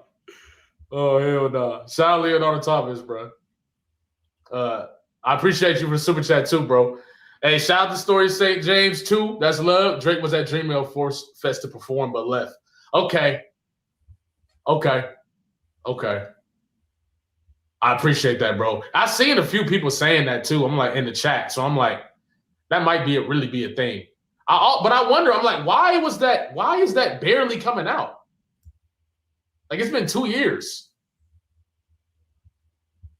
That's interesting. It says here that another one of the homies walk up. He looked drunk and said, "Yeah, y'all guys need to go back and forth and keep it on wax or whatever." So the two dudes who approached, they got into a little back and forth, a little argument with each other. Now, what we didn't know is that they got into an argument before we got there. Punch recalled that things settled down and they moved into the celeb filled section of the VIP room. The homie that got into it with the other one, he's sitting 2 steps down from me on the couch. Then they came back to him. The ones that got into the altercation earlier, he was like, "Yeah, and if they ever say what you did to me earlier, I'll blank." And he grabbed a bottle from the table because he got all the alcohol, and he said, whatever you're gonna do, hit me with that bottle. Like, nah, I'm gonna break it on the table and I'm gonna cut your. Oh my gosh. Punch then recalled that the confrontation between both men escalated into a scuffle that eventually led them to knock down over the table after things settled down. Both men were reportedly removed from the club. The ratio from the celebrity regular was 70 to 30 people. Every section was full of celebrities, music, movie people, whatever. However, Punch named names when discussing the incident during the 2022 episode of Math Alpha. So he does say that it was Diddy and Cole fighting. And it was under control. It was. Now the thing is, how people used to tell the story for whatever reason, I wonder who put that out there, was that Diddy stood up, like that J. Cole stood up for Kendrick for the sake of Kendrick. That he stood up for Diddy, or he stood up for Kendrick against Diddy. But you find out that they just had their own separation, they had their own separate issue, and everybody was mad about Control though. So yeah. I don't think J. Cole wasn't defending Kendrick. But if J. Cole wanted to, he could make it seem like that's what happened and use that in the angle. You feel what I'm saying? But that'd probably be his strongest angle. But outside of that, he really don't really got much that I would know of. Let's keep reading these super chats though. Shout out to Browser. He said, Kendrick and Whacked Out Murrow said they've been fake loyal since y'all paying to choose a side. Let me do it for you. Yeah, that's for sure for J. Cole. And you know what? I'm gonna make sure I give everybody their propers too. I know Browser brought up the 213 thing. Cause I definitely wanna I gotta make at least an idea video on connecting the original theory with 213. I at least got to make a video on that just as an idea. I really don't think that's going to happen because it's too predictable, bro. Kendrick going to drop in a way that nobody, you know what I'm saying, expects, or so it's kind of hard. But Browser said 213 was an area code. So who was the person that brought up the 13th in general? Who said that? Nobody ever came back to say who it was. Who said that in here? Because when I make the video, I want to make sure I'm giving credit to the chat, all of y'all, and then the people that specifically said that. But because this was a team effort. This was a team effort tonight. We might have really did something. You feel what I'm saying? This is a team effort tonight. We might have put some pieces together. You feel me? But yeah, whoever that was, I think it was a couple people. But yeah, that's crazy. It's crazy. I never thought about that. Shout out to Browser. Concept. What the hell did you just send? What the hell? Hold on.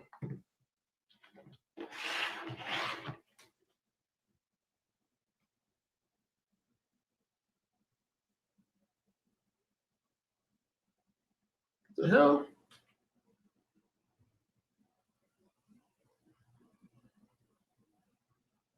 Oh, this is from Sweden. Sweden currency. Hey, shout out to Sweden. I don't really know how much what that is, but shout out to Sweden for sure. Appreciate you, bro. He said, unreleased album together said Dot, the first person who loved rap this much, teams up with Dot's enemy. First person shooter, insults his art, makes part Antonio 2, Fuel this goes into Drake. Think Cop would call it. Yeah, that don't make sense to me. That don't make sense to me. That makes no sense to me. J. Cole did a lot. J. Cole did a lot, bro. Like, if we really breaking it down, J. Cole did a whole lot. He about to get hit. He about to get hit. That's for sure. Pause. I appreciate you though, bro. Shout out Sweden and all that. I've been thinking about moving like moving to a different country sometimes, bro. Something like that, because America's stinky right now. But I also want to be here for the Renaissance. Shout out to Jazzy Dre for the super chat. That's love. He said, think about the timing of Like That in comparison to the festival. Kendrick had to know Drake was on the ticket. He ruined that concert on purpose. Ooh.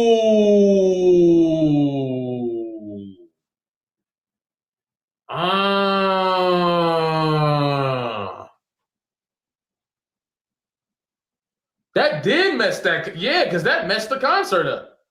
Instead of them getting up there and performing first person shooter and all that, J. Cole apologized and Drake vanished. Damn. That's real.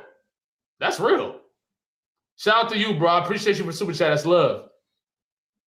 Concept again with the Sweden currency. I appreciate you, bro.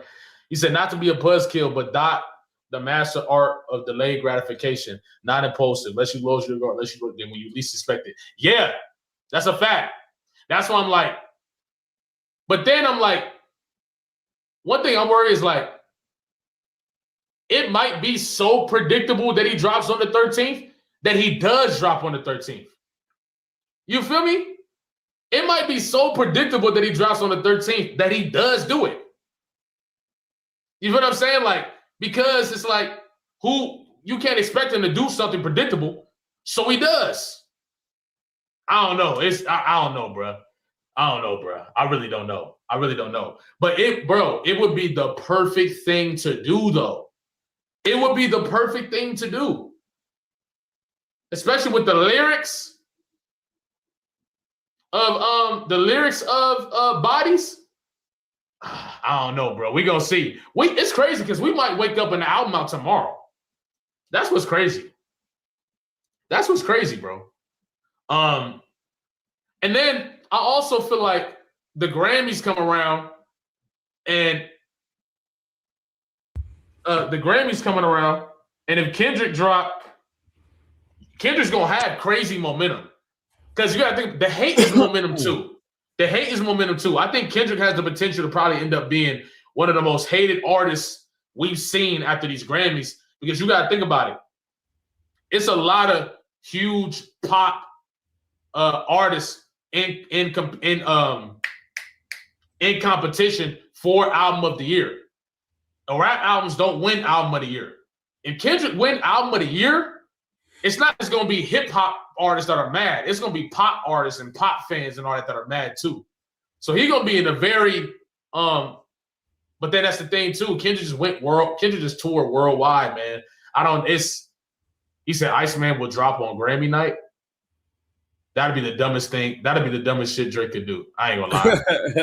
That'd be dumb. Because I really don't think Iceman don't got enough steam to take away the energy from the Grammys. Bro, they're saying that Simba's gonna respond, bro, to J. Cole. Man, J. Cole might fuck around and lose this battle.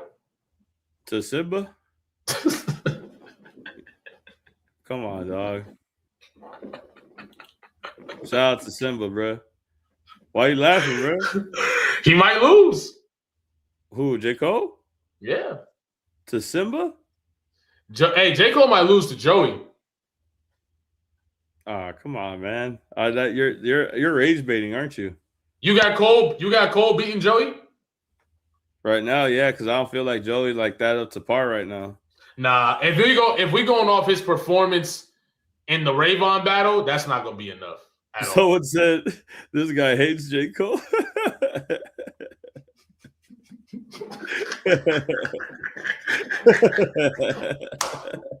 with the anime picture is funny, bro. Yeah. Joey and Simba should have responded. That's what I said. No, I don't think Simba can beat J. Cole, but I do think Joey, Christ consciousness Joey can beat J. Cole. Look, you see my screen, right? Did J. Cole did Simba? He's convinced Cole did and is teasing a response. I mean, want people to address or that people think is a shot, whatever. Y'all toddlers to me, stop bothering me. Young Simba, some niggas threw some hate my way, but the only thing they should say is, Cole, you like a father to me. All right, so obviously, if you're stop right there. J. Cole used to call himself Young Simba, though. I just want to put that out there. But he's so subliminal. After he says Young Simba, he says they're like, but these young cats are like a father to me, or whatever. Or these young cat, or like, you know what I say, aspire to be. So is it safe to assume he's talking about Simba, the rapper? That's what everybody is gathering from it. Of course not, Maul. If you're a Cole stan like myself, you know one of his first records that popped him off, and even, I mean, Lost Ones really got him signed to Rock Nation, but Young Simba was a joint, also a BB Guns and Aristotle video. He's in the alley, and I think on Canal. Yeah. Mm-hmm. Yeah, that was his nickname on that mixtape, Young Simba. Mm-hmm. Yeah. They had a visual. So he's talking to himself in reverse again. He's saying, no, it's Young Simba here. Oh, got it. Okay. Now, it may be a coincidence that right after he... Hey, Simba, you... And then they call Simba. Of course they call Simba. Bro, so what are you trying to say? He a father to himself? He said, I hate these rappers like Charleston White. Give arthritis to authors. It's hard to write as hard as the God does. Y'all toddlers to me, stop bothering me. Young Simba, some guys threw some hate my way. But only thing they should say is, Cole, you're like a father to me. Young Simba was his nickname. But right after he says that, he says, some guys threw some hate my way. But he says Simba, but Simba was hating on him during an interview. So they could say that this is him taking shots at Simba and Joey Badass because him saying that, they were throwing hate my way. But Simba, let's see what Simba says. Simba, you are live on. Next thing that people would live on want Netflix, people to address or that people think is a shot, whatever. Podcast and y'all toddlers to me, stop bothering me. How are Young you? Simba, some niggas threw some hate my way, but the only thing they should say is, Cole, you like a father to me. Hold on, let me refresh this. So it's playing twice. All right, there you go. On the new Rory and Maul podcast, and first of all, my brother, how are you? It's good to hear your voice. I'm really blessed. I'm riding in the car right now, pulling up to the studio, and I think I bet you are. Go do. So if we, he said, I'm pulling up to the studio, and I think you know what I'm about to do. That's what he said. That's what Simba said. That shit, man. That shit better not be like that other shit he dropped was the where he was taking shots at Cole. That shit was light. That shit was light. Yeah. A backstory. I'm going to take some credit for this because after J. Cole apologized, you were watching our podcast in the studio, and then you said, you know what? I think I'm going to go diss J. Cole. I did not diss J. Cole. Okay, first off, let me. You said you were just explaining what happened, right? You don't think you didn't let Nas down, you let Boss down was not a diss, right? That was a diss. Him trying to act like he didn't diss J. Cole was ridiculous. He definitely dissed J. Cole. You didn't let Nas down, you let Boss down. I'm crying. See, I'm from the Bay Area, man. In California, we joke a little aggressive. There we go. Okay. So we were having a conversation in the studio when it happened. Shout out the Bay, man. Shout out the Bay. We're a bit upset because at the end of the day, we all look at Cole like one of the God MC. Live on Netflix on the new Rory and Maul.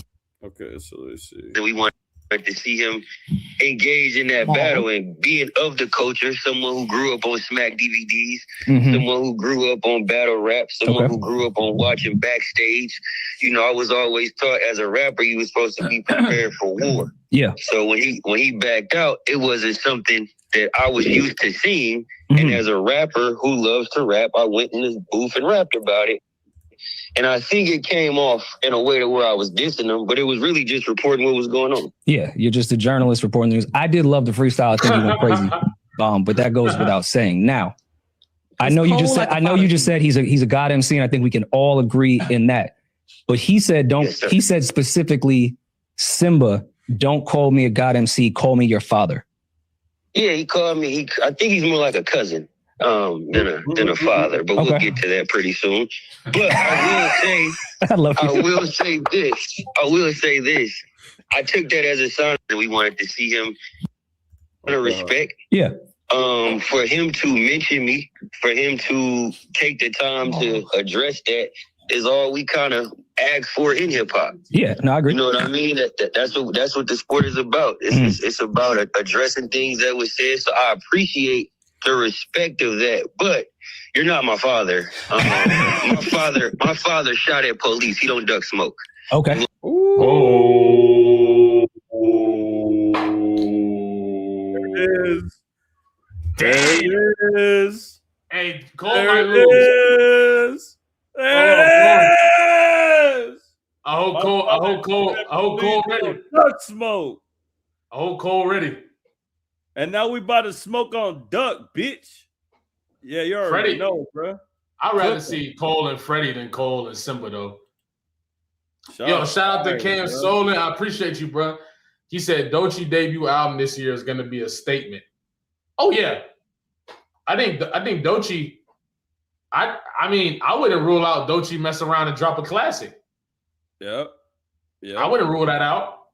Yeah. I wouldn't rule that out at all. She already got a Grammy for the mixtape. She did a stadium show. She festivals. She got one of the best like rookie runs ever. And I know she was in the game before being a rookie, but like, for example, I still think that, you know, there's like, that's like college. You feel what I'm saying? That's like college. Like, I think Kendrick was like in college when like Section 80 real dropped. quick. I meant cook them like smoked duck. Not like that. Don't do that. Don't do that. We ain't about to go there. What you mean? No, you don't have to. If you don't know, you don't have to worry about it. Don't worry about it. All right, no worries. Say less. But yeah, I think Doechii, Doechii can fucking mess around, drop a classic, and take off, bro. Real talk. And she might be bombing on Nicki. You just called him a pussy right now. I mean, you just called him a bitch right now. Maybe he is gonna go hard. Who? Simba. He probably like he said, my father shoot at police. He don't duck smoke. Yeah. That's calling him a bitch. Straight up. That's like the nicest way to call him a bitch. Is like, you're not my father. My father would never duck smoke. That's crazy, bro. No, for real. Come on. Talk about what you think about what up? I said, what you think about Doechii debut album? You think she's gonna make a statement? Hell yeah. I think I'm gonna run through these super chats. She's definitely gonna address more shit for sure. Doechii debut album this year is going to be a statement. It's gonna be a statement to the media. It's gonna be a statement to the narratives, to the fucking manosphere, to the Aiden Rosses of the world, to the academics of the world. She gonna cook them, bro. She might got bars for Nicki. She said she was gonna speak on it more on her next album. So I mean, I'm pretty sure she has more shit to say. Right. I think she got bars for Nicki, bro. Yeah, Nicki Minaj is a fucking dumb bitch, bro. I fucking hate Nicki Minaj. My bad. I didn't mean that. I did mean it. I did mean it. Fuck that stupid ass bitch. I don't give a fuck about Nicki Minaj. I hate how she just tried to get a golden ticket from Donald Trump, holding his fucking hand and shit, but she's used to holding pedophile hands, bro. She got that word is crazy, bro. Oh, my bad. PDF. You gonna get his clipped up here, bro. 3 hours in, they're fucking. Oh, you think we good? 3 hours, 3 hours and 11-minute mark. Okay, cool. We good. All right, we good. Yeah, we good. My bad, bro. My bad. He said 3 hours, 11 years mark. Hold on. Let me come back and get that out of there. Yeah, my bad, bro. Nah, you good, bro. Allegedly. Allegedly. He's documented. Oh, like, he's documented. She ain't. He documented. She ain't. Not in the good way either. He's a citizen, but a fucked up one. He said fair use. He said fair use. Fair use. Yeah. Freedom of speech. Real talk though, man. And she had to pay up to $500K. For what? XXX is about America. Oh, because she was gonna lose her home because she lost a lawsuit. Oh yeah, facts. Yeah. That's crazy. Yo, shout out to Eureka. The song XXX is about America. Yeah. America. Is it that one? Is that the one? America, please. Yeah, I think so. Yeah, I would say it is. The troubles in America. More like. Hell yeah. Thank you, bro, for the super chat. I appreciate you. Shout out Brawler again. You know what I'm saying? He said, what Kendrick is doing to Cole right now is what he did to Drake on 616. Sending coded messages directly to know that he knows everyone that's moves. Exactly. That's what I was saying. And I feel like, man, when Kendrick actually does drop and we go back and look at all the clues, it's going to be crazy, bro. That's what I was saying. That's what I was saying. If Cole were to read the songs the way that we are, then he's definitely feeling some type of way like that. Hell yeah. Like he's interpreting the songs differently than we are. And I'm pretty sure like he's probably thought that some of the tracks were about him. I wouldn't doubt it. I deserve it all because it's mine. Tell me why you think you deserve the greatest of all time. Like, and I'm like, that line could go for every rapper, but the two rappers that he was going at it with, they probably hear that and are like, God damn. Like, and that's especially, and I think that's especially for Cole. I think that's especially for Cole. And you know what I'm saying? One thing that I will do, I'm gonna make sure to do when the Grammys come around is come back to Man at the Garden, because I know everybody's gonna try to make it seem like Kendrick is Grammy darling and all this different stuff in order to spread these false narratives. But that's what Man at the Garden is about. Man at the Garden is saying, I have broken the barriers. I have done it. I have done it in a way that nobody ever did it. I did take hip hop somewhere it's never been taken.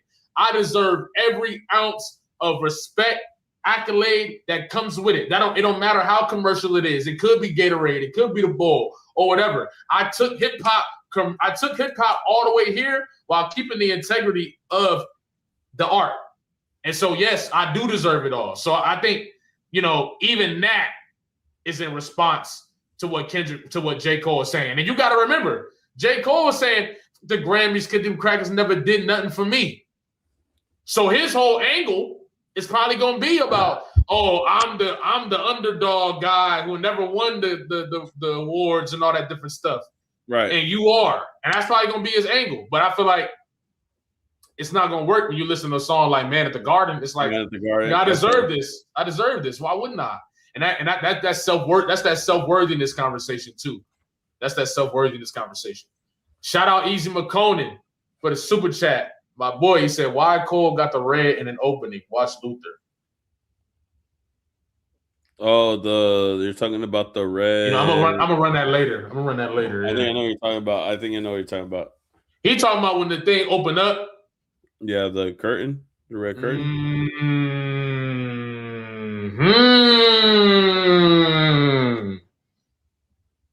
Interesting. Huh. Probably. That's very interesting. So, yeah, Let's I wouldn't go doubt back to what you were saying about him copying him and shit. Yes. Hey, shout out Concept for the super chat again. I appreciate you. You said change the whips and show up to your gender reveal and tell you, give me mine. I son them. I am the gender reveal. Mine. I son. Tell them give me mine. My shit back. Okay. I see. Yeah, I ain't gonna lie. Kendrick finna get on him. Bro. Look, y'all, we're gonna talk about this theory until the 13th comes around, bro. You already know.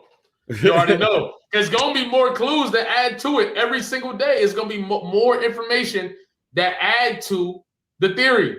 Yeah, if you do a video, I'm gonna do one too. I'm gonna be like, he's gonna drop on Friday the 13th, bro. It makes perfect sense. Do it. It makes perfect sense. Yeah, do it. We all in here cooking, bro. We all in here cooking. It was pretty funny. That was pretty funny. That was like, wow. I didn't think upon that. No, for real. Shout out to the chat. Yeah, I know that was the chat. Whoever said that, shout outs to you, bro. Yep. Leonardo Thomas. He said red covering, red shade. Oh, let me click this up so it's not covering you. He said red covering, red shade could mean that I am protected and anointed by the Most High. People, including Cole, get at K. Jesus posing for hypocrisy. Posing for hypocrisy. God damn. Interesting. I could definitely see that. The red means something. The red is a symbolism of something higher than what. And when is he going?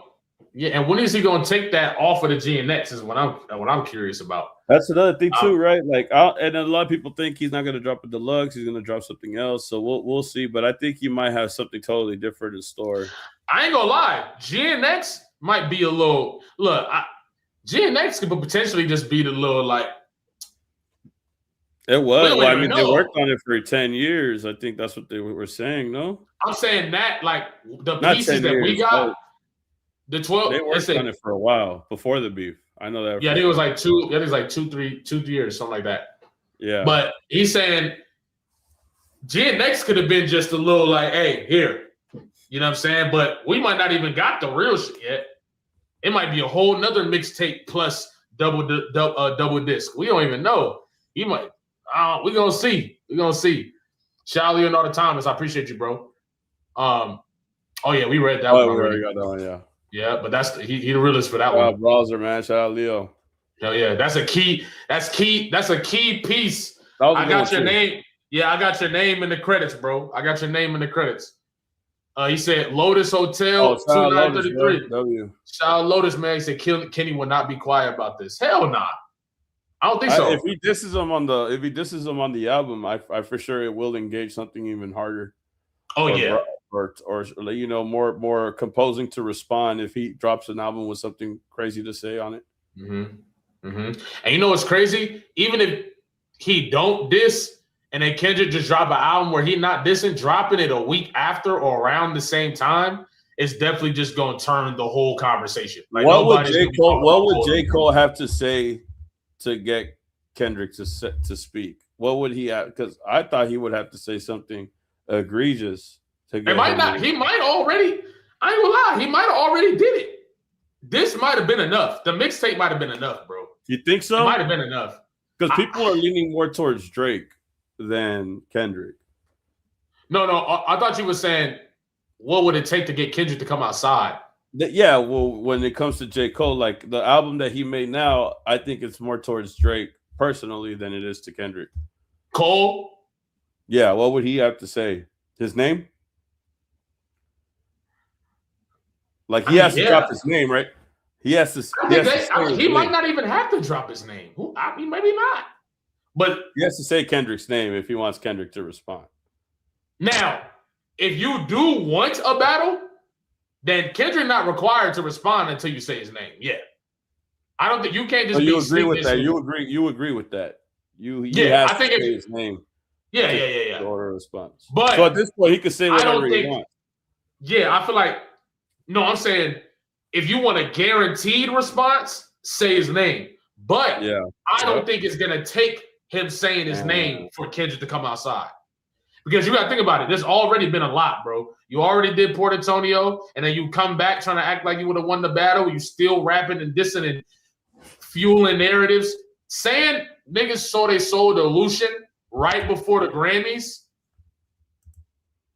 You know what you're doing. You know what you're doing, bro. You know what you're doing, bro. I see what you're saying. You know what you're doing. And I'm still willing to put any amount of money up that when the Grammys come around, those bars are going to be used to downplay Kendrick's Grammys. I'm standing on that. I'm telling you. It's going to be a bunch of them all over Twitter saying, bringing up that bar, bringing up Drake's which that bar I don't know, but the Family Matters bar. But yeah, I don't know. Shout out to Lotus for sure, bro. I appreciate you. E got a dime. What's the word? That profile picture hard. He said, you remember what J. Cole said after Black Friday? It hit different now. What'd he say? First of all, he got bodied. J. Cole died on that Black Friday shit, bro. J. Cole died. That was a disaster. That was a disaster. And I don't even think that was really Kendrick's best day. That wasn't even Kendrick's best day. That was like 60% Kendrick. And he cooked them. But shout out to you, bro. Lotus Hotel again. TDE is having an impossible time trying to drop their compilation album while the eyes are on Kendrick, Isaiah, and Doechii. We might be looking at another detox. I'm not gonna lie. I think TDE and PG Lane gonna be dominating for years to come, bro. I think for the next like 3 years, they're gonna be crushing. They're gonna be crushing shit for sure. Because then platforming Baby King, right? Because you gotta think about it. Who's gonna be the Gen Z representation on these sides? You feel me? You platform Baby King for PG Lane. You platform Doechii for TDE. There go your new voices. Kendrick can step back. SZA can step back. They take over. You feel what I'm saying? So he said Cole was playing on Black Friday. Cole was not playing on Black Friday, bro. Cole was in there sweating. Wrist crackling. Nigga. Nah, Kendrick bodied him, bro. Kendrick violated him on that. I ain't gonna lie. Kendrick destroyed him. There's no way. There's no comparison. You're smoking crack, bro. Like you're hitting the fucking Pookie, bro. Like you need to calm down. Bro, twirling twirling. You're smoking crack is crazy. Like, fuck on that fent, homie. You're smoking crack is crazy. You're leaning like an American citizen, bro. You need to calm down, bro. He said, Leonardo Thomas, once again, real one. The color red is very symbolic, even from Damn. Yeah. Yep. I think and I think Kendrick is extremely intentional. I think with Squabble Up, everything means something. People be like, hey, you know what? I'm gonna say this. I feel so vindicated today since this year started. I feel so vindicated because I've been practicing, you know what I'm saying, practicing with my edits and all that different stuff. And you get a lot of flack, you get a lot of hate. And I know you get flack, you get boom boom for the theories, for putting the pieces together, for having fun, for all this different stuff. You get hated on. You get I keep it a legend, bro. They keep it a legend. But I'm saying, even with the musical theories, you get hate. People calling me a stan. People saying, all this different stuff. Right. What do you know? And I just feel very vindicated because now that I'm just, going all in and getting back into it, it's just amazing. The time has been perfect. You know what I'm saying? So it's like seeing all the stuff start to come to certain things come back and forth to what we're talking about now. It's like, yeah, bro, you this is why you gotta just do you. Consistently do you. Make the content you want to make. You know what I'm saying? Say what you want to say in life, in content, at your job, at your whatever. You know what I'm saying? Lead with what you want to do all the time. We just gotta try and trust. Yeah. Try and trust what you creating. You feel what I'm saying? So it's all for fun, all for entertainment, bro. Exactly. It's a good time. And then one of these theories gonna hit. I know one of them hit for the Twitter thing, and then I think before GNX came out, I said he's gonna drop probably by the end of the year. I was like either October, November, or December, and he ended up dropping in November. I thought he was gonna drop on Drake's birthday on November, but he ended up dropping 2 days before it. Yeah, so that was one thing. But it's just it's just a conversation, bro. It's just to have a conversation. We sit here, we listen to the music, we get online, and we just talk about it, bro. It's not the same way you would talk about it with your homies and all that. And I think that's where it sometimes get confusing. Is people would try to put you in you got to talk a certain way or deliver stuff a certain way because we got platforms and we got influence. But it's I feel like the people that come to watch us are coming to watch us because they know they talking to people who, and they feel like the homie. It feel like you having a conversation with the homie. It feel like you at the barbershop. It feel like you talking to your cousin about your favorite album. It feel like, you feel what I'm saying? We present that in this space. And it's everybody got their own thing in this space. There's some people who gonna get, they go, you know what I'm saying, break stuff down, break the album down. I see ENT right now. He said Drake is MAGA. We can't confirm that Drake is MAGA or not, but we always see who he's kicking it with, who he's around, and then you lead to assume, well, why is he always with people that have these right-wing agendas? Why is Nicki Minaj in this corner? Why is Aiden Ross in this corner? Why is Academics in this corner when they're all with Donald Trump, but Drake is why is he always tip, people that are fucking stupid ass people instead of just being with somebody who's more knowledgeable or more, deeper in thought? I don't know. You see what I'm saying? So these theories are just because you just peep shit. You know what I mean? You're getting, and it's the same thing. And it's the same thing that the conversations you would have with the people in whatever. You would be talking about this stuff, and you go about your day. You had these conversations, and boom, boom, boom. You feel what I'm saying? So it's we represent. Somebody said on one of my videos of the day, it was this is the content that you deliver is the culture. It's the cultural barbershop, and I feel when you look at it from that perspective, that's kind of how these are conversational pieces that we are creating. Conversational pieces that spark interesting conversations that you can go and watch on your YouTube, and it feel like you're talking with your friends, you're talking with your homies, or you're talking with somebody that love this thing like you do. And then there's just there's pieces of content all over the place that you can watch, and it's like if we all do the same thing, you feel me, and talk about it in the same way and deliver it in the same way, how you gonna be able to get your different flavors? Like it's we got to treat this YouTube thing like the ice cream shop. Like, you know what I'm saying? You got your mint chocolate chip, you got your chocolate, you got your vanilla. But just because you like vanilla, don't come down the chocolate. You feel what I'm saying? Don't down the mint chocolate. Like, let the people choose their flavors. You feel what I'm saying? And some people like all the flavors. Some people gonna go one day they gonna have the vanilla, then they gonna have the chocolate, then they gonna have the mint, and they gonna have the strawberry, then they gonna have the. You know what I'm saying? I don't know why you bringing up mint, bro. I don't like the way you're mint chocolate chip is the one. Mint chocolate chip, bro. Mint chocolate chip is incredible. Everybody boo this man, bro. Mint chocolate chip. Man, you wild. Everybody boo this man. Mint chocolate chip with the brownie. Boo this man, bro. What's your favorite? Mint chocolate chip. What's your favorite? Strawberry cheesecake ice cream. I'll just tell you, bro. Sensational. Cheesecake. What y'all? Hold on.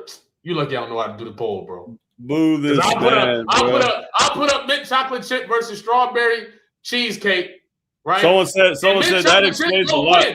Someone said that explains a lot. He talking about you. Oh no. Oh me.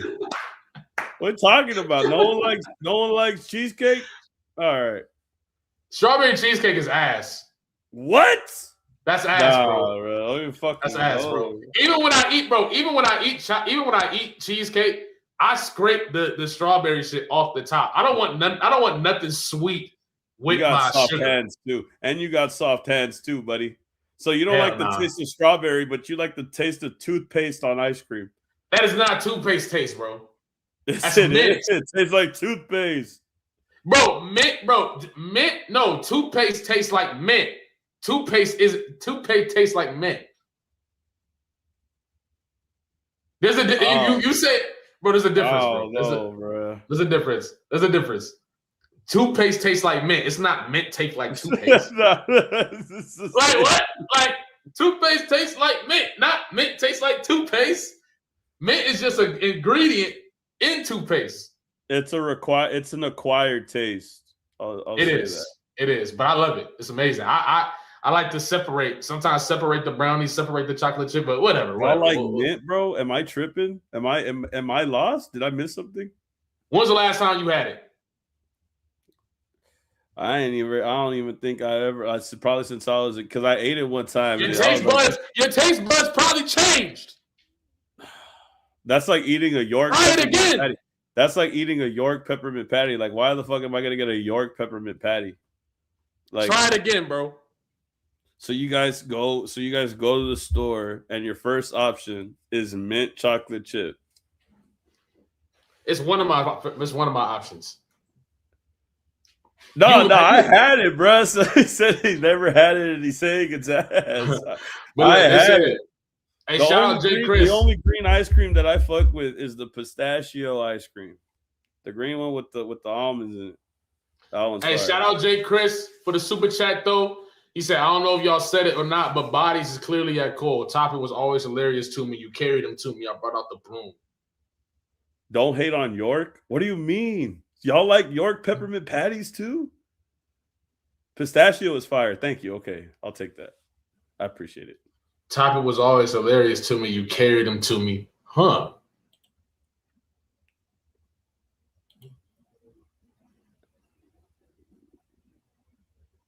Topic was always hilarious to me. You carried him to me. The topic of the big three was always hilarious to me. It's the fact that you carried him to me. I brought out the broom just to sweep him. I think it adds to what you're saying or what you're. Did he really say broom? Is the last bar broom? Is the last I brought out the broom, or I thought it was clear out the room. I could be mistaken, but I do know he said something along those lines. Yeah, we'll see. We'll see soon. But yeah, I really think he's gonna get at Cole, and I hope Cole ready, man. Tiramisu is a good flavor. Tiramisu valid. I don't even think Kendrick would ever eat mint chocolate chip. Let's just fucking say that right there. Mint chocolate chip fire. God damn. Mint chocolate chip fire. He said, hey, shout out to SYZ Met. for the super chat. He said Cole Penn is nice, but he can't speak on being the best when he back out of the chance to prove it. I'm the best, bars don't hold weight. His best competition was Dot, and he backed out of the challenge. It's really that simple, bro. I just don't understand. He got a continuation message to prove to us that he deserves to be in that conversation. Okay, so first of all, shout out to you. No, look, let me break it down to you. Let me break it down. Like, so J.Cole is mint chocolate chip.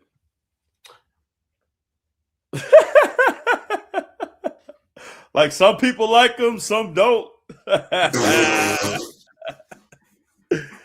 and Kendrick, what's the J.Cole flavor like? What's the flavor that everybody likes? It's crazy because Kendrick get hella hate. He's sherbet. I like sherbet. The Looney Tunes ice cream. I don't like strawberry ice cream at all. No, sherbet. If you know, what's you that? know. Is that the mix? Looney Tunes, yeah, like the Looney Tunes mix, like the orange, the green, the pink. Nah. You don't fuck with that one? Oh my god, bro. That's too much going on. That's way too much going on. What are you talking about? All right. He said, but you know what's funny though? Vanilla. Everybody eats vanilla.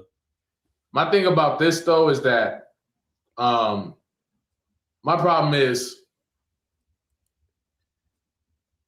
it's crazy that we are in a time where saying that is controversial.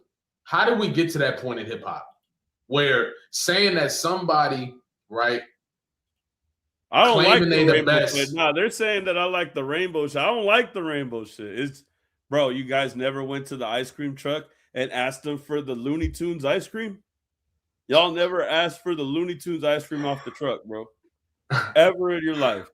Ever in your life. I bet y'all get the SpongeBob popsicle. Y'all get the big shot. You know, the fucking 12-inch motherfucker. And y'all deep throat that shit. Hey, yo. Nah, my bad. I didn't mean to go there. I've been drinking. I didn't mean to go there. I'm just going to forget about it. Forget I said anything. But yo, that's Drake's ice cream. If Drake was an ice cream, like what? Let me chill. Hey, yo. My thing is, I can't believe that we got to the point in hip hop where saying what SYZ Mech is saying is controversial. And how did we get to that point where it's controversial? Saying that somebody who did it, who was claiming he's the best, had the opportunity to stamp up and then backed out, can't rap about being the best is controversial. What is happening? What is happening? I just don't understand. The culture, I ain't gonna lie, I feel like this shit, bro, it feel like one of the major pillars of this thing is under attack right now. And I don't understand how anybody can't see that. How did nobody can see that? It's crazy to me. Bro, shout out Seismic. Seismic again. He said the only he can really, in my opinion, begin to redeem himself in the hip hop space is to stop that sneak diss and start saying names when he calling out people standing on it apologetically. Facts. Say the name. Say their name. Say their fucking name. Get busy. Get busy. If J.Cole drops his album right now and he says the fucking name, I actually give him some props. But it can't be, the name can't be Lil Yachty. I don't want to hear you I don't want to hear you you know what I'm saying, bombing on Lil Yachty. He got to say Kendrick's name, bro. He got to say Drake's name. You got to say somebody's name that can really get busy with you, bro. But I appreciate you, Seismic. Saying his way, Cole's an Olympic shadow boxer. I ain't gonna lie. Cole would get in that mirror and throw. It's just a shame that he's afraid of his own shadow. Damn, okay, Bill. Okay, Bill. I see you with the bars. Mm-hmm. Okay. Shout out Santa's Way. I appreciate you, bro. Tamila Auntie, what's up? Soundwave snippets, Night Over Egypt. Yeah, I ain't gonna lie. That shit sounded fire. Was that the one with Jack Antonoff in the studio? Uh-huh. Mm-hmm. Okay. I didn't know it had a name. Is that the name they're giving it now? It's the sample. I like when we get in our obscure bag. Like we don't if you know, you know. If you don't know what you're talking about, you're lost, bro. Yeah, that's tough. Shout out to you, Tamila. I appreciate you, Auntie. Shout out to Tamila Auntie. You're in the obscure bag right now. This is like you're deep in it right now. Oh yeah. Jazzy Dre, what's the word? Kendrick on the Grammy family beat. On the Grammy family beat. Oh, what Grammy? I ain't gonna lie. I really want to hear Kendrick on more like I really want to hear Kendrick on more Tupac stuff. I want to hear Kendrick on Tupac stuff. I really want to hear Kendrick on some 50 Cent freestyles. I want Kendrick to be on his untitled 05 type of shit right now. Okay. I got 100 on the dash, got 200 on my gun. I really like a mini men freestyle, like a really anything too. Can't see me. What did he say? What did he say? Hold on. When he said, why you want to see a man with a broken heart? Once upon a time, I used to go to church and talk to God. Now I'm thinking to myself at the intersection park. Now I'm drinking by myself. Hollow tips is all I got. You remember that? That should be going. That should be super viral on TikTok for like the last year, too. Somebody said you bumped your head and bled the flow, jumped into a pit of rain and burned to cold. Drowned outside. Shout out Jazzy Dre too. No, yeah, that would be. I mean, even Kendrick rapping over some of the beats that dude rapped over, that would be tough too. I ain't gonna lie. No, I think he's gonna do West Coast beats. You think so? I would like that. I would like that. Doing Biggie beats, Puff Daddy, West Coast beats, he gonna do West Coast shit. Kendrick over some classic West Coast shit. He need to do a Death Around the Corner Part 2 with J-Rock. With Tupac, like the Tupac beat? Because he rapped on that before, I think, in the mixtape with J-Rock, I think it was. Did he? Yeah, you never heard that? That shit is crazy, bro. No, I didn't. What you talking about? Like C4? Or are you talking about? What are you talking about? What project are you talking about? You don't remember that one? He rapped on Death Around the Corner with J-Rock on by Tupac. Yeah, by Tupac. Death Around the Corner by Tupac. Yeah, I see Death Around the Corner. Yeah, that one. Yeah, I gotta hear that. Is that the project? What project is that? It's a mixtape with. I think it's Ambitious as a Writer. Is it? It's the one with they did a mix. I think it's called like Training Day mixtape. I think it is. Training Day. I think it's Training Day. Yeah. You said the game just dissed Kendrick on the new mixtape. I saw some shit like that right now. I had typed the game earlier. You know, I'll be on the game's ass sometimes. Pause. No Diddy. The game don't want no. I ain't gonna lie. I'm gonna be honest. I'm gonna be completely honest with y'all, bro. And I'm sad to say it because I really wanted to whoop his ass, but I was playing 2K with the homies, and the game pulled up with his homies, and they beat the shit out of us. I ain't even gonna lie. We lost by like 28. That shit was crazy. But you suck. I do not suck, bro. I'm a red plate. Are you? I do not suck, bro. Yeah, we got a hoop. But you bought your character though. You didn't. I did. I only put $20 in mine. That says a lot. I ain't gonna lie. I didn't grind my player. I ain't gonna lie. You see? That shit take too long, bro. They be. That shit take too long. I don't play 2K enough for it to really get it to the point where I'll be nice. You know what I'm saying? For my player and shit. So we got a hoop though, because we can really stream, bro. We can stream us. We could stream us playing 2K on YouTube. Do that. Yeah, if you want to do it, yeah, I'm down. You can invite me. Yeah. You can run it. That should be hard. Let's keep running through these. Shout out this repping the Bay to the fullest. Talk that shit, Simba. Yup. Simba like cooking. Crazy. He said, what did he say? He said, my daddy shoot at police. He don't tell, or what did he say? He don't run. Oh, there go the homie right there. There go the homie right here. I was saying it earlier that I had told him a few days ago that I had that baby Keem theory. And he said, we was talking about family ties, how bodies. Oh no, he was saying that he thinks baby Keem was shooting at J.Cole on Family Ties. What y'all think about that? Number and two. He started telling me. Number two? When he said, He said it's a red dot. Don't get in the wrong red eye. It's a headshot. Damian Kane wooed them guys. Fuck around and bury 2 of them guys. Modian friends. That might have been for Drake. That might have been for Drake and Cole. It depends on who you think is number 2. Right, but he said mess around and bury 2 of them guys. That's 2 different guys. Yeah, that's true. They could have been shooting at Cole this whole time. Fuck around and bury 2 of them guys. Mm-hmm. So I ain't gonna lie. I like that theory, Lamar. That one still hold weight in my book. Shout out Leonardo again. Niggas couldn't just touch grass, battle their beliefs and values in the music, but now niggas getting walked down in the swamps and it's muddy.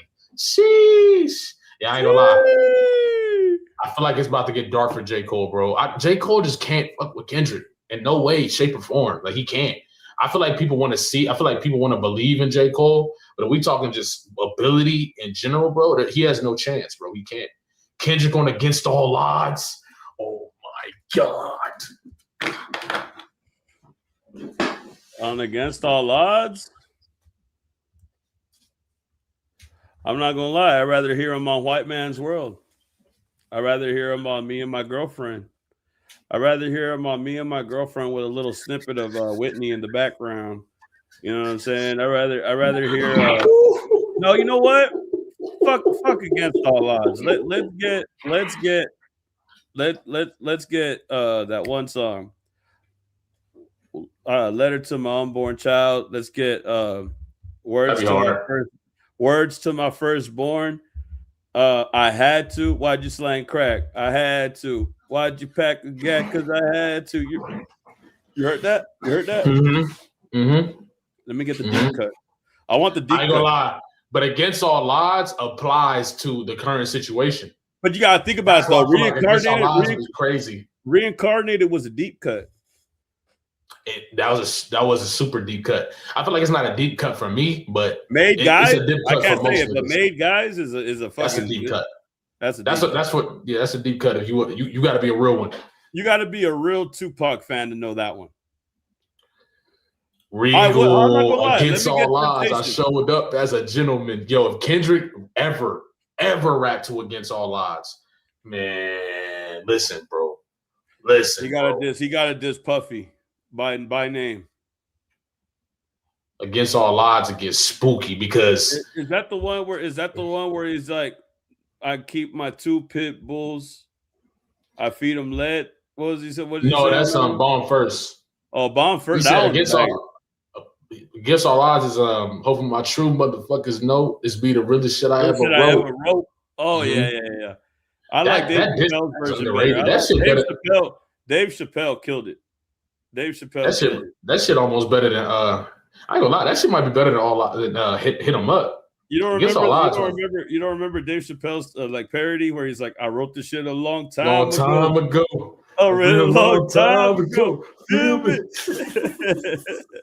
My mom, I would be looking out the window like watching that shit because my mom wouldn't let me watch that shit, bro. When I be home with my son, I just put that shit in.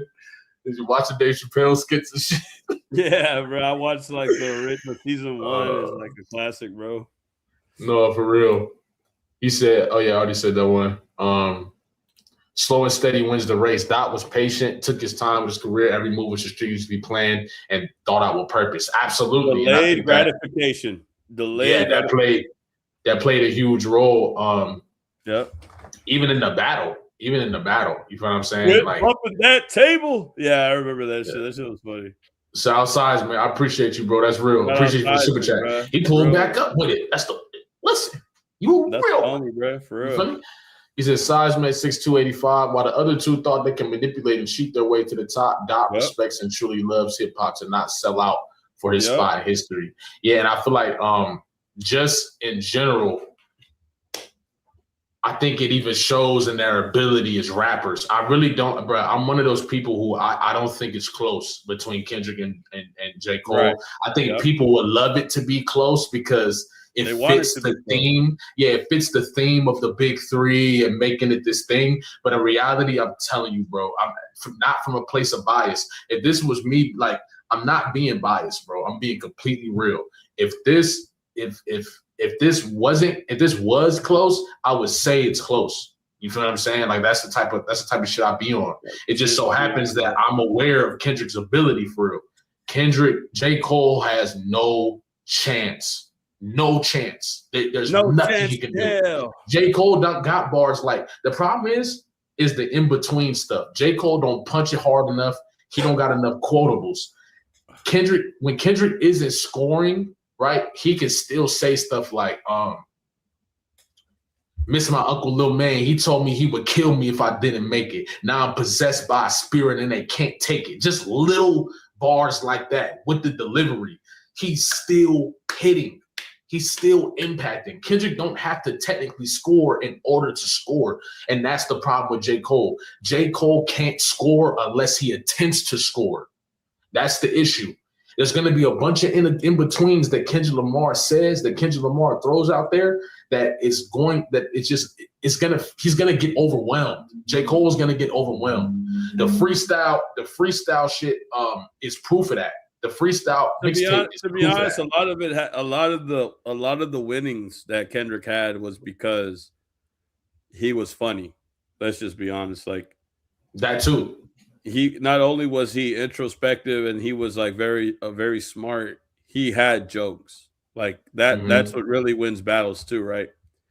He's like, say Drake, I hear you like I'm young. Like that, that's funny because he knows like, oh, I'm playing into it, but I'm just gonna make a joke about it. You know, and like what was the other shit? I can't think right now, but basically he was just saying jokes, bro. Like I'm about to pass on the body like I'm John Stock. Like these are like, oh, okay, like basketball bars, joking bars. Yeah. These are battle. This is battle rap. This is battle rap at this point. Like this is just what people say during like a battle and shit. Like the humor is what won people over. Like when he had everybody chanting "OV ho," let me hear you say "OV ho." Like that was that's character assassination.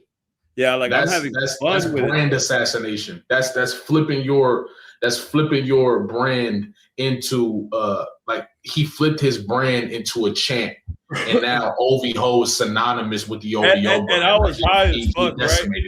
And I was high as fuck, right? What I think it was when I was watching the Jake Paul fight where he got fucked up.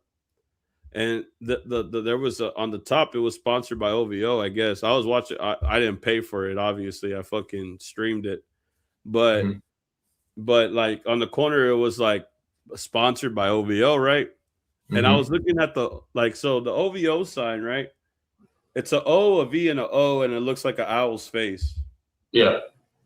But when I kept looking at it, bro, I was like, them shits look like ovaries, bro. Like the fucking symbol looked like ovaries, like the you know what I mean? And then I gotta see the because I really know exactly what like it looked like the on the top of my head. And then that's when he's like the other vaginal option, and I was like, oh, okay. I was wondering if it's just stupid shit like that makes it sound fun. That I was like, oh, yeah. Okay. Like you're just letting loose with it. Like to say, like, what does OVO stand for? The other vaginal option. Like you're just fucking around. Like you're just having a good time. Now we're just you know what too? The one part that nobody talks about is the fact that J. Cole only has one level. Like he can flow, he can do all this different shit, but he's not dynamic. Drake at the very least versus Drake is at least dynamic in a sense, right? He's not crazy dynamic, but he's kind of dynamic. He's also had jokes. He also had, you know what I'm saying? So Kendrick versus Cole, Cole's not dynamic enough to keep up with Kendrick alone. I think Kendrick could beat Cole strictly off dynamics. He don't even got to rap as well as Cole to beat him in a battle. He can strictly beat, but he also raps better than Cole. That's the problem. You feel what I'm saying? So it's like, it's I ain't gonna lie. J. Cole don't want nothing to do with Kendrick. I ain't gonna lie. But yeah, shout out to this guys. Like, I can appreciate you, bro. Real talk. Lotus Hotel, this is my favorite community by far. All realness, no punches pulled, passion, good theories. I love it. Hell yeah, bro. That's one thing I had to really understand coming into this year too, because I felt like sometimes sometimes you can get hit with the criticism and think that you gotta do things in a different way or whatever. Look, bro, and I'll tell this to a lot of people, because a lot of people that watch us, they start their own channels and they want to do their own thing, bro. Look, bro, don't get discouraged by what people say on the internet, bro. Exactly. Like, just do what you do, post what you want. Don't ever second guess yourself. Just like, if you fuck up, you fuck up. Like, you know what I mean? Like, we're human, bro. We're human, you know. I know everybody wants to be perfect and everybody wants to do good, but like, just do your thing, bro. Exactly. And you'll be all right, bro.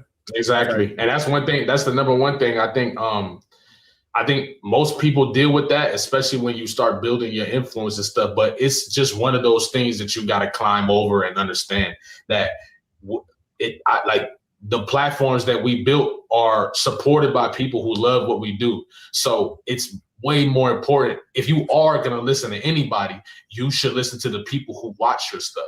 And I think that's the thing. That's you should listen to them first. I think a lot of the times, you know what I'm saying? Your community. Yeah, people can try to shape what you do or whatever based on what they think is good or what they think is content or whatever. But what the thing I've been leaning into this year is like, I'm going to create it exactly how I want to create it.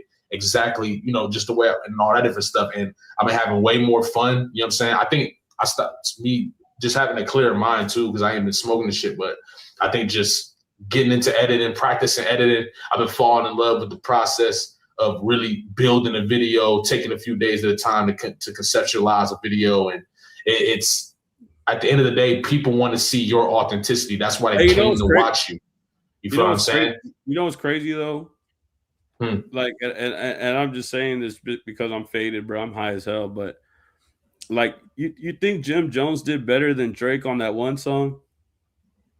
Which one? The one where he's like, I'm more than just a hustler. hey. I was hearing that. Don't care about no hustling. I'm stuck behind these bras. Yeah. The 50s in her bra. Right. I was hearing that shit. I don't know, bro. My bad, bro. I'm faded, bro. But I was listening to that shit. I was like, damn. Like, I think he watched Drake on that one. I'm not going to lie. Don't care about no hustling. Don't care about these. I ain't gonna lie, Jim Jones. I mean, you got to give credit to Jim Jones because he the reason Kid Cudi took off. Without Jim Jones, Kid Cudi. No, we're not gonna do that. No. He's like, what? Hold on, shout out Jim Jones. Shout out Jim Jones for birthday Kid Cudi. That's love. No, man, that was my fault. Shout out to Lotus Hotel. No, I'm trolling. Don't care about no hustling. What is it? Don't care about these bras. Yo, Vicky Lacey said, "I'm gonna be quiet on that one." Oh, I'm crying. Okay. I'm crying. You think Jim Jones? You think Jim Jones brought up? What did he say? The 20s in her G-string, the 50s in her bra. I ain't gonna lie, Jim Jones took Jim Jones took Drake to the next level too with that remix. That's what people don't know. He took Drake to the next level. He took Kid Cudi to the next level with that remix. There's somebody else too. Oh no. What Powder Night by Jim Jones. He does Powder Trip by Jim Jones. Yo, it's crazy because got me hustling all night. I ain't gonna lie. Shout out Jim Jones for doing everything for real. Jim Jones, the reason Michael Jordan went bald. Jim Jones like $100 just to do a feature or something. I'm not gonna give him nothing crazy, but I'll give Jim Jones $100 just to remix another song. Shout out to Seismic again. You a real one, bro. He said every artist is subjected to criticism. Right. An artist who loves the art will take it on the chin and move forward. Others like Drake won't be able to show that they were in it for the wrong reason. I mean, that's how I feel about Cole right now. Is that you can't be dissing everybody and putting on this persona, like wearing this brand of battle rap, but then not battle, but saying you niggas can't battle rap. You know what I'm saying? So I don't really understand that. That don't really make sense to me.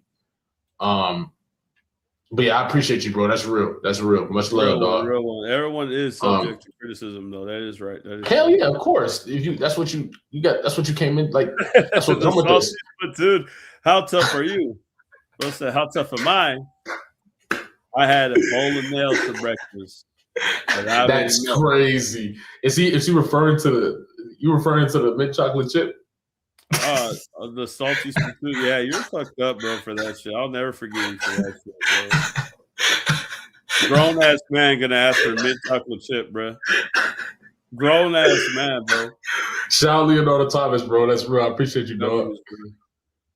Jay Chris, clarification. I appreciate the super chat. Clarification. Dice acknowledging that Cole left Drake in the battle alone. He basically sacrificed Drake. Hence, you carried him to me. Yeah.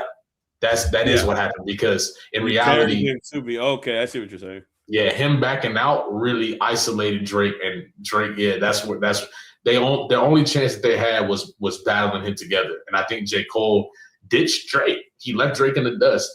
You know what I'm saying? I think that's crucial to recognize. You know what I'm saying? So I don't know, man. But shout out to Jay Chris. I appreciate you, bro. The Jim Jones remix before we get out of here. That's my outro music though, low key. Hell yeah. Let me finish these. It's a couple more, and then we can really call it. I was about to say something crazy. Never mind. Go ahead. Shout out Seismic again. Thank you. Not just the two of you individual, but shout out to Curtis, Screwface, Jeremy in this bitch, bro. Yeah. And everybody else in this hoe. Shout out W Donos, WWW in this bitch, bro. I'm about to get belligerent in this hoe. Come on. Hell yeah. Shout out to he said shout out to Curtis, Screwface, Jeremy Heck, and everyone standing on business for the love of hip hop. Hip hop was back like an army behind me. Hell yeah, bro. That's love. Appreciate you, bro. Real talk. We got a cool thing going on out here, man. You know what I'm saying? Thanks. We gotta let everybody do their thing though. We gotta get everybody had a space. And let everybody fucking know, Seismic. Let your fucking nuts hang, bro. Let them fucking know who you are, bro. Fuck them, bro. Mr. Sean Jackson, shout out for the super chat. He said, you think Cole dropping 7 minute put Drake in a corner? No, Cole dropping 7 minute drill was supposed to help Drake. I think it was supposed to. Essentially, but Drake was in the corner waiting for them to finish. Waiting. It was like the handicap matches in WWE? Yeah. It was like that. Like Drake was on the ropes. Like he was supposed to get tagged in. Waiting for him to get tagged in, yep. Yeah, he's supposed to get tagged in. They probably was finna do some you go, then I'll go, and you go, then I go shit. That'd have been crazy. But it wouldn't have worked. I'm gonna say that right now. I think Kendrick would have still won. I think Kendrick still would have won. Both. It would have been two bodies instead of one. Yeah, I think Kendrick would have beat both of them niggas. But I appreciate you, Mr. Sean Jackson. That's love. J. Cole could be getting ready to try to battle Kendrick, bro, because he's going really hard on pushing this narrative about dissing and battling. Because in reality, it does kind of push against Kendrick because that's Kendrick's lane. Kendrick is a battle MC. He's core. He's hip hop to the core. So all of the things that he does, control and all that, that's hip hop. But it's like if you spin it and make it seem like he's attention seeking, then the people who don't understand the elements of hip hop will start to look at Kendrick a certain way. And J. Cole being aware of that is like that's like a Drake tactic, bro. I feel like very Drake. You feel what I'm saying? Manipulative. Yep. It sounds very Drakey. But shout out Seismic. For the super chat again, he said this culture of hip hop is not for sale. We stand on that. I appreciate you, bro. That's love, real talk. Love, bro. Concept once again with the Sweden currency. He said recent bias makes people think Cole better. All of a sudden he forgot the rap, comical cadence, delivery, show them mama versus look over your shoulder. I ain't gonna lie. J. Cole there's no reality where J. Cole. Wait, what? You talking about Mama Kendrick Lamar? Yeah, and look over your shoulder. J. Cole doesn't have a single verse in his entire discography. We've been waiting for you. Better than look over your shoulder. If we talking about just the raps. J. Cole don't got a verse better than look over your shoulder, bro. He just don't.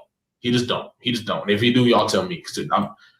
But Kendrick was wilding on that song. Both of them niggas, bro. Busta Rhymes. We don't talk about Busta Rhymes' verse on that song. Nah. The Busta is not tough, bro.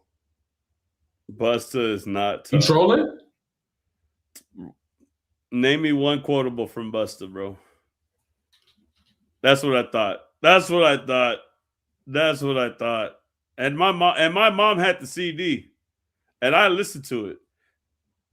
Baby, would you give it to me? I'll give it to you. I know what you want. Baby, would you give it to me? I'll give it to you. I know what you want. And look, bro.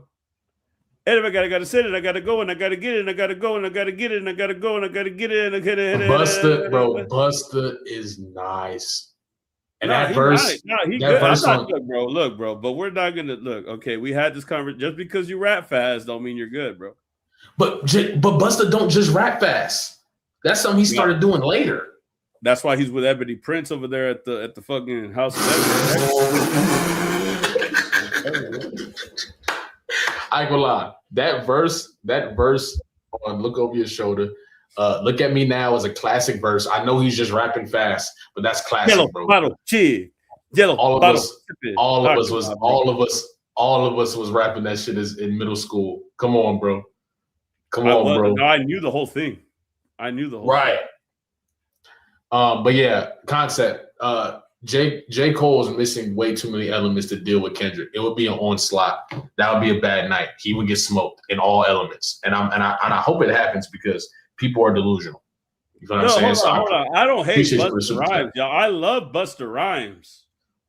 Like, don't touch it, bring it, but like don't hold on. I love Busta Rhymes. But is he a worthy opponent in a battle with somebody? No. I think Busta Rhymes will fuck somebody up right now. Who? Busta Rhymes. But like against who? J. Cole can't beat Busta Rhymes in a battle. You hate J. Cole, bro. Bro, extinction level event. But bro, even extinction level event 2 is crazy, bro. Extinction level event 2 is crazy. Crazy production, insane rapping. Bro, Busta Rhymes is cold, bro. To this day. I think Missy Elliott better than Busta Rhymes.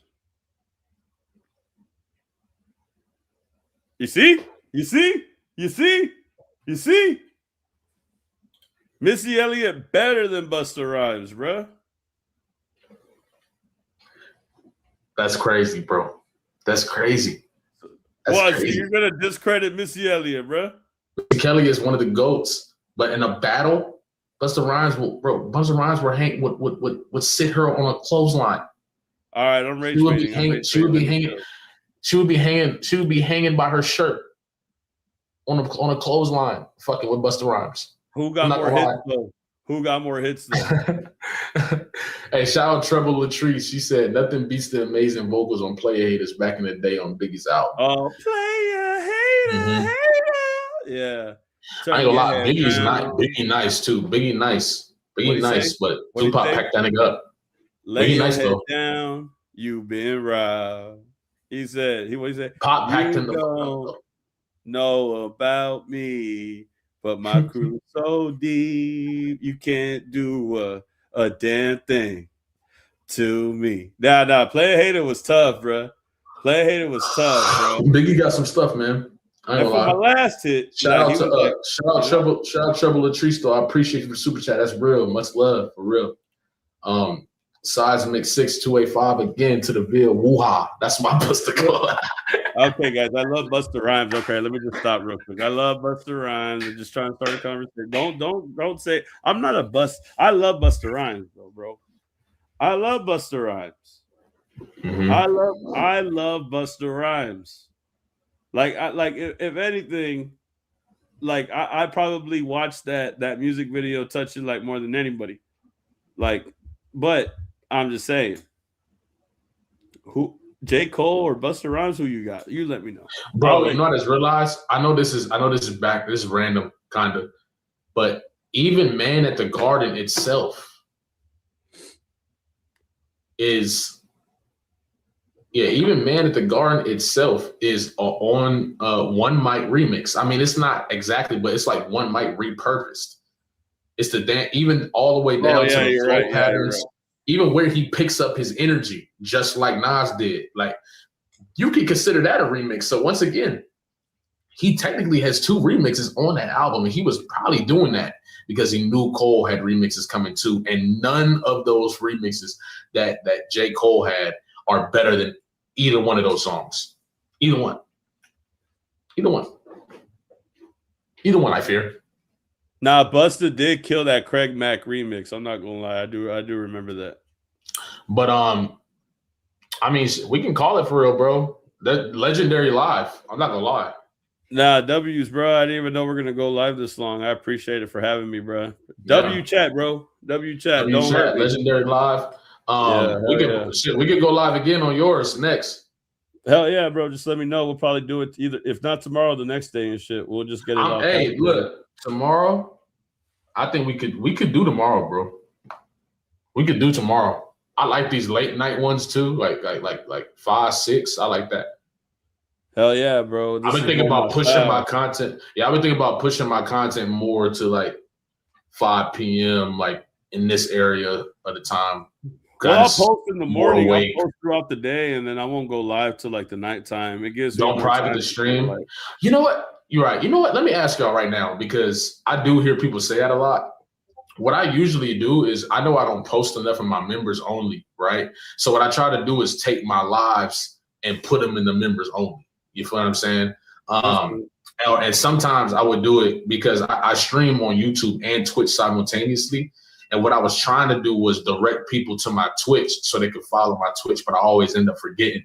So I really can just leave the lives up all the time. You feel what I'm saying? But is that something y'all would prefer to just have them up instead of putting them in the, because, or at least some of them. I think at least some of them. You feel what I'm saying?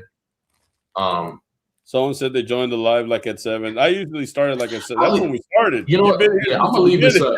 I'm gonna leave this up because right. You see, I'm gonna leave this up because this was legendary. This was a legendary live. I'm not gonna lie, bro. Nah, dude, for real, bro. I didn't think we had a lot of people in here. It was like 600 people in here. Yeah, we was cooking, bro. I'm gonna hit a bowl, man. Take a bong rip. Yeah. And then let's see. Maybe we can get Big Zoe in here. You know what I'm saying?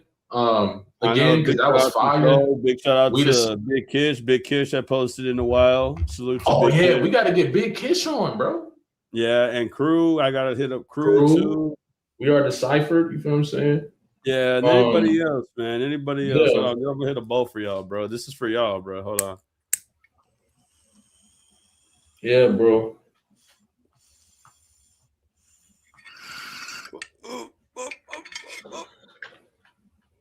What topic are you going to discuss next? We know it's going to be something tomorrow or something. Koala 2. Koala 2.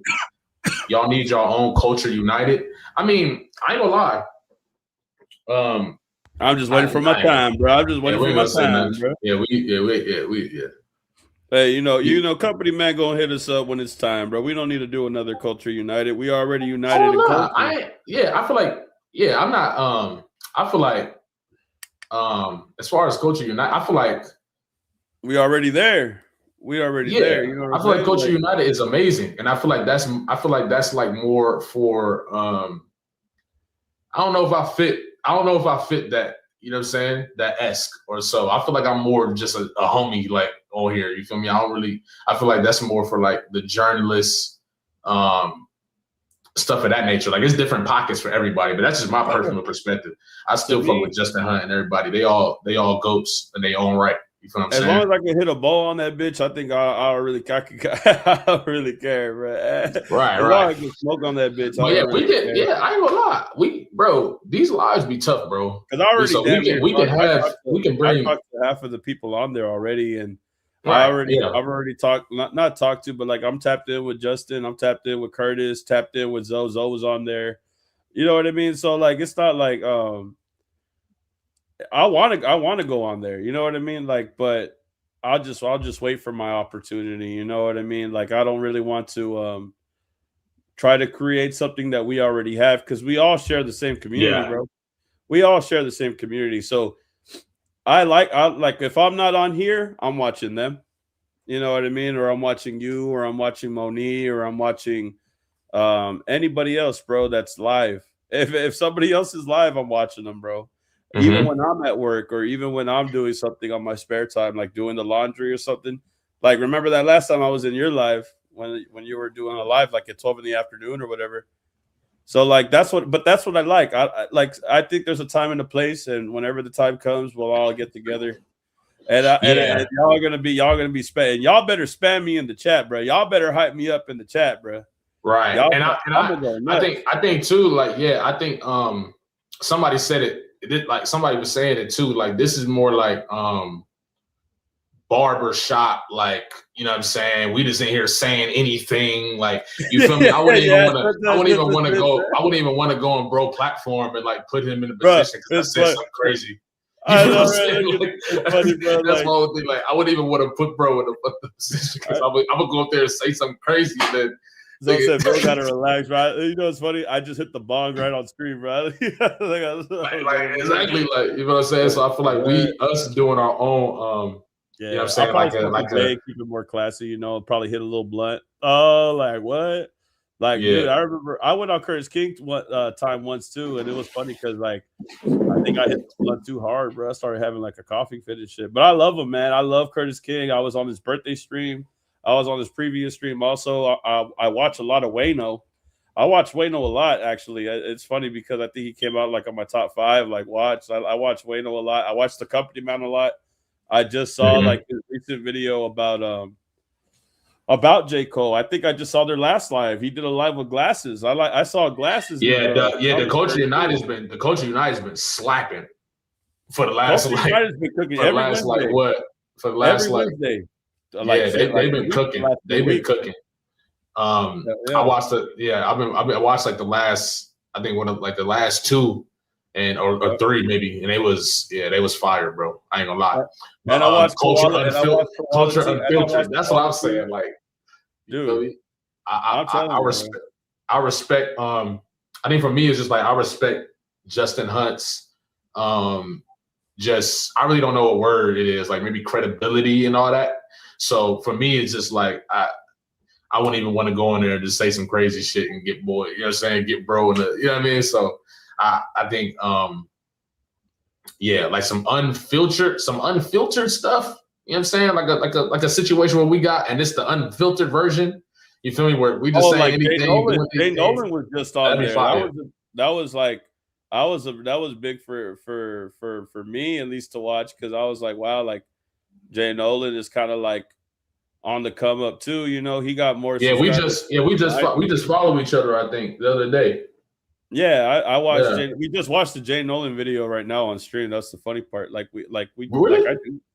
Well, it was like he was reacting to a clip, but I think we watched the clip with Jay Nolan right there. But yeah, it was a Jay Nolan video. Okay. I like, and then I reacted to the Jay Nolan, like the Dime a Dozen. Shout out to Dime a Dozen, another person that's been supportive too. I watched his remix that he did with with Jay Nolan, and I think it was Screwface too. Shout out to Screwface, somebody else that was also on the Culture United. He's also reacting to my videos. That's why I don't really like. I just think it would be cool just to like wait. You know what I mean? I'm not really like I don't want to invite myself. You know what I mean? I've never been that type of guy, but I love all those guys, bro. I like watch, like, honestly, bro, I watch YouTube more than I watch TV. So like I always feel like I always have to hold up some type of responsibility with the community. He said, edit this before you post it. You know why? Why? We said something crazy? I feel like we didn't say nothing. Wow. What you mean? The PDF thing. I think I said, or the. Oh yeah.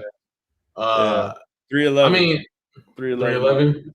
Yeah, yeah. My bad, bro. Let me type that down. Maybe I shouldn't be on the test. Sometimes I just be saying shit, bro. That's what I'm saying, bro. We gonna go up there. Yeah, we gonna go up there and ruin Justin. But I know how to conduct myself. I know how to. I'm gonna go up there and do that. So that's why I'm like, I don't even want to. You know what I'm saying? I'm good, bro. I'm gonna start talking like Kevin Gates when I get in that bitch. And you know I'm a theory. I'm a theory head and all that. So, like I'm gonna show up with the tinfoil hat on, bro. Right. Oh, God. But nah, we definitely gotta. Yeah, we gonna lock in more lives and then get more people involved too, bro. Because we be having some good ones. The company man over here. Oh, get the company man to be unfiltered. The company man can't come on until we take a couple shots. Oh, like we all got to take a shot on the screen, bro. Yeah, something like that.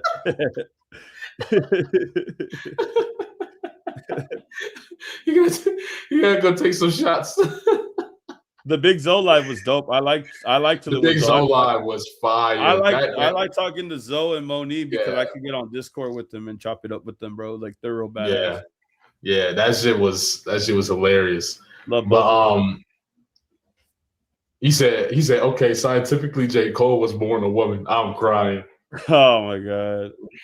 But hey, bro. Yeah, I'm gonna catch you too, bro. But hey, I appreciate everybody, man, for coming out. I'm finna call it a night too. I ain't gonna lie, legendary live. Me and DeVille obviously gonna be doing more. I'm finally putting thumbnails for the lives. So I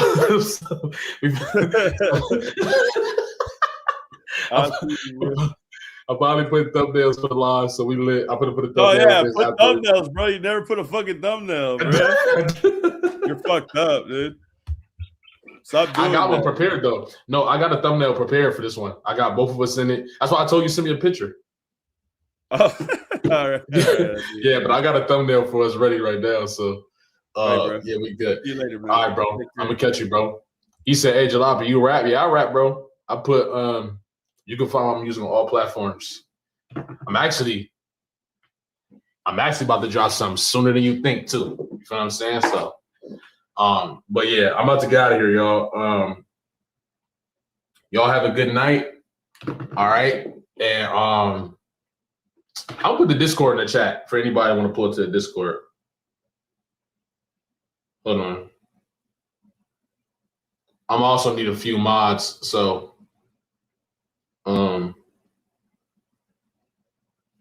if y'all want to come do that, feel free. You feel what I'm saying?